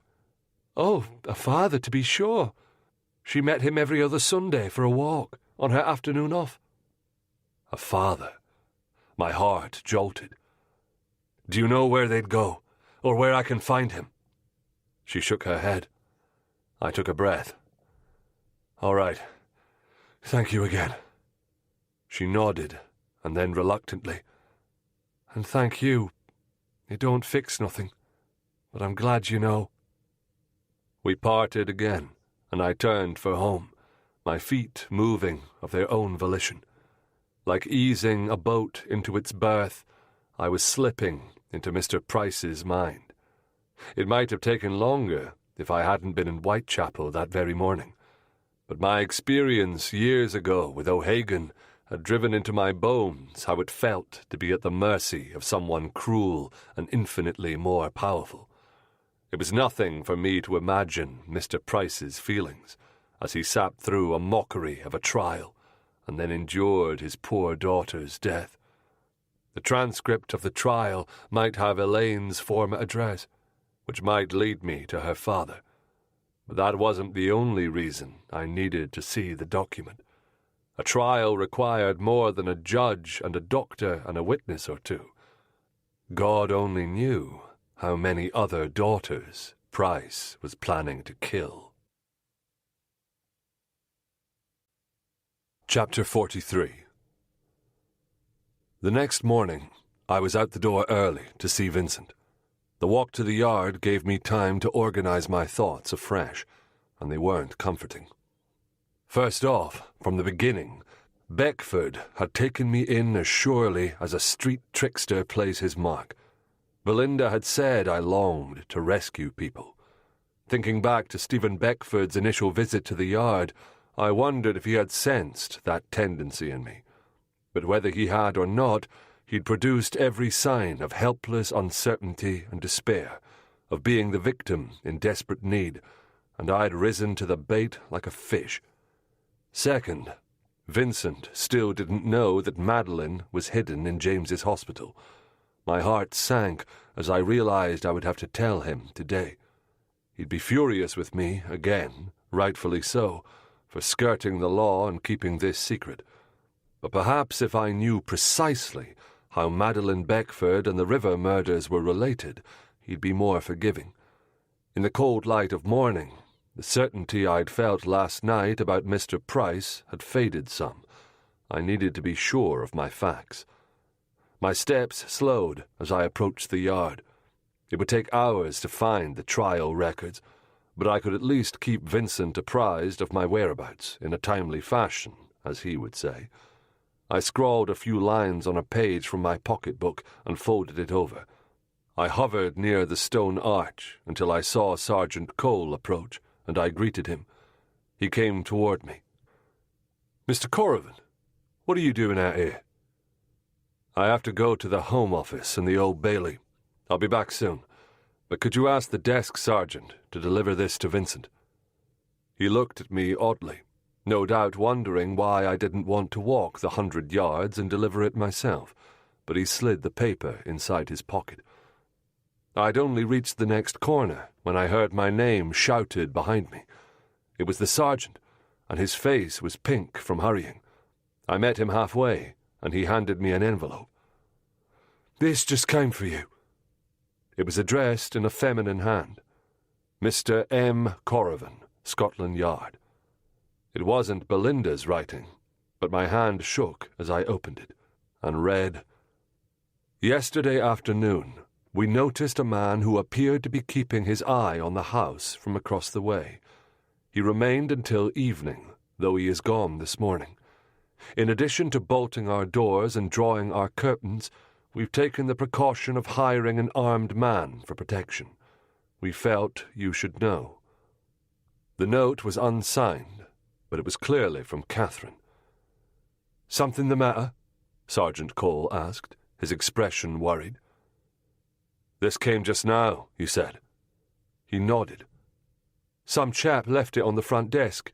I figured it might be important." I thanked him, shoved the message in my pocket, and turned away. No one but me had known where Belinda was, so Price had followed me to Catherine's, and I'd endangered Belinda yet again.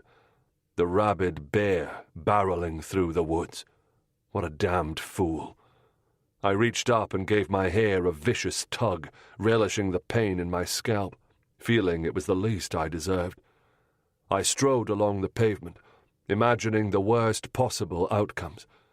In my mind, the hired man had been shot, and Belinda had been abducted and tortured and taken out of London in half a dozen ways by the time I reached the Home Office.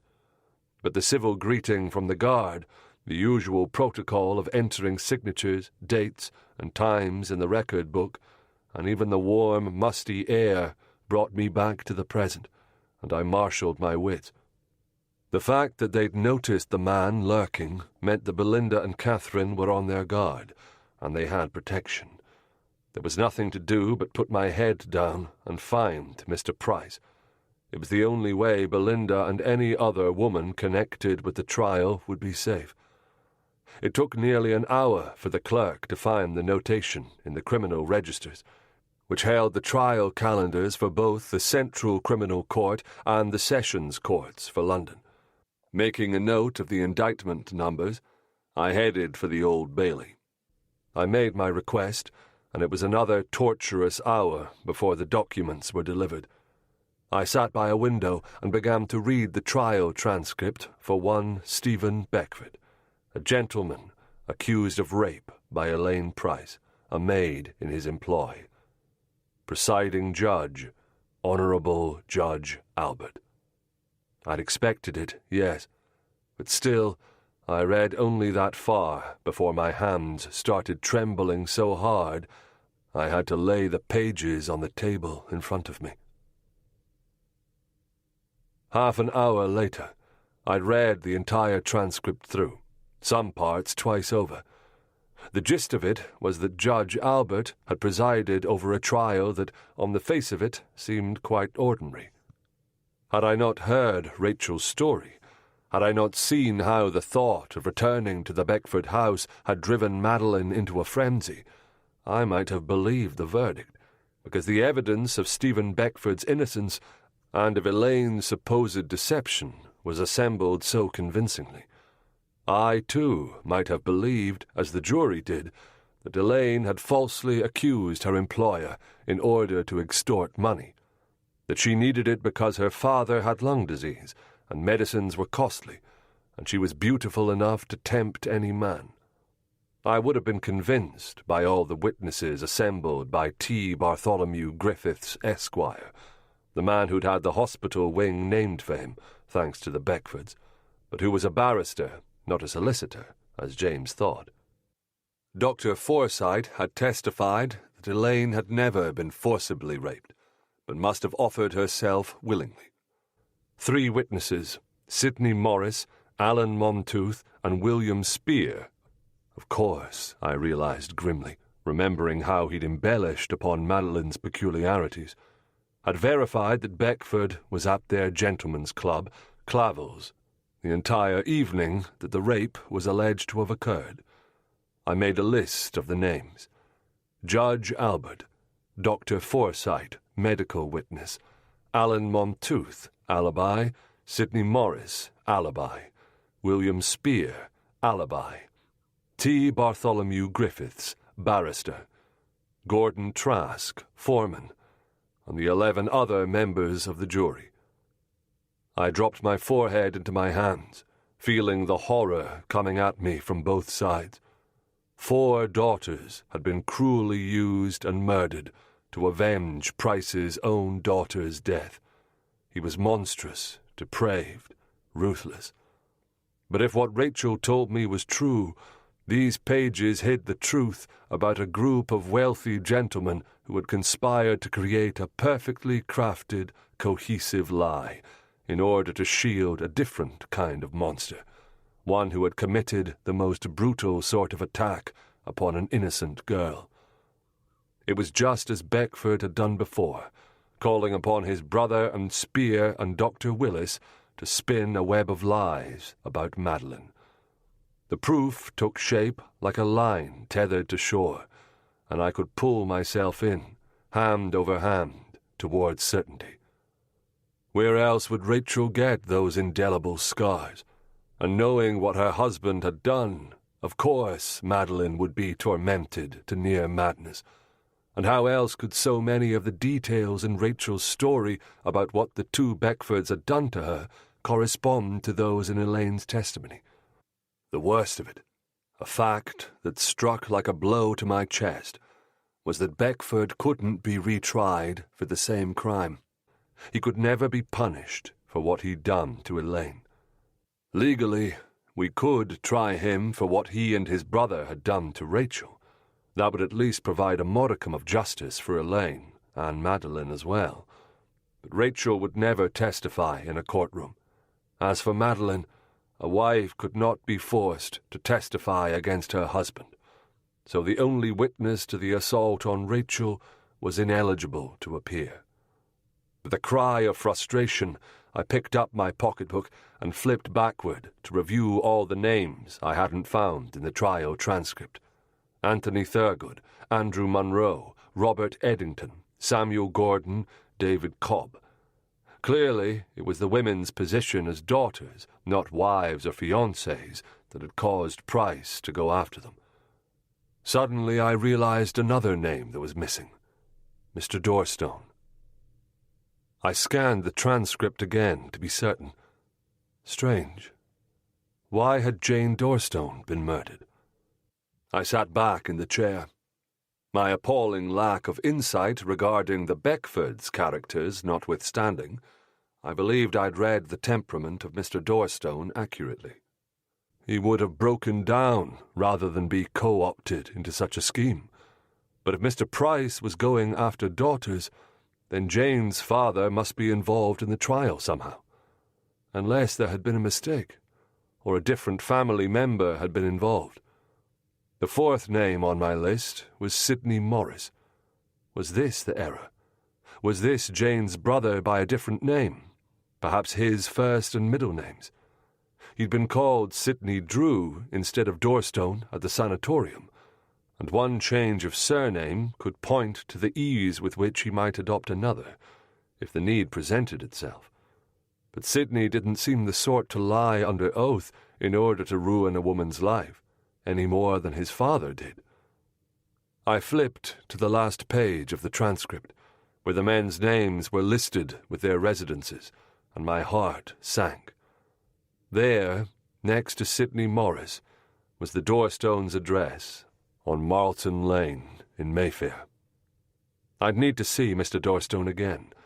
In the meantime, we had to look at these other men to discover if they had daughters, particularly Spear and Griffiths, also the foreman, Mr. Trask. I could imagine Mr. Price blaming those three more than the other jurors. Hastily, I began to copy the entire first page of the trial, including the accusation and verdict. I needed to tell Vincent all of this, but first I needed to see Styles. I went to the hospital and found James coming out of the contagious ward. "You can't see him," he said without preamble. "I have good news. He's not conscious, Corrivan." James's face was pale, and the sagging skin under his eyes told me he'd been up all night. I fought down the shock and fear that his words planted inside my ribs. I had expected James to work one of his usual miracles. He had done it so often before. His expression was despondent. "I know you're doing everything you can," I said. "Yes," he said simply. There was a long pause, unusual for James, and then he said, "Did you talk to Rachel?" "She was the key to everything." We walked together toward his office, and I summarized our conversation.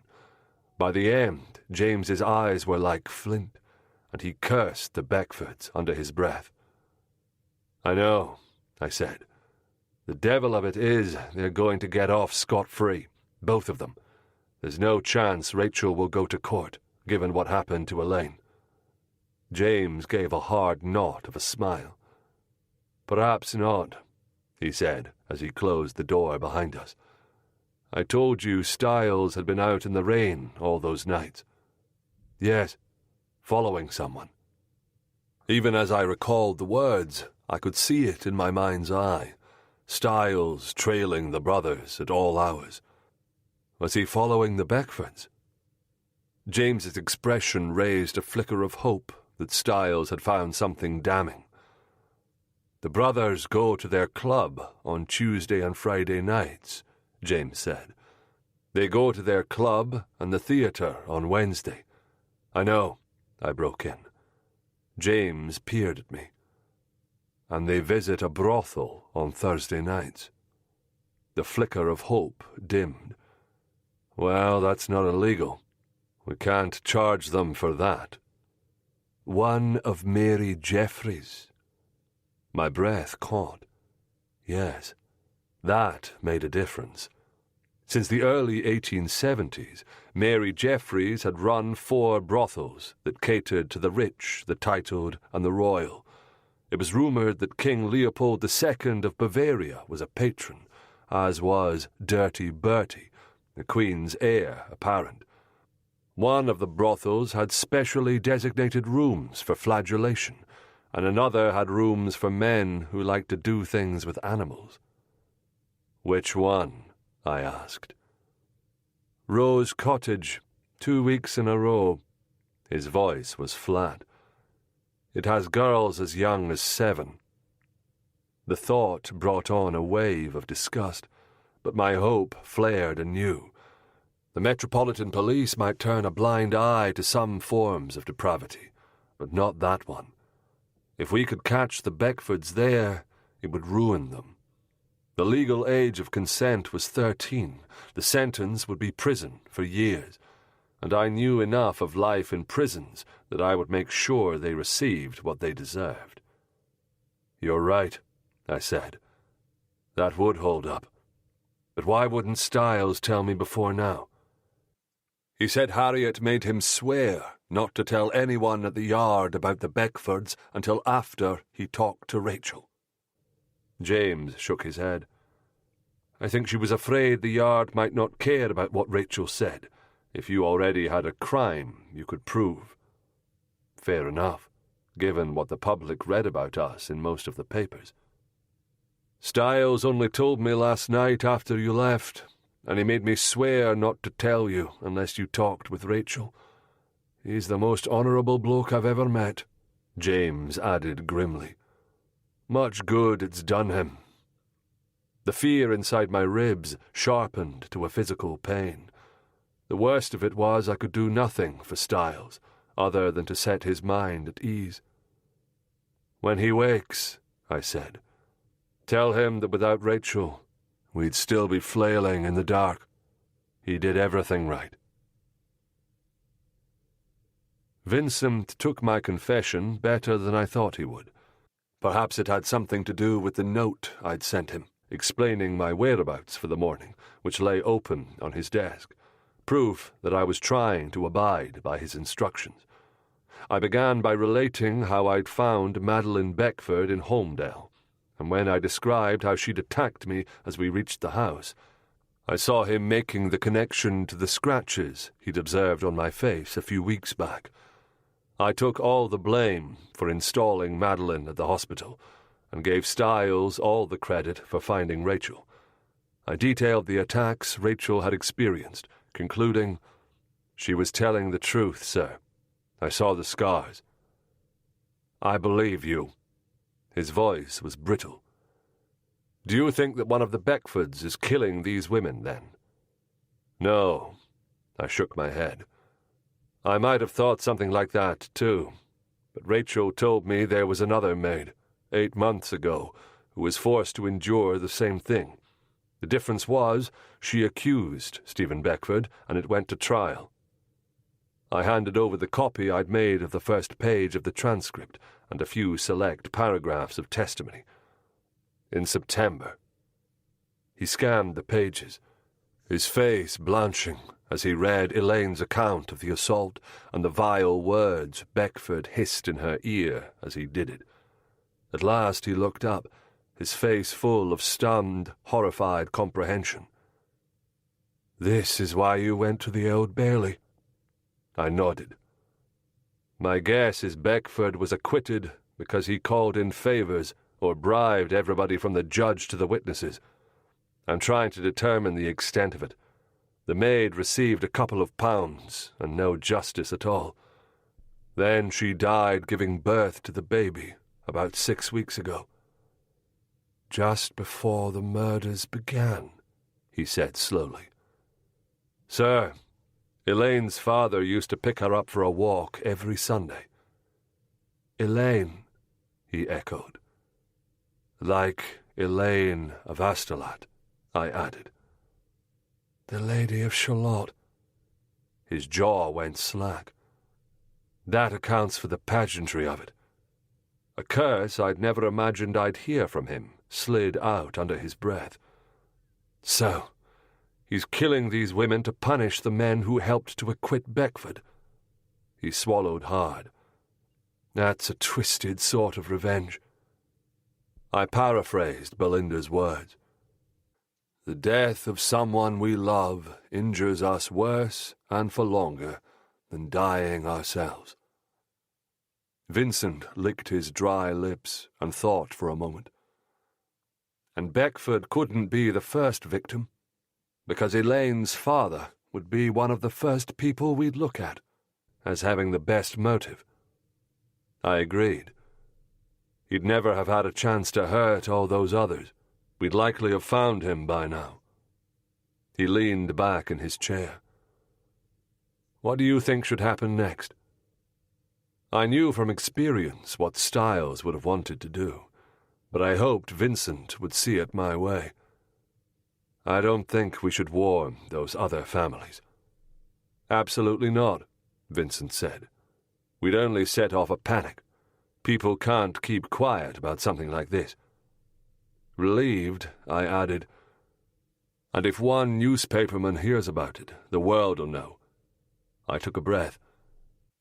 But I do think we need to find out if Mr. Spear or Mr. Griffiths or Mr. Trask has a daughter. I'll set sergeants in plain clothes to watch their houses, Vincent replied. Meanwhile, you find Price. Like last time, he may not wait until Monday night. What about the Beckfords?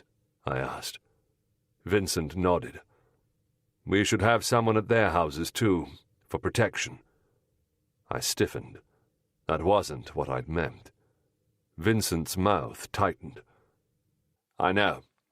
Allowing Mr. Price to punish the Beckfords might make us all feel better. But the law must mete that out.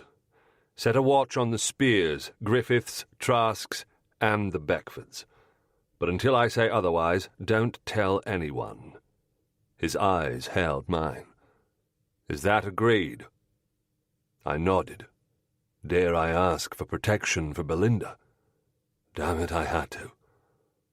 There's someone else's house I broke off, remembering what James said about issuing commands. Would you consider one more house? Vincent raised an eyebrow. Catherine Weatherby.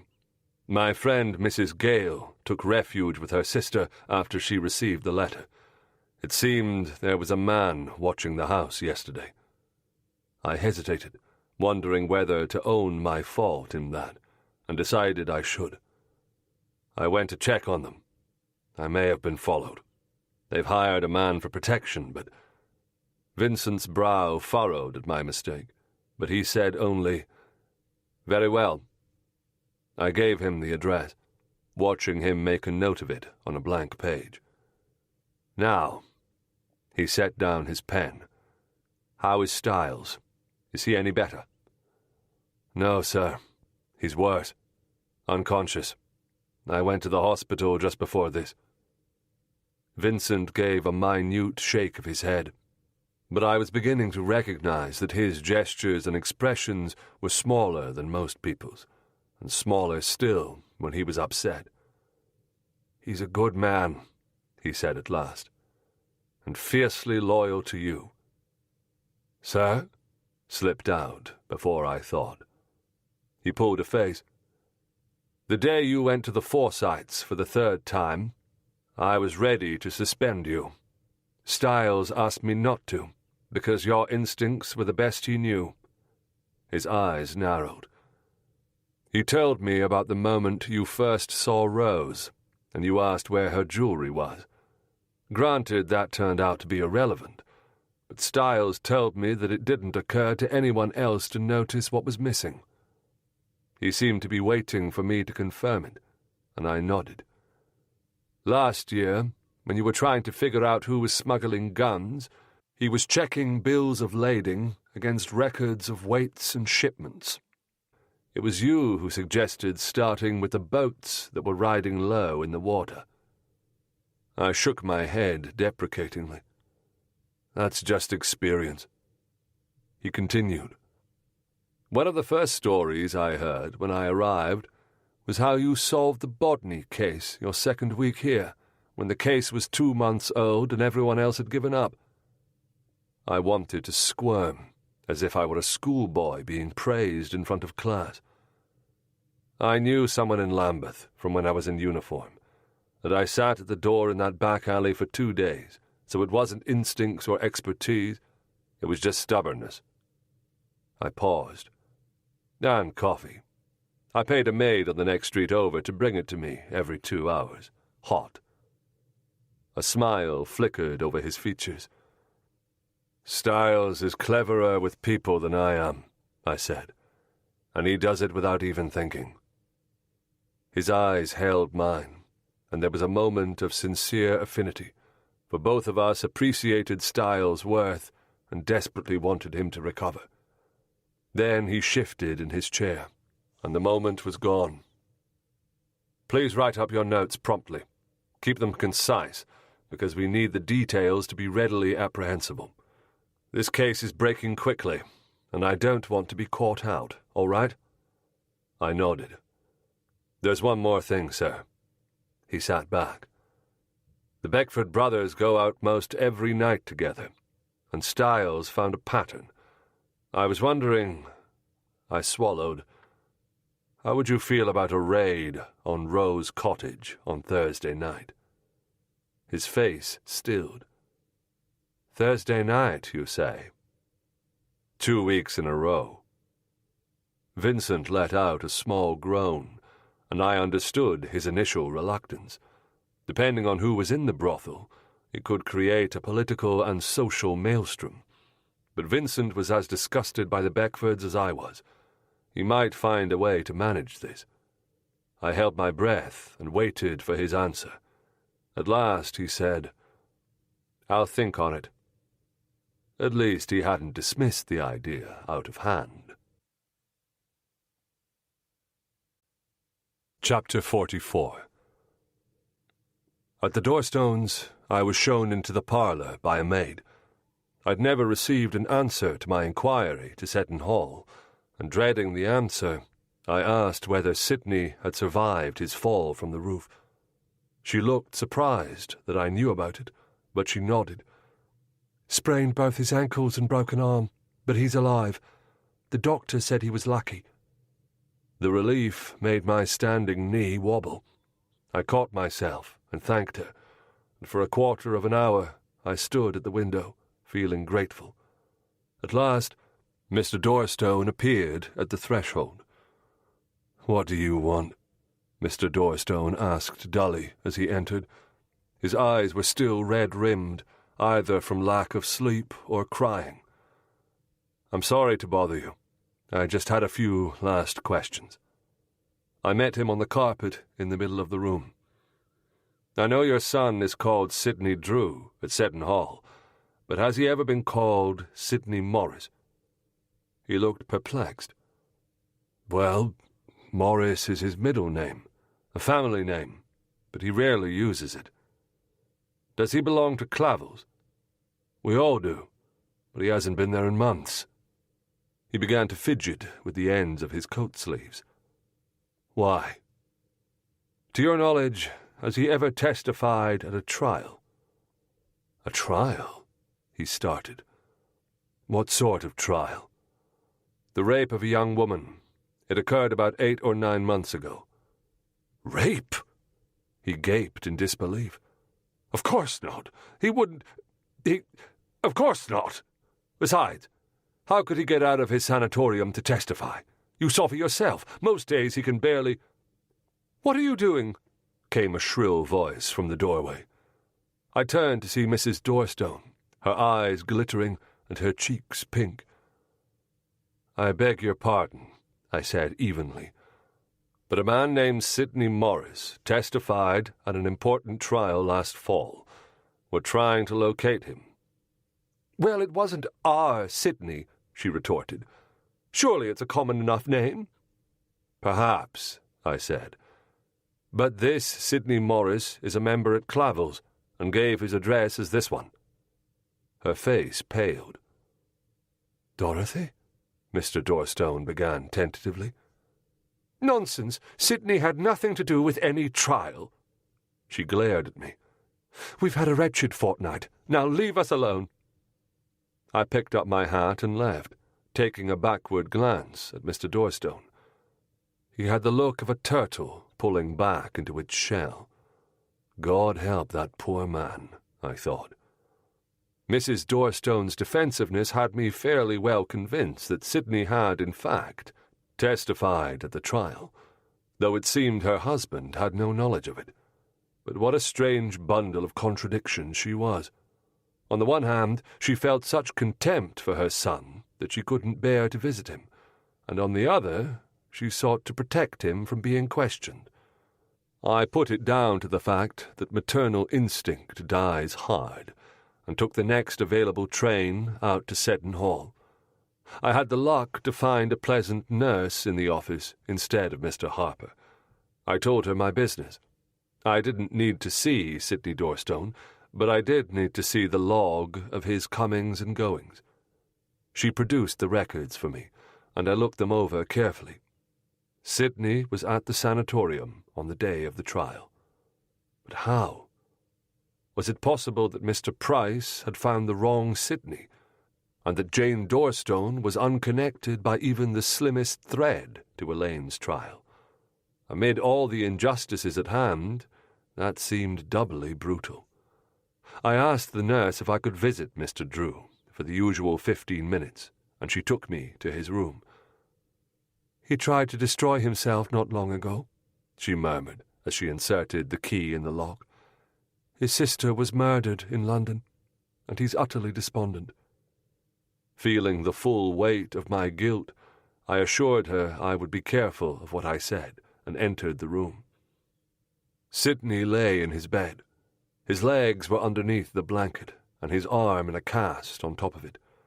When I spoke his name, his eyelids fluttered.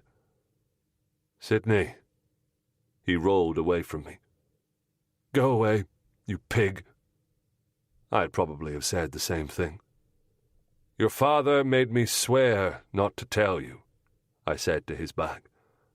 "I'm very sorry about your sister. I knew it would be hard on you. We're doing all we can to find the man who did it."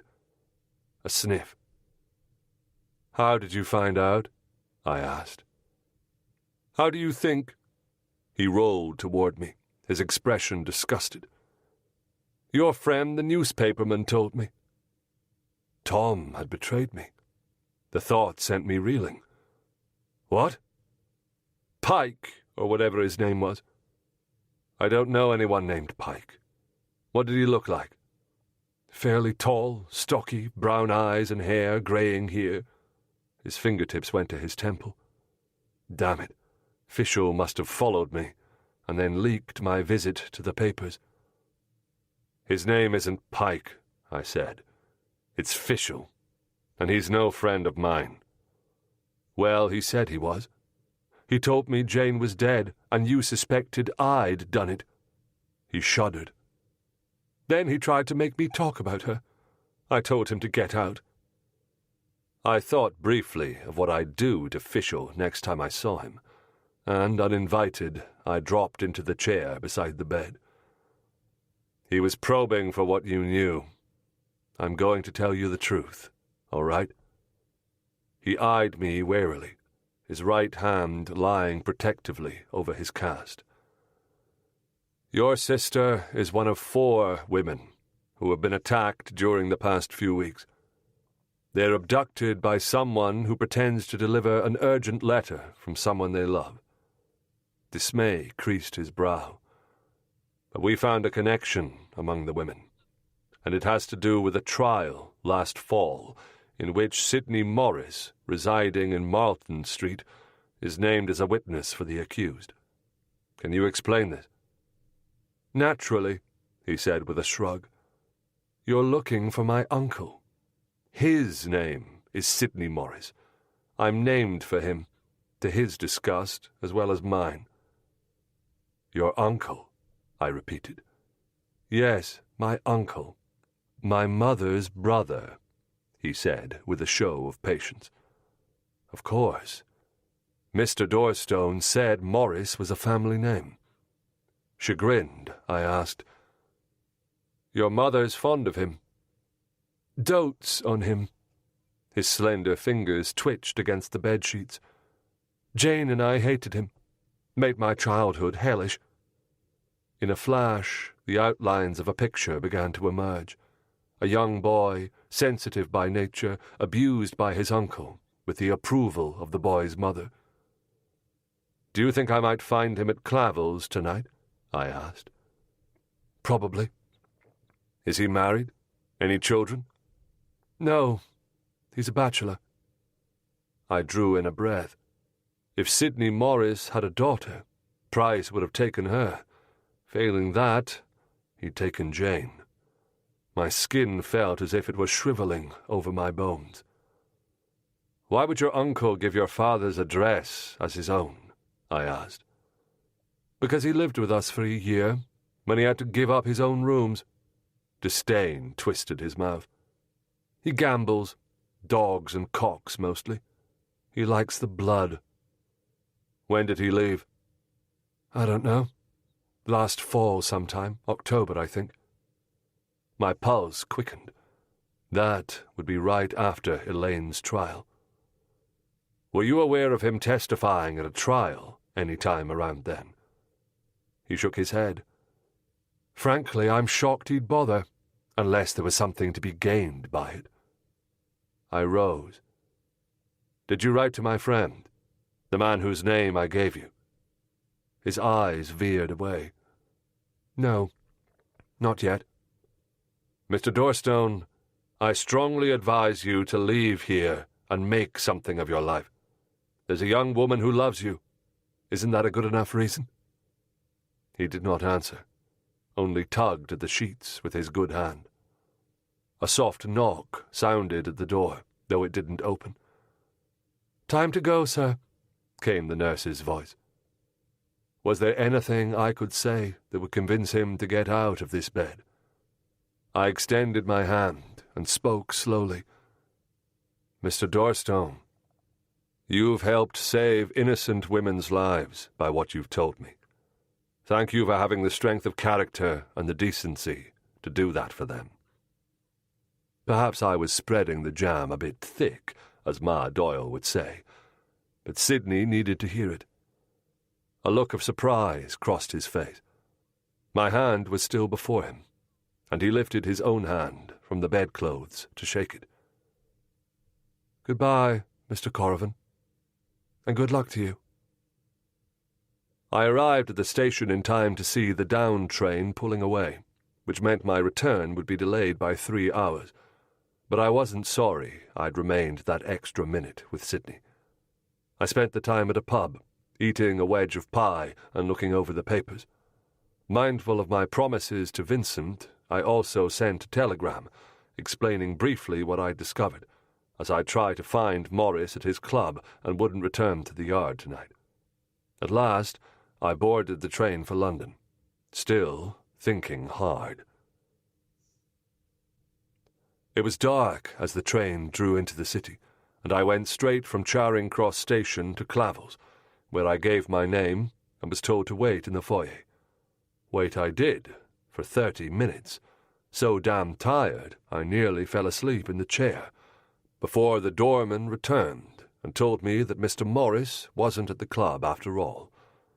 It was a lie. I could see it in his face, but he wasn't budging, and I was too worn down for a fight. It was nearly 10 o'clock. I dragged myself out the side door into the alley that led back to the well-lit street of Pall Mall. I'd go home and find him tomorrow. As I passed a large dustbin, the muted click of a gun's hammer being drawn back made me freeze. Out of the corner of my eye, I saw 3 of them. What do you want with Sidney Morris? The man's voice was slurry with drink. I just want to ask him a question, I said, and began to turn, palms out, painfully aware that the men stood less than 10 feet from me. My revolving pistol was at home, and my truncheon was of no use. There was a pause, and then, God knows why, I dodged to the right, lunging low, and in that instant the weapon fired. I felt the bullet graze my left shoulder, a sharp burn that made me cry out, but I was already whirling, finding my feet, coming in toward the man with the gun. I struck his jaw before he had time to fire again. His head snapped back, and he fell, but the second man was already plunging toward me and tackled me hard, driving my spine into the ground. My right foot in his gut drove him away when the third leapt toward me. I rolled away into a crouch.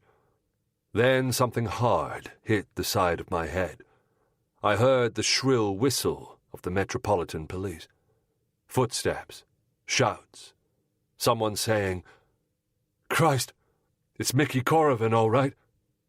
Mickey, like I was back in Lambeth, in uniform, or in the River Police. Who was it? I tried to open my eyes, tried to sit up, put my hand up to my temple, and it came away sticky. And then everything went black. Chapter 45. I woke to the smell of coffee and the softness of a bed. At first, I wondered if I dreamed everything, but as soon as I moved, my left shoulder throbbed and my head ached. I gave a soft groan. "Hello," Harry's voice. My vision was so blurred that it took a moment to realize I was in my own bedroom, and Harry stood beside me, holding a white cup whose outlines moved strangely. "That for me?" I asked. The words didn't come out as I intended, but he caught my meaning. "Sure." He bent down, helped me sit up, and put the cup in front of me. He didn't let go until he was sure my hand was steady around it. "Careful. It's hot." "Yes, Doctor." He gave a lopsided grin in response. I gulped at it. "Ugh, sugar." He looked stricken. "Sorry, I forgot. I'll get another." "No, it's all right. Probably medicinal." I took another sip. "How did I get home?" His eyebrows rose. "You don't remember?" "No." He pulled a wooden chair close and straddled it, resting his forearm on the top bar. "2 police from Lambeth Division brought you in a cab. Said they'd been watching for you at Clavel's, and when they heard a shot, they came running. I sent for Dr. Everett, but he wasn't home, so I did what I could. I imagine he'll come round when he gets the message." Watching for me at Clavel's? I wondered. It took me a moment to recall the telegram I'd sent Vincent. He'd sent men who would recognize me on sight. I felt a wave of gratitude toward the man, and toward Harry. I squinted at him. "It can't have been easy, coping with me by yourself." He shrugged. "No real harm done, except to your shoulder." My memory was returning. The voices and footsteps, the dark alley. "Do you know who it was?" he asked. "I have a guess, but I didn't see them, and they could find 6 witnesses to say they never left the club." He nodded toward my shoulder. "You should probably have a fresh bandage this morning." I pushed the bedclothes off. The left sleeve of my shirt was gone, and blood traced the edge of a bulky bandage. Carefully, I began to raise my arm, to see how far it could go without hurting. "Can I cut it off?" he asked. "What? My arm?" Harry stared. Then he saw I was joking and let out a genuine laugh. "Your shirt." I grunted. "Not likely I'm going to wear it again." "No, I think it's beyond repair." He rose and went to fetch the scissors. When he returned, I was examining the bandage. "You did this?" He looked embarrassed. "As well as I could. You're rather difficult to maneuver." I couldn't help but chortle, imagining the scene, though I stifled a groan as he raised my arm a few inches to cut the shirt away. The pain shot around my shoulder and down my spine. Using water and a towel, he removed the bandage, his hands working carefully enough that it didn't hurt, and I said so as I examined the gash. It wasn't deep, but it was jagged. "Dr. Everett has me stitching now," he said hopefully. I didn't much care for the way he was looking at me, as if I was a specimen. "Just a fresh bandage is fine." Deftly, he cut a 4-inch ribbon and wrapped it around the wound. It was throbbing worse than before, but I stayed very still, and after a few moments, the throbbing dulled to an ache. The bandage was neater, too, small enough to fit under a fresh shirt. "I understand if you don't want me stitching, but you should go to the hospital to see Dr. Everett this morning," he said. "I need to go to the yard." "You're not going to be any use if it gets infected and you get a fever," he said officiously. I glowered at him. "You really don't look well," he said. "For God's sake," I grumbled. "If you're so concerned, fashion me a sling out of that old pillowcase."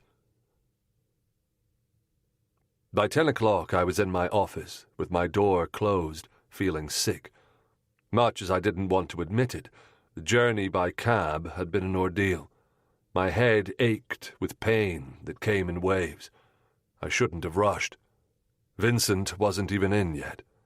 I put my head down on my desk just for a minute, hoping the nausea would pass. When I woke, the left side of my face felt numb, and there was the feeling of spittle at the corner of my mouth. "Inspector!" A warm hand rested on my good shoulder. "Inspector!" I sat up and looked blearily around me. My God, I'd fallen asleep at my desk. My eyes sought the clock on the wall. 11:30. I'd lost an entire hour and a half.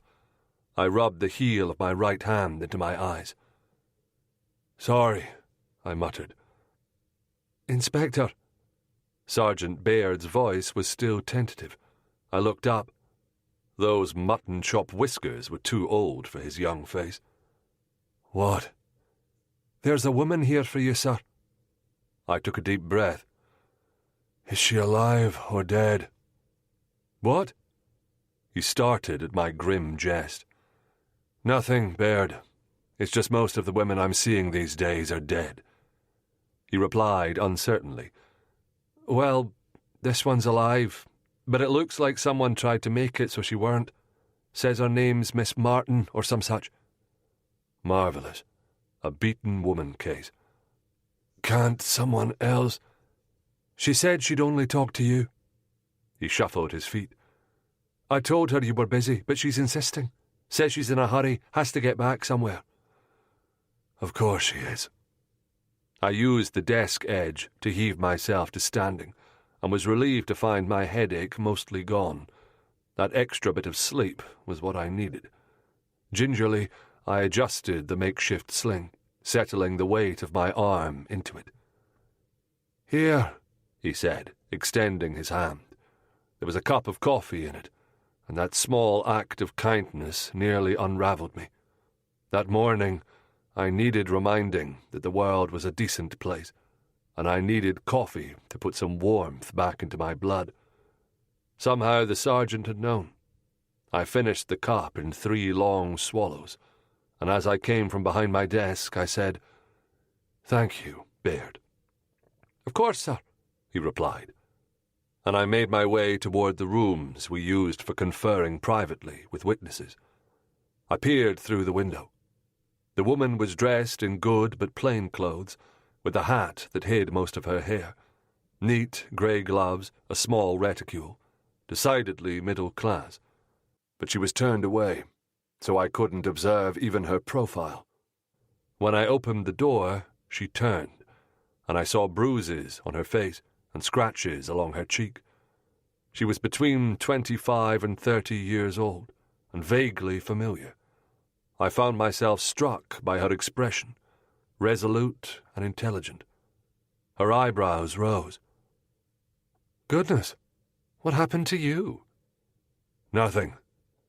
She looked disbelieving, but didn't press. "I don't have much time." No doubt she wasn't used to being kept waiting. "My apologies. I've had a busy morning," I said, stifling the urge to explain that she wasn't the only person in London with a problem. "What can I do for you?" She winced. "I beg your pardon, Mr. Corrivan. It's just that, as I told the sergeant, I have to get back. My father doesn't know I've come, of course, and it's best for all of us, you especially, if he doesn't." She shook her head, her expression forlorn. "Honestly, I've given up trying to reason with him, but for my mother's sake, I don't want to provoke another quarrel." Well, this was an unusual beginning. Mystified, I sat down opposite. "Ma'am, I'm sorry. Who are you?" Her expression changed to understanding. "Oh, I told the sergeant when I came in. Perhaps he didn't hear me." She took a deep breath. "I'm Mrs. Munro. Charlotte Munro." My head snapped back. If I wasn't wide awake before, I was now. How could I not have recognized her? The answer was in her present attitude, She was no longer an unconscious, half-dressed woman in a boat. The thought that I'd seen her bare breast gave me a twinge of embarrassment, and I coughed to carve out a few seconds to recover.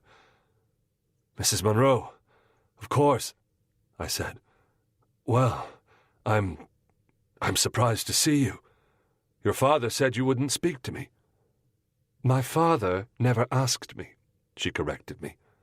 "He thinks I'm at the stationer's. That's why I don't have much time." "Now I understand. I'm sorry. I'm being stupid." I sat back and added sincerely, "I'm very glad you're here." She leaned forward, her expression earnest. "Last night, I overheard 2 of our servants talking, and my maid smuggled me one of the papers. That's when I realized I could have been killed." Slow as my mind was, one thing was clear.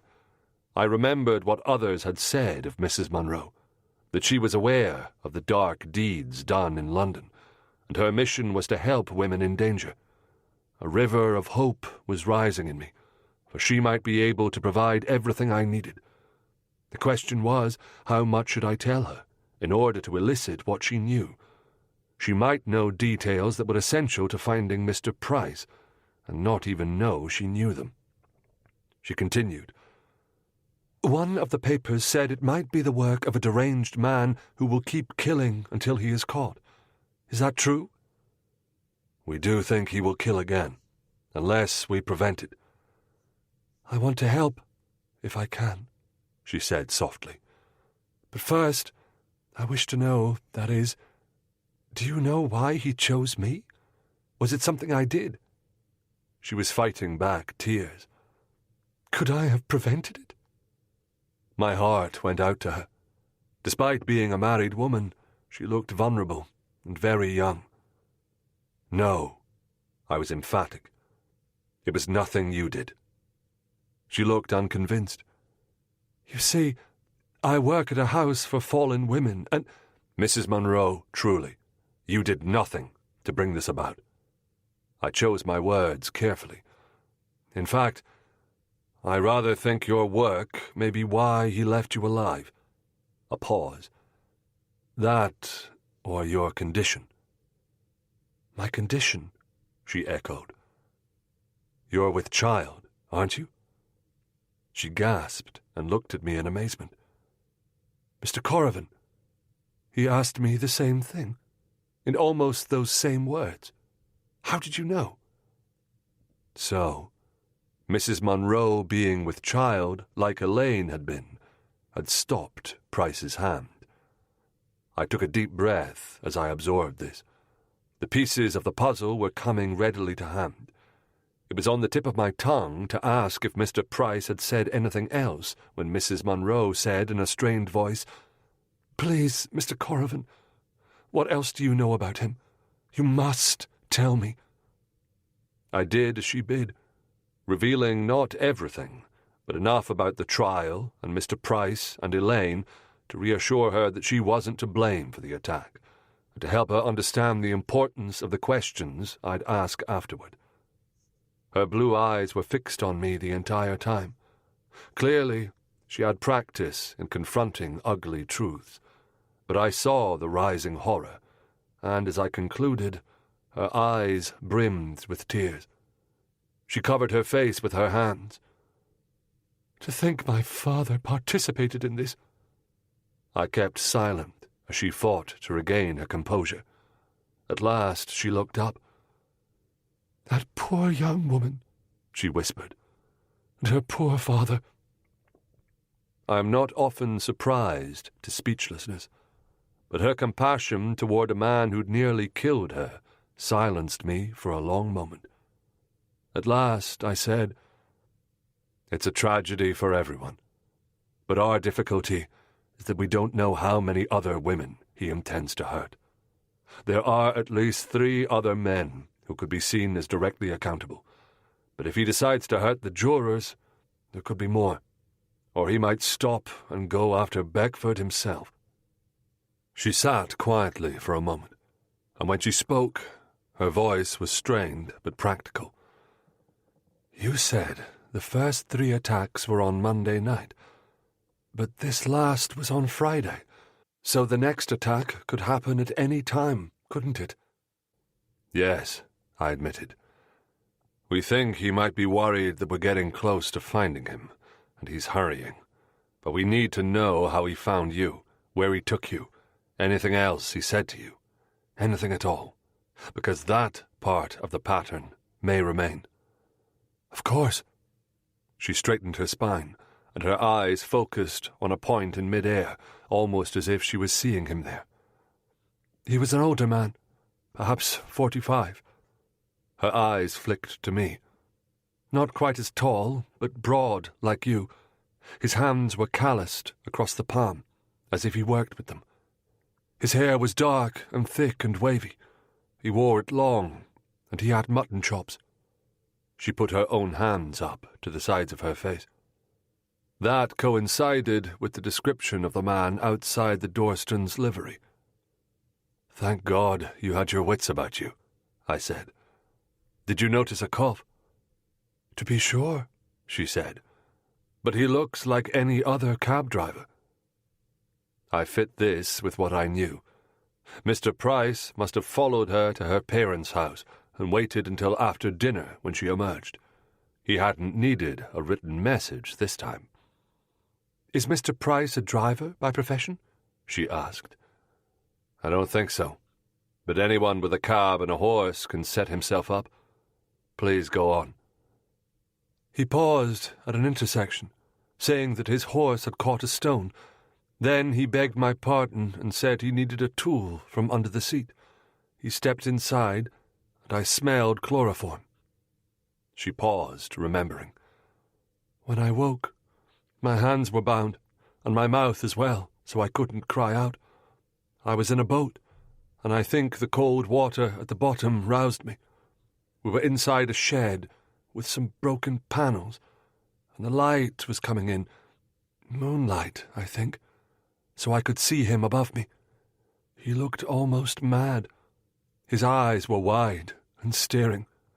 Then he drew out a knife, a horrible thing, with a heavy blade and a wooden handle, and then he asked me if I knew what it was to suffer. The directness of the question made me draw my breath. What did you say? She shook her head. I couldn't speak. He had the gag so tight on my mouth, but I moved my hands over my belly. Her voice altered. It wasn't consciously done. It was merely my first thought.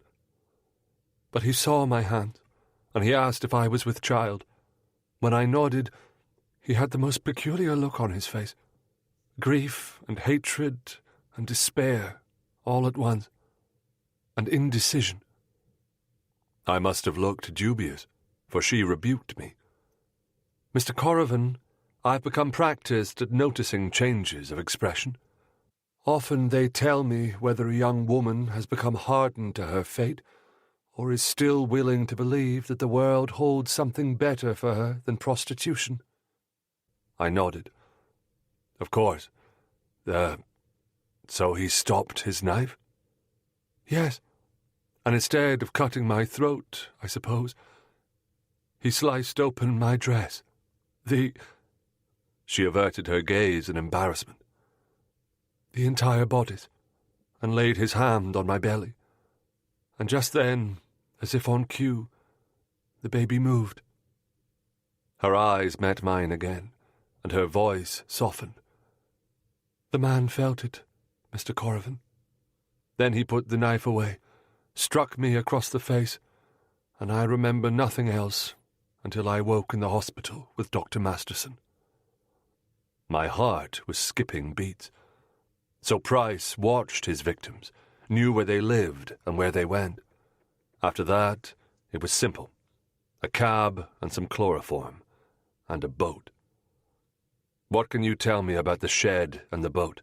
I asked. Do you remember anything at all? Noises or smells? We were near the docks in Lambeth, she said. I recognized the bells of Christchurch because they ring oranges and lemons on the hour. I smelled the timber yards and ammonia. Ammonia. I had an idea what that smell might be from. And you're certain it was the Christchurch bells? I sometimes visit the almshouse east of Holland Street. Her head tipped. Is this what happened to the other women? It's similar. And you think this is revenge? We can't be certain. But Elaine's trial is the only thing we can find that links all of the victims. I drew out one of my cards and passed it to her. Not everyone has your mettle, Mrs. Munro. If you think of anything else, get a message to me, would you? Will you catch him?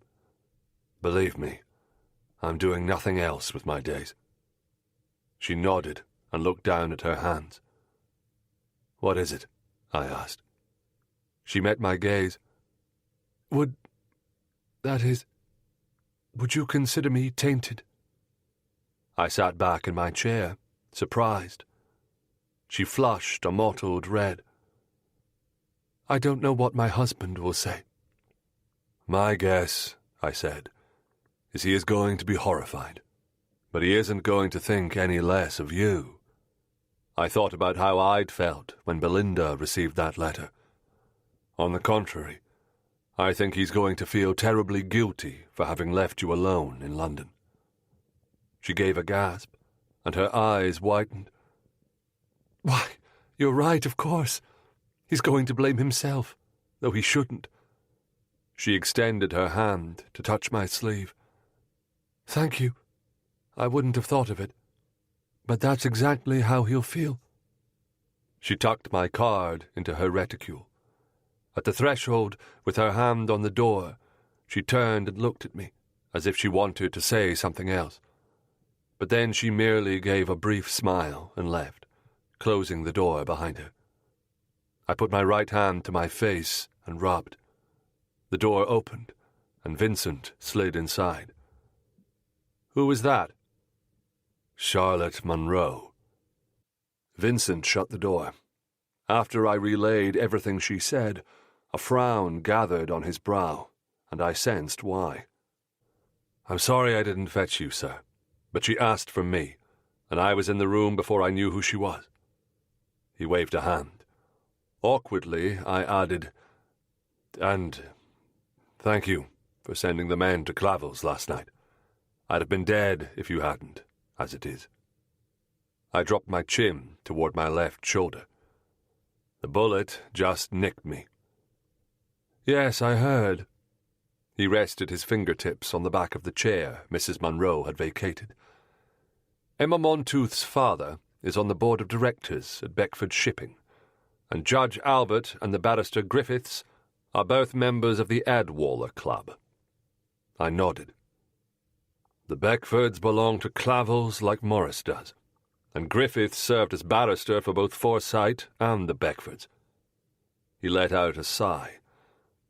It's a snug little web the Beckfords have spun, isn't it? The difficulty is, I don't know how that helps us find Price. A fortnight ago, I might have merely headed for Lambeth to follow my hunch.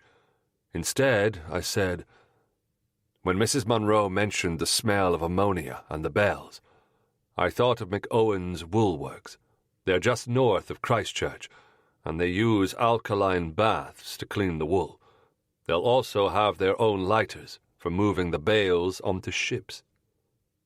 Vincent's eyes lit up. Do you think that's where Price might be obtaining the boats?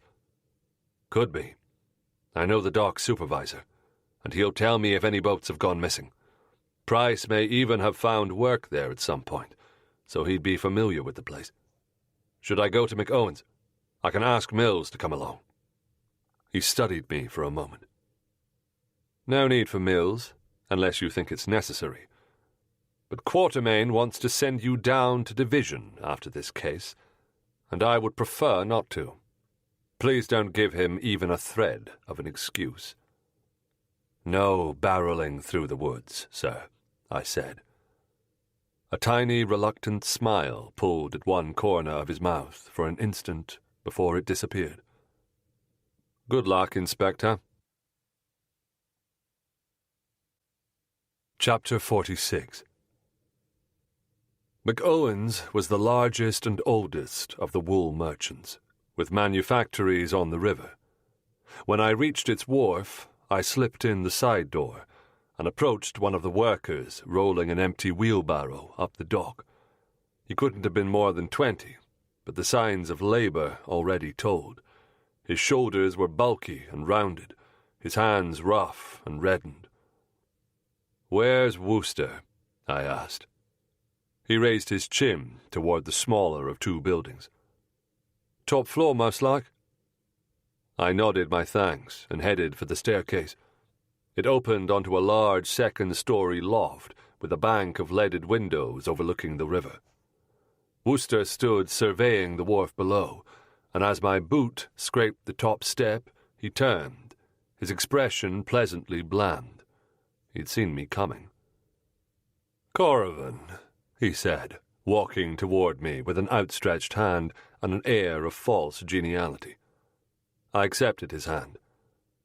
"Wooster, what can I do for you today?" "Nothing much. Just wondering if you've had any lighter boats go missing." A look of surprise. "Did you find one of ours somewhere?" "Might be." "Well," he headed down the stairs. "Let's look." On the ground floor, he unlocked a cabinet, took up a book, opened it, and ran a finger down the margins. Then we went outside to the loading area, and he pointed. "Here's our main boathouse. Should be 20 in here. 4 are being used." "Are they marked or numbered in any way?" "Of course." My feet halted. "Really?" The river police had found no identifying marks on any of the boats, except the first one with the T. My heart sank. Perhaps Price wasn't using McOwen's lighters after all. "Not where anyone can find it, though. I'll show you." He took a set of keys from his pocket and unlocked the door. The air inside smelled of damp wool, lanolin, and ammonia. The boats were stacked bottoms up, and I made a quick count. 20 present and 4 racks empty. We had a problem with boats going missing a few years back, people changing out the numbers, so we hid them. He gave me a look. "I'd take it as a favor if you didn't mention it." He tugged one of the horizontal thwarts out of place. I'd never seen one that was meant to be removed, but clearly this one was. He flipped it over so I could see the bottom. MCO 28 was burned into the plank, black and deep enough that it couldn't be removed without sanding half the wood away. "They're all marked?" I asked. He nodded. "And these are all of your boats?" "Well, there's another 20 or so upstream. We've enough here without them. Most of the time, this is enough." Another boathouse. My heart skipped a beat. "Same sort of shed?" "Like enough." "Who's watching it?" I asked. He drew back at my sharp tone. "Nobody. It's locked." Sometimes. Bed, rarely visited, and left unwatched. "Might I have the key for it?" I asked, keeping the excitement out of my voice. "I'll bring it back in an hour or two." With a clink, he removed a key from the ring. I reached, but he closed his fist around it. "Look here. Are we getting blamed for something?" I shook my head. "Not at all." His eyebrows rose. Cautiously, he added, "And I've bought some goodwill?" I nodded. "A good deal, actually." "Return it to Bowen, my foreman, red shirt." He put the key in my hand, and I headed west. The padlock wasn't in regular use, and it took work to turn the key. I went inside the shed and saw that several of the boards were pretty well rotted. The boats were dusty and the place stank, but every slot was occupied by a boat. I searched carefully for any sign that the place had been entered recently, but found none. Damn. I was sure this would be it. Stepping outside, I locked the door behind me. Dropping the key into my pocket, I stood there, staring at the river, the traffic going upstream and downstream. Hundreds of boats, thousands of people, millions of tons of cargo. It was hard enough to find something that was present. How were we to find a few lighters gone missing? I felt the rumble of fast-moving water under the wharf and turned away. My eyes skidded along the shore and stopped. On the next wharf, a shed with a faded sign. Beckford Shipping Company. Rarely do I feel like a complete bumbling idiot, but I did then. I was already running down this wharf and onto the next, stumbling over the uneven planks in my haste. This shed was in bad repair. I could tell that much already. I circled around the side, hoping I could find a way in. Below the roofline was a gap about 8 inches square, where the wood had rotted away. There was black mould along the crevices between the wooden planks, and brownish-green slime where the wood met the waterline. I walked around to the back, ran my eyes and then my right hand over the weathered planks. I found one loose board, and another, and another. My heart beat rising. I studied them carefully. They were held together not by nails, but by rough brackets. I jiggled them, pushed at them, searched for a way to remove them easily. And then I saw the hinges, fashioned out of rope and tied with a stevedore's knot. I slid my fingers into a hole where the boards had rotted through and pulled it open so I could step inside. Enough light was coming through the square above that I could count 5 empty berths. One more than I'd expected, but still. Looking for signs of struggle, I found a smear of mud from a shoe and a scrap of dark blue brocade caught on a splinter in the floor. And then came the peel of oranges and lemons from Christchurch. I backed out, leaving everything exactly as I found it, so as not to alarm Mr. Price if he returned. I started back toward McOwen's to return the key. Had Mr. Price worked at Beckford Shipping, either before or during the time Elaine had worked for the Beckfords? That would be an awful coincidence. Or had he merely used their boats? I knew no one at Beckford Shipping whom I could ask. But if Price knew about Beckford's shed, he'd probably worked in this part of the river. Perhaps he had worked for McOwen's at some point. When I gave the key to the foreman, I asked him, "Have you ever had a man named Price working here? He'd be about 45 or so now, strong, with dark, thick hair." To my surprise, he nodded. "Sure, Bernard Price. He worked here for a long time."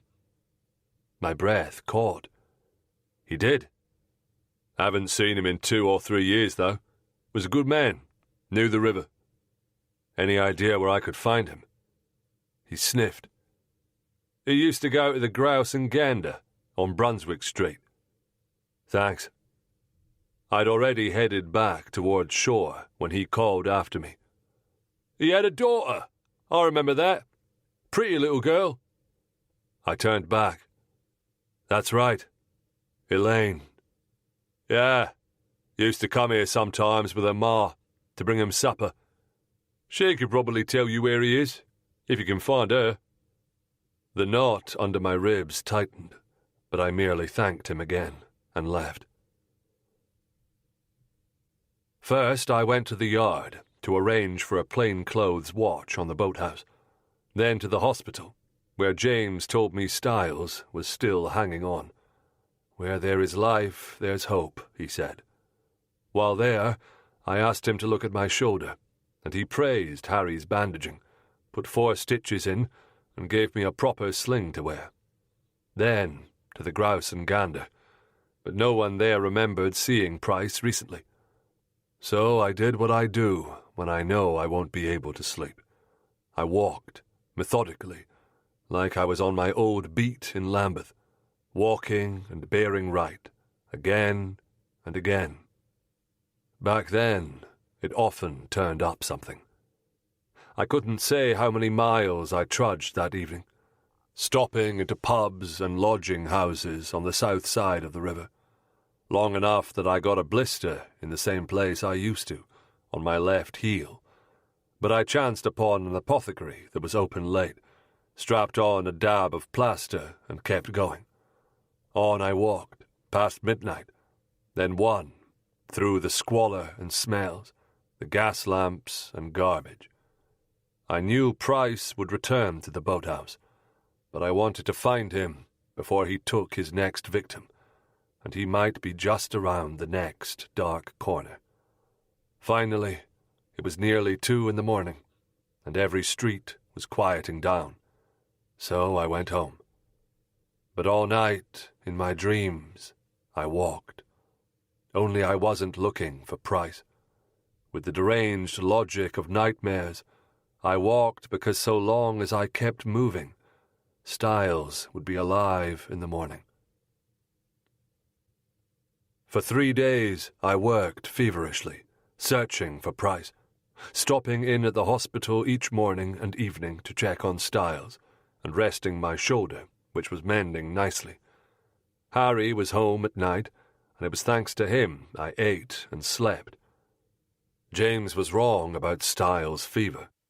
On the 3rd day, it still hadn't broken. And then it was Monday. I didn't even wonder if Price was finished. I knew he wasn't. Couldn't be. I sent a note to Belinda via a delivery of bread to Catherine, and received a brief answer. "I'm fine, don't worry." It wasn't signed, but I knew her hand. I tucked it carefully into the pocket at my breast, as if by keeping it safe, I could keep her safe too. Chapter 47. Monday night, I went to wait outside the home of the Griffiths on Candle Street. Call it an impulse, but he was the Beckfords' barrister, likely the presiding genius at the trial, and I could imagine Price wanting to be sure Griffiths was dealt with.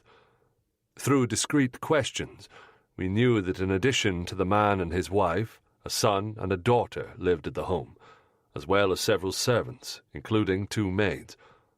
I stayed buried in the shadows, and didn't reveal my presence to the sergeant in plain clothes, who must have been pulled from the Mayfair division, for I didn't recognize him. He did just as I would have done, standing at the corner opposite the house, just outside the ring of gaslight, where he could observe the street as well as the front door. We'd had men stationed here for days, and I sensed from the sergeant's posture that he was doubtful it could possibly be worth all this time.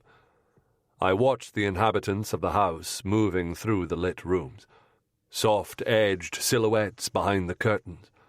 Finally, at 8 o'clock, Mrs. Griffiths and her daughter, dressed in fancy garb, came out of the house.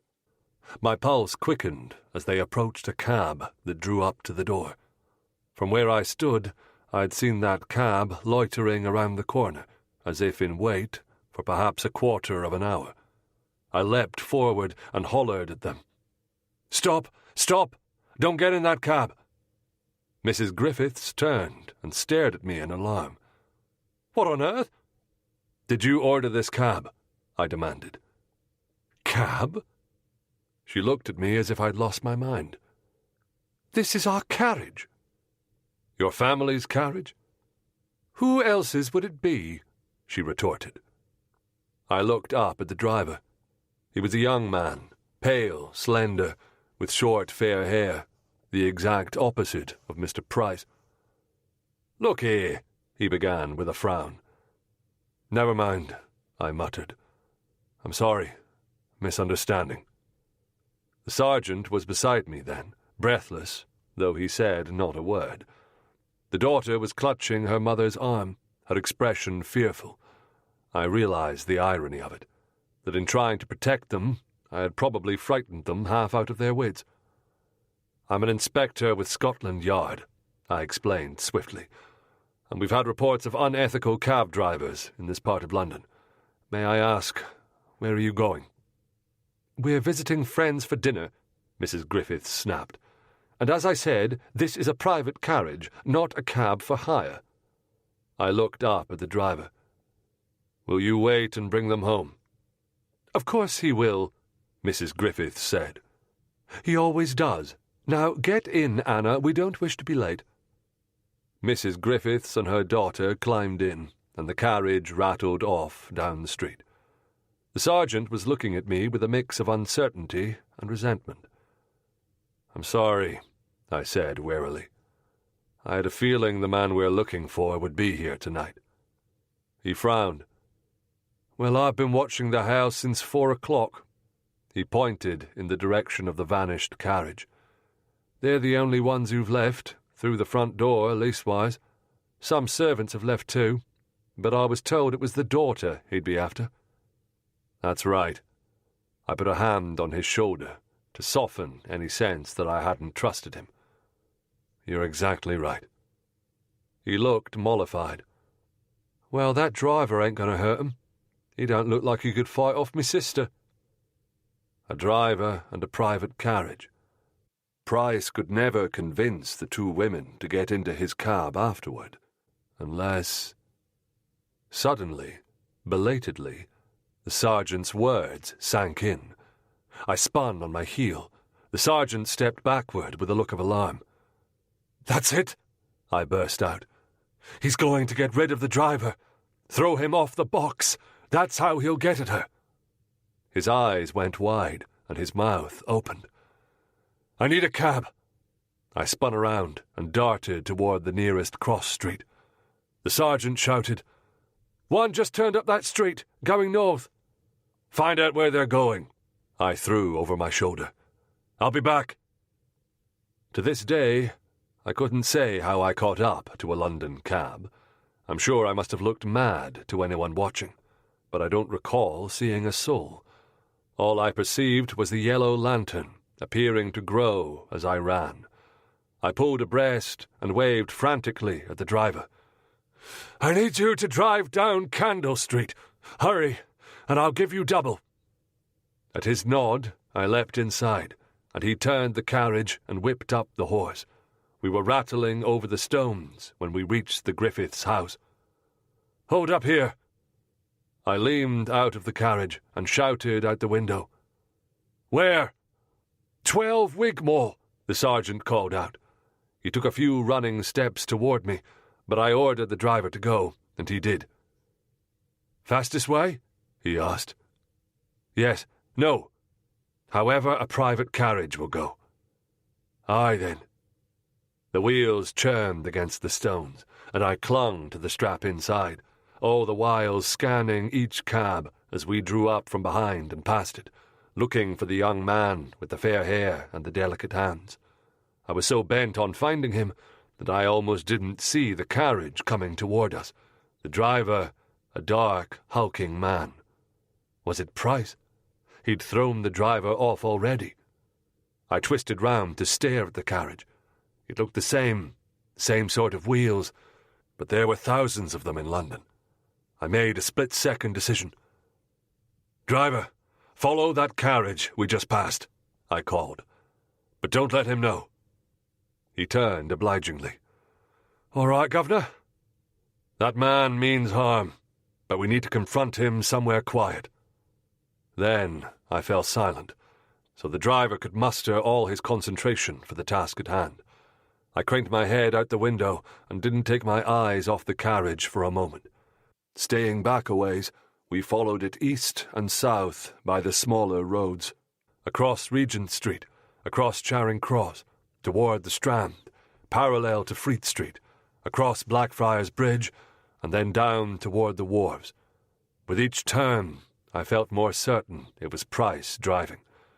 The Beckford boathouse was close, and as I watched, the cab ahead drew into a darkened lane and vanished. And the lantern vanished too, as if it were suddenly extinguished. I swore under my breath and jumped out. "Follow me." He didn't even pause before he clambered down. Good man, I said, then ran around the corner and down a narrow alley, stopped and listened, trying to contain my breath. Then came the scrape of a wheel, the clop of a horse's shoe on stone. I dashed forward, followed by my driver, and there was Price, climbing down from the box. Silently, sliding along the shadows, I came up behind him and put my revolving pistol to his back. The metal found his spine, and he froze. I said, "Mr. Price, don't resist." He took one rasping breath and another. Then his shoulders softened and slumped forward, as if he were dropping a burden at his feet. Was it my imagination, or did I sense a peculiar relief, a weariness that was far beyond physical exhaustion? "Put your right hand behind you." He did so, and I slid one of the metal cuffs around his wrist and clicked it shut. Without my asking, he brought his left hand back, and I had him, my fingers wrapped around the connecting chain. I put my gun away and turned. "Driver, look in the cab and tell me what you see." He stepped forward warily and peered in through the window. He turned to me, his face filled with horror. "Two ladies, both dead as doornails." "I think they're drugged. See if they're breathing." He swung open the door, and in a moment he reappeared, relieved. "Aye, they're just sleeping." "Good. Drive them to Candle Street and leave your name and address with the sergeant there. You'll be well paid for your time and trouble, and I'll drive your cab back myself." "All right." He eyed Mr. Price uncertainly. "What are you going to do with him?" "Never mind that," I said crisply. "Go on now. Take the ladies home. Tell the servants to fetch a doctor. They've likely had chloroform, but they should be all right." He climbed onto the box, and I waited until he'd vanished around the corner. Then I prodded Mr. Price, who had the resigned air of a beast of burden under a yoke. "Head toward the bridge," I said. With Price ahead of me and my hands on the cuffs, we walked along the pavement in silence, until I asked, "Where's the driver of their carriage?" "Side of the road," he muttered. "Not far from the house." So, the sergeant will find him, I thought. "Alive?" "Yeah, I've naught against him." We reached the bridge with its stone parapet, and about 20 steps along, I turned him so the light of the moon shone on his face. I needed that. He gave a series of phlegmy coughs into his shoulder. When he'd finished, he wiped his mouth against his lapel and said, "You're Corrigan, ain't you?" "Yes." "And you are Bernard Price." "Why are you bringing me here?" he asked. "I know why you did it," I said quietly. I read the trial transcript. A tremor shook his entire frame, and then he went still again. His breathing was strained, but his shoulders bunched powerfully underneath his coat, and I was glad I had taken the precaution of cuffing him. His dark eyes were pinned to mine. "That trial was a bloody mockery," I said. "Damn right." "But why hurt those women?" I asked. "Why not Beckford?" "I'd have killed him too." He shook his head, the black hair going every which way in the breeze that came and went. "But not until I got to the others first. I wanted justice. Was I wrong to want that for my girl?" "Mr. Price, this isn't justice.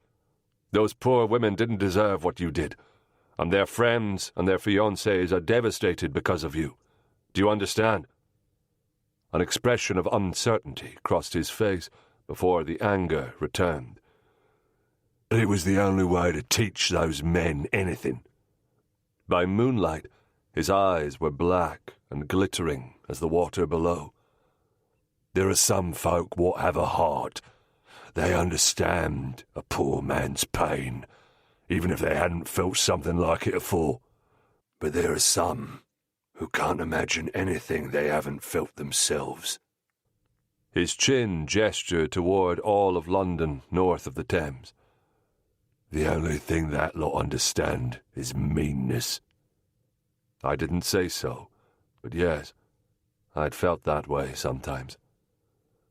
You're a yard man, he said accusingly. You should know better than anybody how people only think about themselves and their own. It's true of many people, I admitted, but not everyone. He snorted. So you don't hate 'em? What, you think you can change 'em?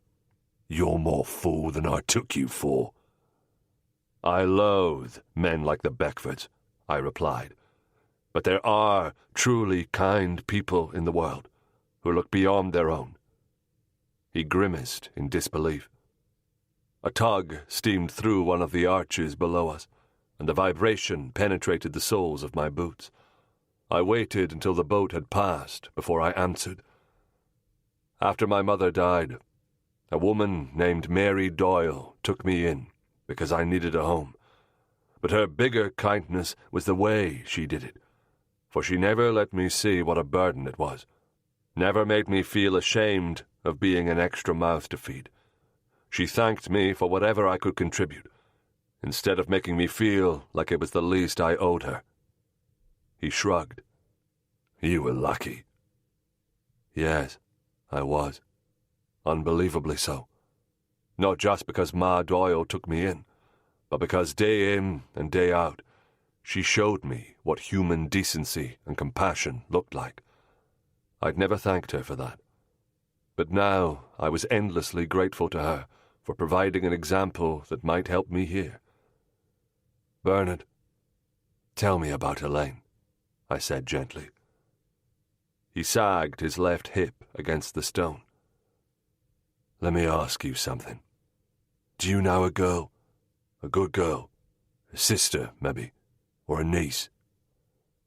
Part of me wanted to resist entering into the scene he was sketching, but Elsie's pretty face rose unbidden into my mind, and I nodded. His chin lifted in reply. Aye. So imagine your girl working in a house where she's just trying to earn her wage. Every day, up at 6, staying up till 10 or 11 at night to finish her work, and her only break a half day on Sunday. His voice broke. Now, imagine a brute coming home drunk and taking her one night in the kitchen, threatening her with a knife and tying her down and planting his seed in her, all the while laughing that his wife ain't so nice as she is, and her getting up the courage to stand up in court when speaking it is near as wretched as living it again. My sweet girl. Those men smirking and mocking her, and hearing those terrible lies told about her wanting him to do what he'd done so she could blackmail him after. My sweet girl. His voice had gone hoarse, and his whole form trembled. To give her £2.10, as if that was enough to live on, 'cause she has no chance of finding another position, no chance of a decent life for the rest of her days, and carrying a babe inside her, by a man who will never give her a farthing toward its care, and you know you can't help her. His eyes were dry, but mine were stinging with tears, sharp as needles. I wasn't just picturing Elaine, but also Elsie and Belinda too, as a girl, and Rachel, all of them overlapping like a series of waves. But you could help her, I managed. He shook his head. I'm dying. Black lungs from working in the mines as a boy, before I found work on the river. Can't you hear it? He studied me for a minute. Aye, I see what you're thinking. That I killed because I might as well, seeing as I have nothing to lose. But what else could I do? He burst out. Think on it, man. Haven't you ever been at the mercy of men who care no more for you and yourn than if you was a pebble in their way? It was as if he had some uncanny power to see into my past. Rattled, I said nothing. He leaned forward. If it was your daughter, what would you do? Another fair and brutal question. Dear God, I thought. I hoped I wouldn't murder young women for the purpose of teaching their fathers a lesson. But yes, I'd want to see the Beckfords hurt. What would stop me is the knowledge that there was no point in trying to teach men like Beckford anything. Again, I couldn't answer. Perhaps he thought I was unaffected, for he sighed, and his voice became flat, toneless. I held Elaine in my arms the night she died. She weren't crying out, hadn't been the sort to squall, even when she was a babe. A good girl, I murmured, and he nodded. Did you let Charlotte Monroe live because of the baby she was carrying? Yeah, weren't fair not to. So, despite everything, he had a shred of decency, an unwillingness to harm the innocent unborn child. And you began with Rose Albert, I said. His chin lowered. He were the judge. At the end, he talked to the jury like he hadn't heard a word Elaine said. A foghorn sent its mournful note from upriver. I waited until the echoes had faded. And where did you get the idea for putting the women in the boats? His chest heaved, and he fought down a cough. I only learnt to read and write some, and I can't see the little type in the papers, but Elaine could read as good as anybody. He wagged his head. Each week, she brung a paper with stories about King Arthur and his queen, and the knights jousting and all, to read out loud. And then one Sunday, she says there's a special story about a girl named Elaine, except it's sad. She was crying by the end of it, with the maid loving that bloke, and him not even knowing. Elaine liked a good cry over a story. There were tears running down his rough cheeks, but he didn't seem to notice. So when she died, that Monday night, after bleeding so, I took her poor body down to the river and found a boat for her, steered past the docks in the dark, stayed with her all the way past Blackwall Reach. No wonder we hadn't found her. From there, the tide would have taken Elaine all the way to Sheerness and the sea, unless the boat was caught in some of the marshy land along the river. His voice grew tender. Till I kissed her for the last time and let her go.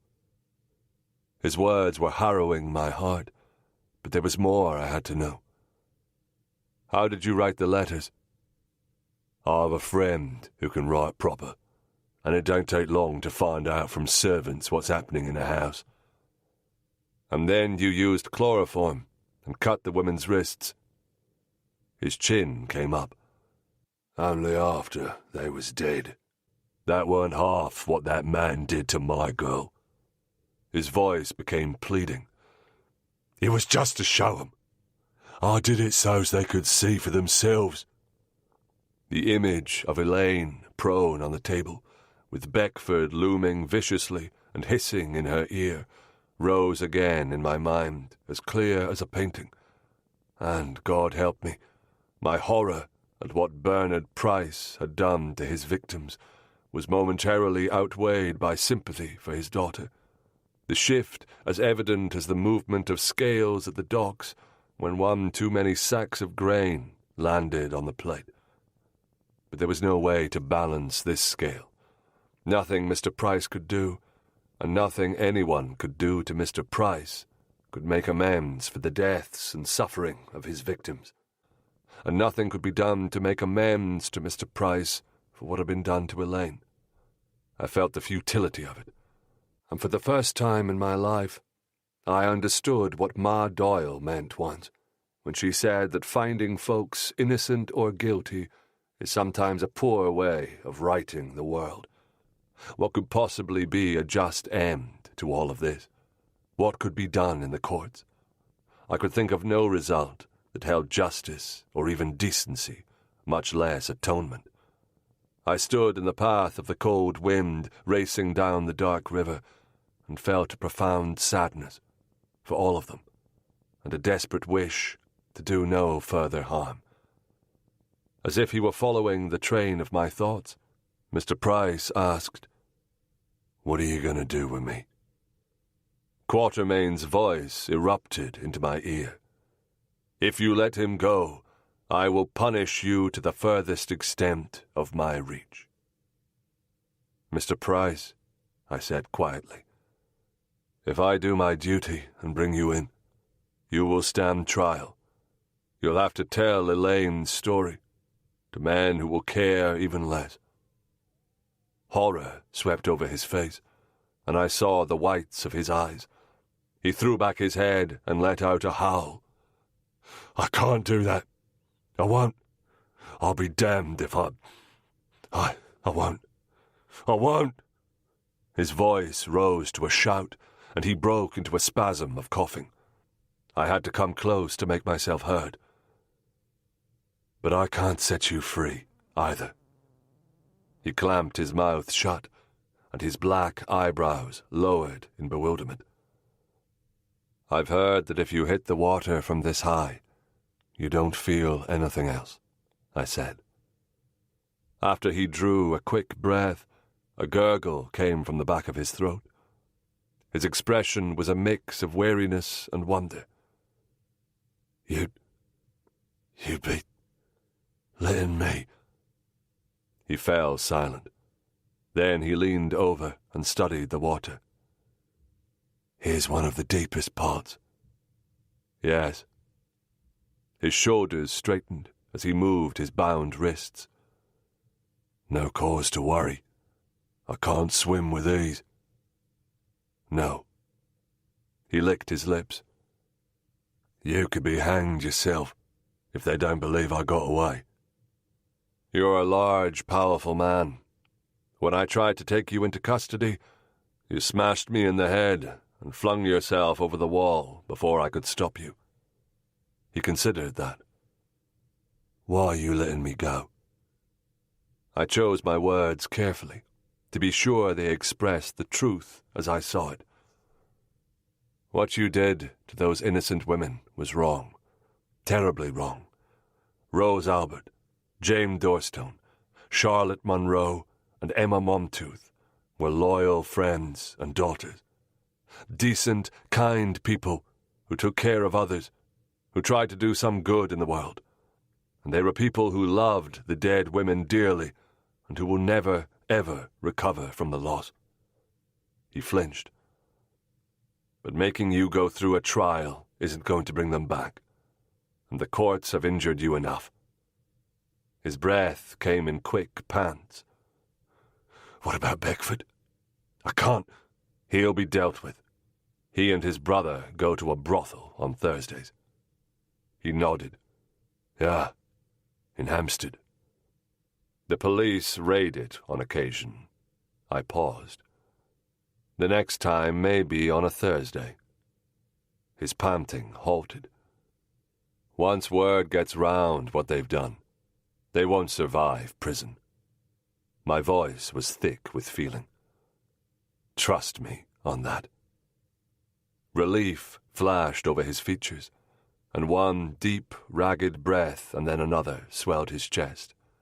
Then he stepped on a stone beside the parapet. "Wait." I came close. "You need to knock me on the head." "That's right," he said, and began to draw back to do so. Suddenly he stiffened, the shoulders of his coat bulging as though he had tried to free his hands. "Do you have a knife?" "A knife?" I shook my head. "I can't..." "No," he said impatiently. "Not for that. I want you to take what's round my neck." "What is it?" "It's a medal. Used to be hers."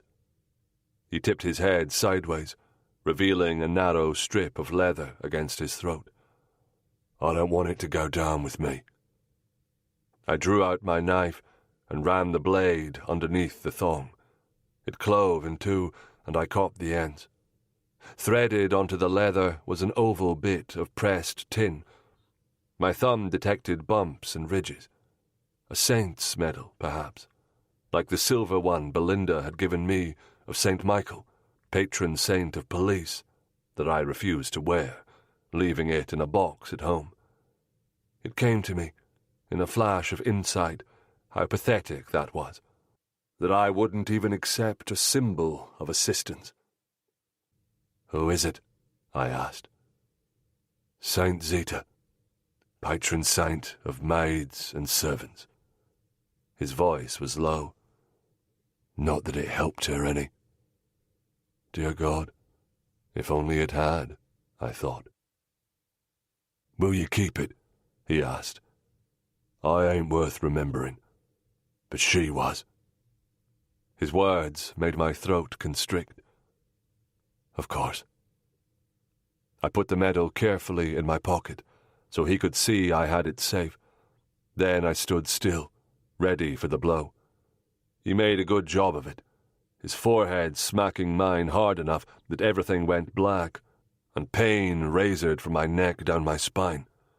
Anyone looking would have seen me stumble backward, fall, and take time before I stood.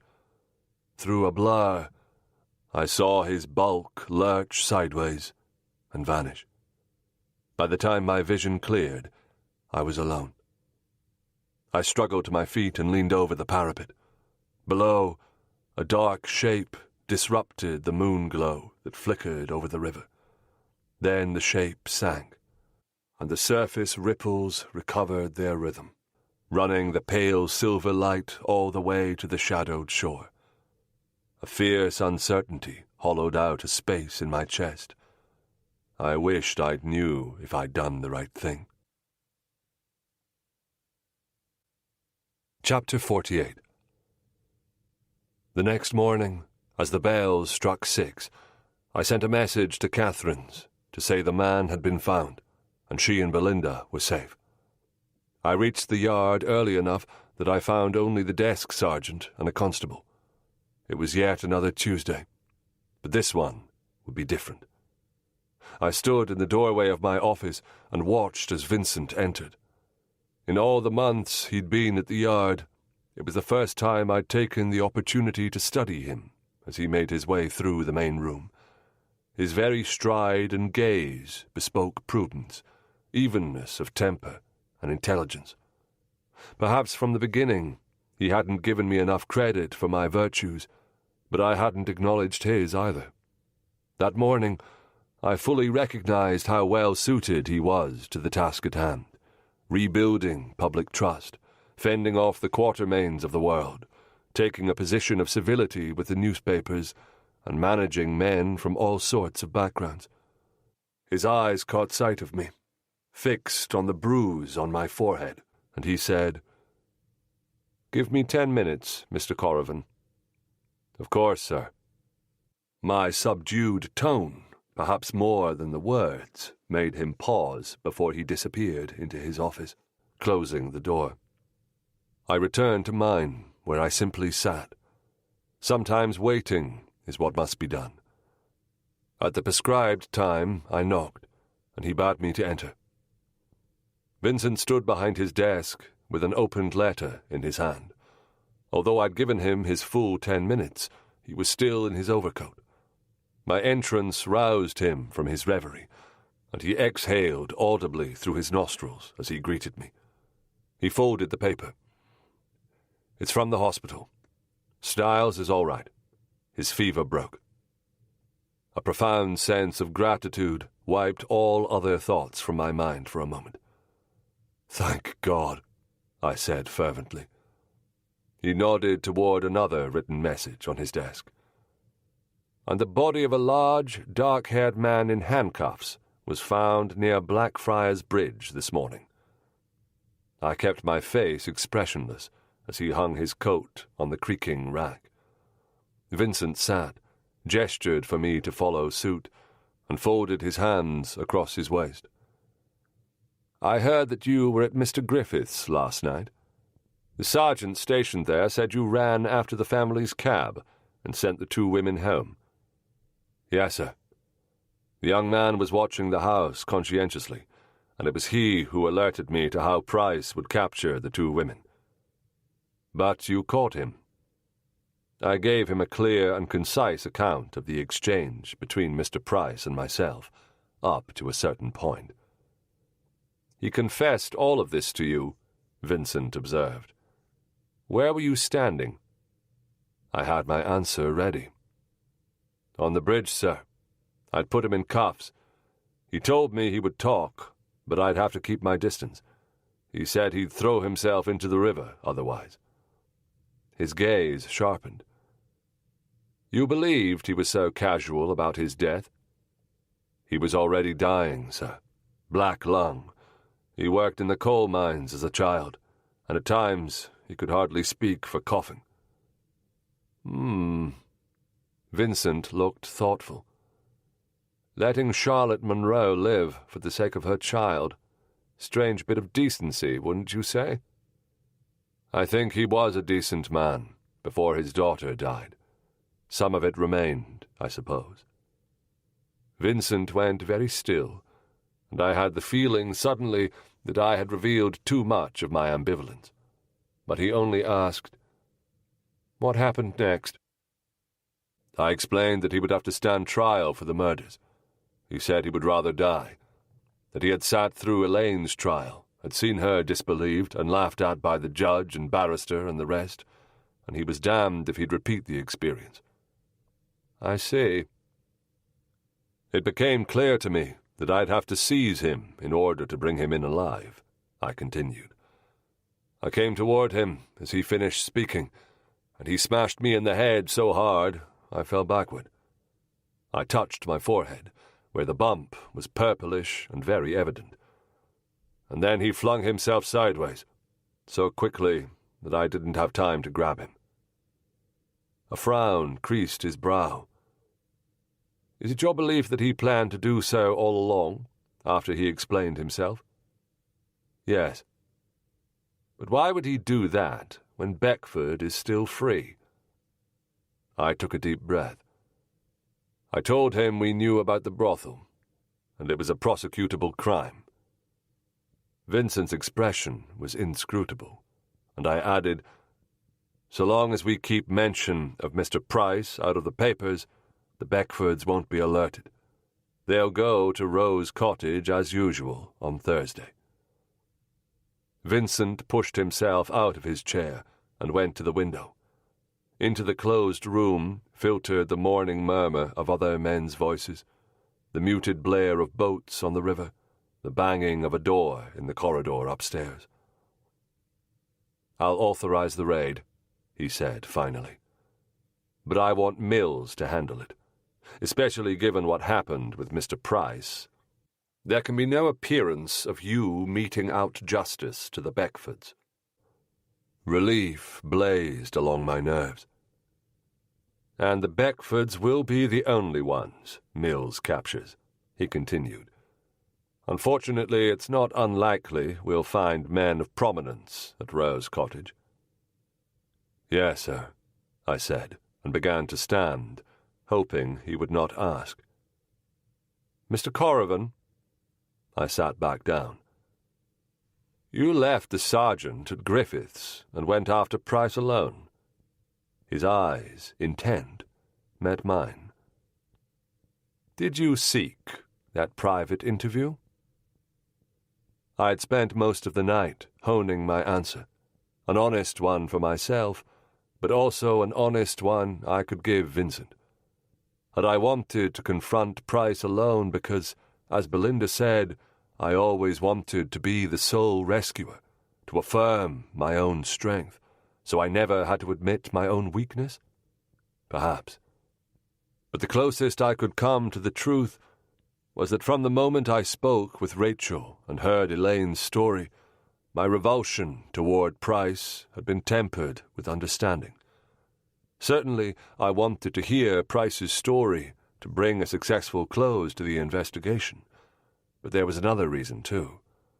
I wanted Price to tell Elaine's story, just once, to someone who would listen. I gave Vincent the truthful reply that would serve him.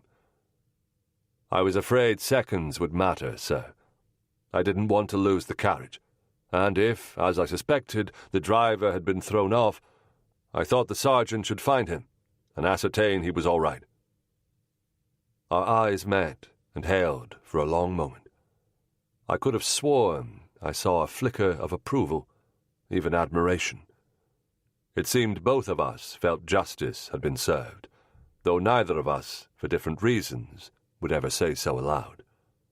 He could report a successful result to the commission, and perhaps it would keep the yard whole for the time being. Vincent tapped his fingertips lightly on the desk edge. Your handling of this has been adroit. I would suggest that next time you do your best to have a witness to a confession, but your explanation accords with the sergeant's. He cleared his throat. It is not lost on me that you are making an effort to tamp down your tendency to barrel. The shadow of a smile appeared. Please write the account exactly as you've described it. He nodded to dismiss me. That is all. Thank you, sir. I left the room, closed the door, leaned against the frame, and breathed. There would be a next time. Chapter 49. That afternoon, I went to the hospital to visit Styles. He'd recovered sufficiently to be wheeled by chair into the sunroom. The golden warmth cast its light over half a dozen patients seated or walking with the assistance of a cane or a nurse. To my surprise, Madeline was there as well, sitting beside Styles in a rocking chair. A nurse stood nearby, and Madeline held a tiny baby in her arms. Not wanting to disturb them, I kept out of sight. The nurse nodded in approval. This is such a help, Mrs. Beckford. Mrs. Kipp needs her rest. Her words put a sweet, gratified expression on Madeline's face. Styles leaned forward in his chair, and Madeline looked over at him with a shy smile before returning her gaze to the infant. I had a curious feeling then, looking at the three of them. They could have been a family. Though Styles was thinner than usual, pale and unshaven, he had something of the attitude of a doting father, and Madeline looked like an affectionate mother. It was a false picture, of course, but true in a way. The kindness the nurse and Styles had shown Madeline, and the tenderness she was showing the baby, were very real. My heart lightened. Madeline would be all right, and Styles was on the mend. I turned away to find James, to tell him that the case was finished, and eventually Madeline would be able to go home to her house without fear. The raid at Rose Cottage went off perfectly under Mill's supervision. 24 men were caught in situations that left them open to scandal and incarceration. Through a remarkable amount of bumbling and fumbling in the dark, 22 of them managed to escape out the back door, many of them in embarrassing states of undress. 2 of the men, however, were caught and put on trial for committing sexual acts with 5 girls younger than 11. Stephen and Robert Beckford were sentenced to 13 years in prison, with no possibility of parole. As Mills was preparing the raid on Rose Cottage, I made 2 calls. The first was to Tom Flynn, which took the better part of 2 hours. The second was to Mrs. Munro. Earlier in the day, I'd sent a note asking if I could visit at her convenience.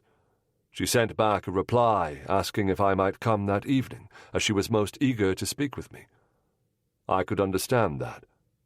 When I arrived, we sat in the parlour, and she offered me tea or coffee. "We don't have spirits in the house," she apologized. Given her father, I could understand that. "Coffee will be fine, thank you." As she made the request of her maid, I couldn't help but think of the day when I was sitting in a different parlour with Lucy Marling, scribbling in my pocketbook. It seemed months ago. After the maid brought in the tray and we were left alone, Mrs. Munro smiled at me. Her face still bore traces of bruising, and the gown she wore covered her neck and her wrists, but she had a glowing, joyful demeanour that I'd noticed in other women who were with child, and I wondered how I'd ever thought her plain. "My husband is on his way home," she said. "He arrives next Saturday." There was a brief, awkward pause. Not for the first time, I thought.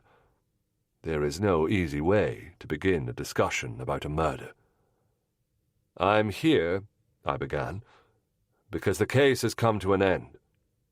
Her hand set the teacup into the saucer with a gentle clink.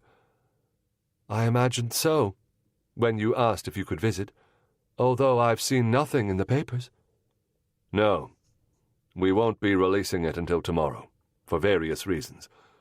Some parts of this story are very distressing," I said cautiously. "But I'd like you to know it, so you can see just how important a role you played." "I'm glad I could be helpful." She settled back in her chair, the cup and saucer in her lap. "Was it the trial, as you thought, that drove him?"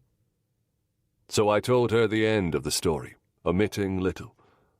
Her manner remained calm until the very end, when I explained that Price had flung himself over the side of the bridge.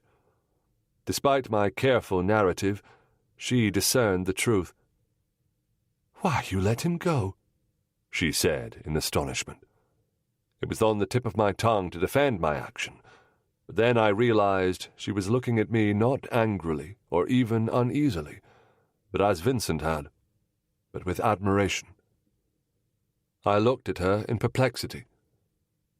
"How is it that he hurt you so badly? He threatened your life and the life of your unborn child, yet you wouldn't want him punished." "Oh," she said gently, as she set her cup and saucer on the table. "In my experience, it is only deeply unhappy people who seek to hurt those around them. And at some point, we all struggle with pain." She looked thoughtful for a moment. "Do you read poetry, Mr. Corrivan?" Thinking of the last time I'd read a poem, with Belinda in her negligee, I felt a stab of longing. God, I hoped I might do it again one day. "Sometimes." Matthew Arnold wrote a very beautiful poem called Dover Beach, in which he speaks of this struggle. Do you know it? I shook my head. In the final stanza he says, "Ah, love, let us be true to one another, for the world which seems to lie before us like a land of dreams hath really neither joy, nor love, nor light, nor certitude, nor peace, nor help for pain." A small snort escaped me. "That sounds hopeless." "Oh, but it isn't," she replied earnestly. "He means that the world is full of confusion and strife, but love is a true balm for it." Her words, together with the intelligence and serenity in her expression, brought Belinda to my mind for a second time in as many minutes. And inside my chest, I felt a shift as palpable as a strong wave under my boat, forcing me to adjust the weight in my feet. "You understand what I mean, don't you?" A smile hovered about her mouth, and unconsciously she rested her hand on her belly. Without love, what is the point of it all? Chapter 50. It was nearly 9 o'clock the next morning when I arrived at Catherine's house. Her maid Sarah peeped through a window beside the door, and her hand rose to cover her mouth when she saw me. A moment later, the door opened. "Hello, Sarah. Do you remember me?" She bobbed, her eyes bright. "Of course, Mr. Corrigan. And we all saw the Falcon this morning about the man being caught. Mrs. Gale was so pleased. We all were." "She's here." She gestured to an open door. "I'll fetch her." "Thank you." I entered the parlour and stood by the window, observing the street. The morning sun was dropping its warm golden light down the sides of the buildings across the way. A rustle made me turn. "Hello, Michael," Belinda said quietly. My throat constricted as I took her in. Her expressive eyes, the smooth curve of her cheeks, the delicate lines around her mouth. I took a tentative step toward her. "I've been all kinds of an ass, Belle, and I'm sorry, but I want to tell you everything that happened. You deserve that much."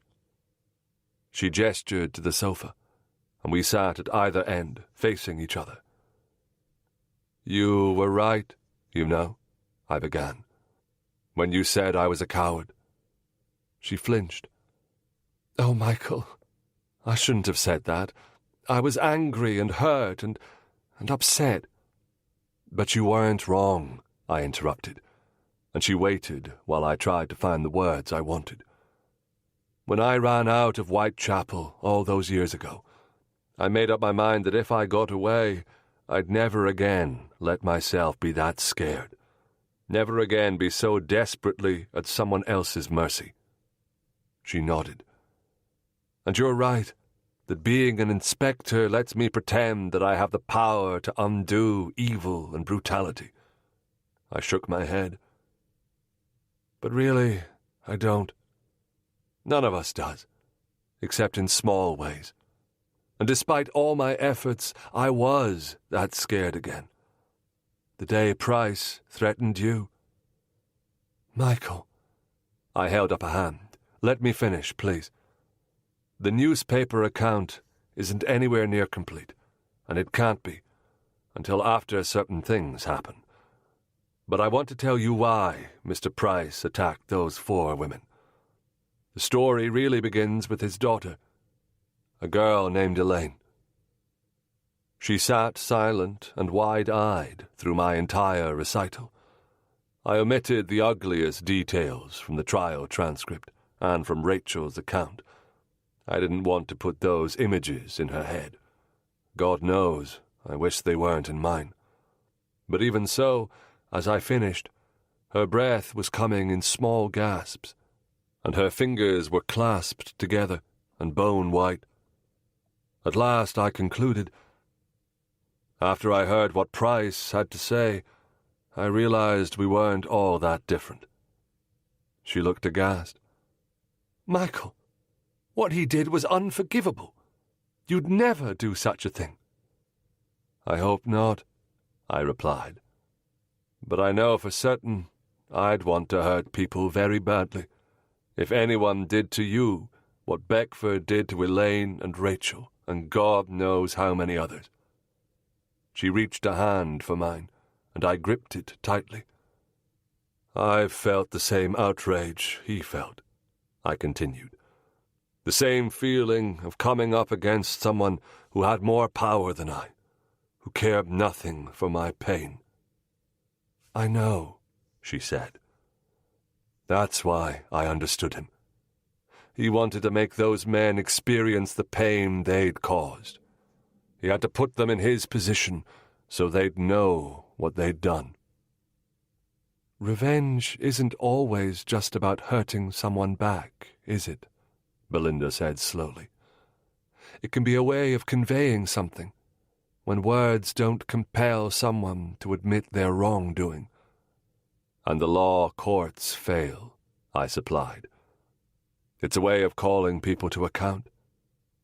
Her face was troubled. "It isn't justice, though." "No," I admitted. "But the courtroom wasn't the place to resolve this. The story that would be told there would be all about the fathers." A flash of comprehension lit her eyes. That's why you told Mr. Flynn about Rose and Jane and the others, and the kind things they did while they were alive. He devoted half of the article to them. Yes. We were silent together for a while, until she sighed. It's so dreadfully sad. All of it. I know. And I'm still not sure I acted properly. But I've turned it over and over in my head, and can't see a way that justice was possible. Perhaps it wasn't, she replied. Perhaps in this case, there was only mercy. I studied our clasped hands where they rested on the sofa between us. Is there any mercy left for me? I tried to say it lightly, but too much hinged on her answer. When she didn't reply, I added in a low voice, Belle, you were right in everything you said. I swallowed. But I'll keep trying. I swear I will.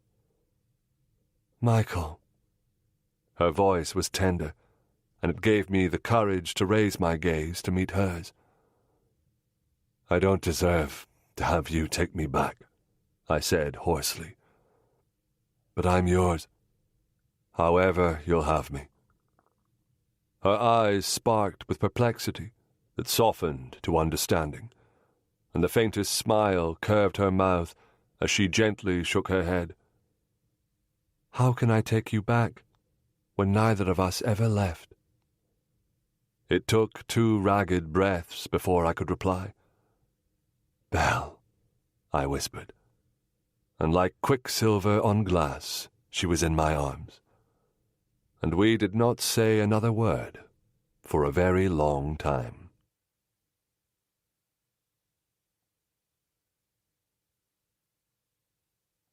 This recording of Down a Dark River was presented by Dreamscape Media, LLC. Narrated by Joshua Manning. Produced by Eric Black. Text copyright 2021 by Karen Odden. Sound recording copyright 2021 by Dreamscape Media, LLC. This recording may not be copied or played for an audience without the written permission of Dreamscape Media, LLC. Thank you for listening. Please check dreamscapepublishing.com for Dreamscape's latest releases.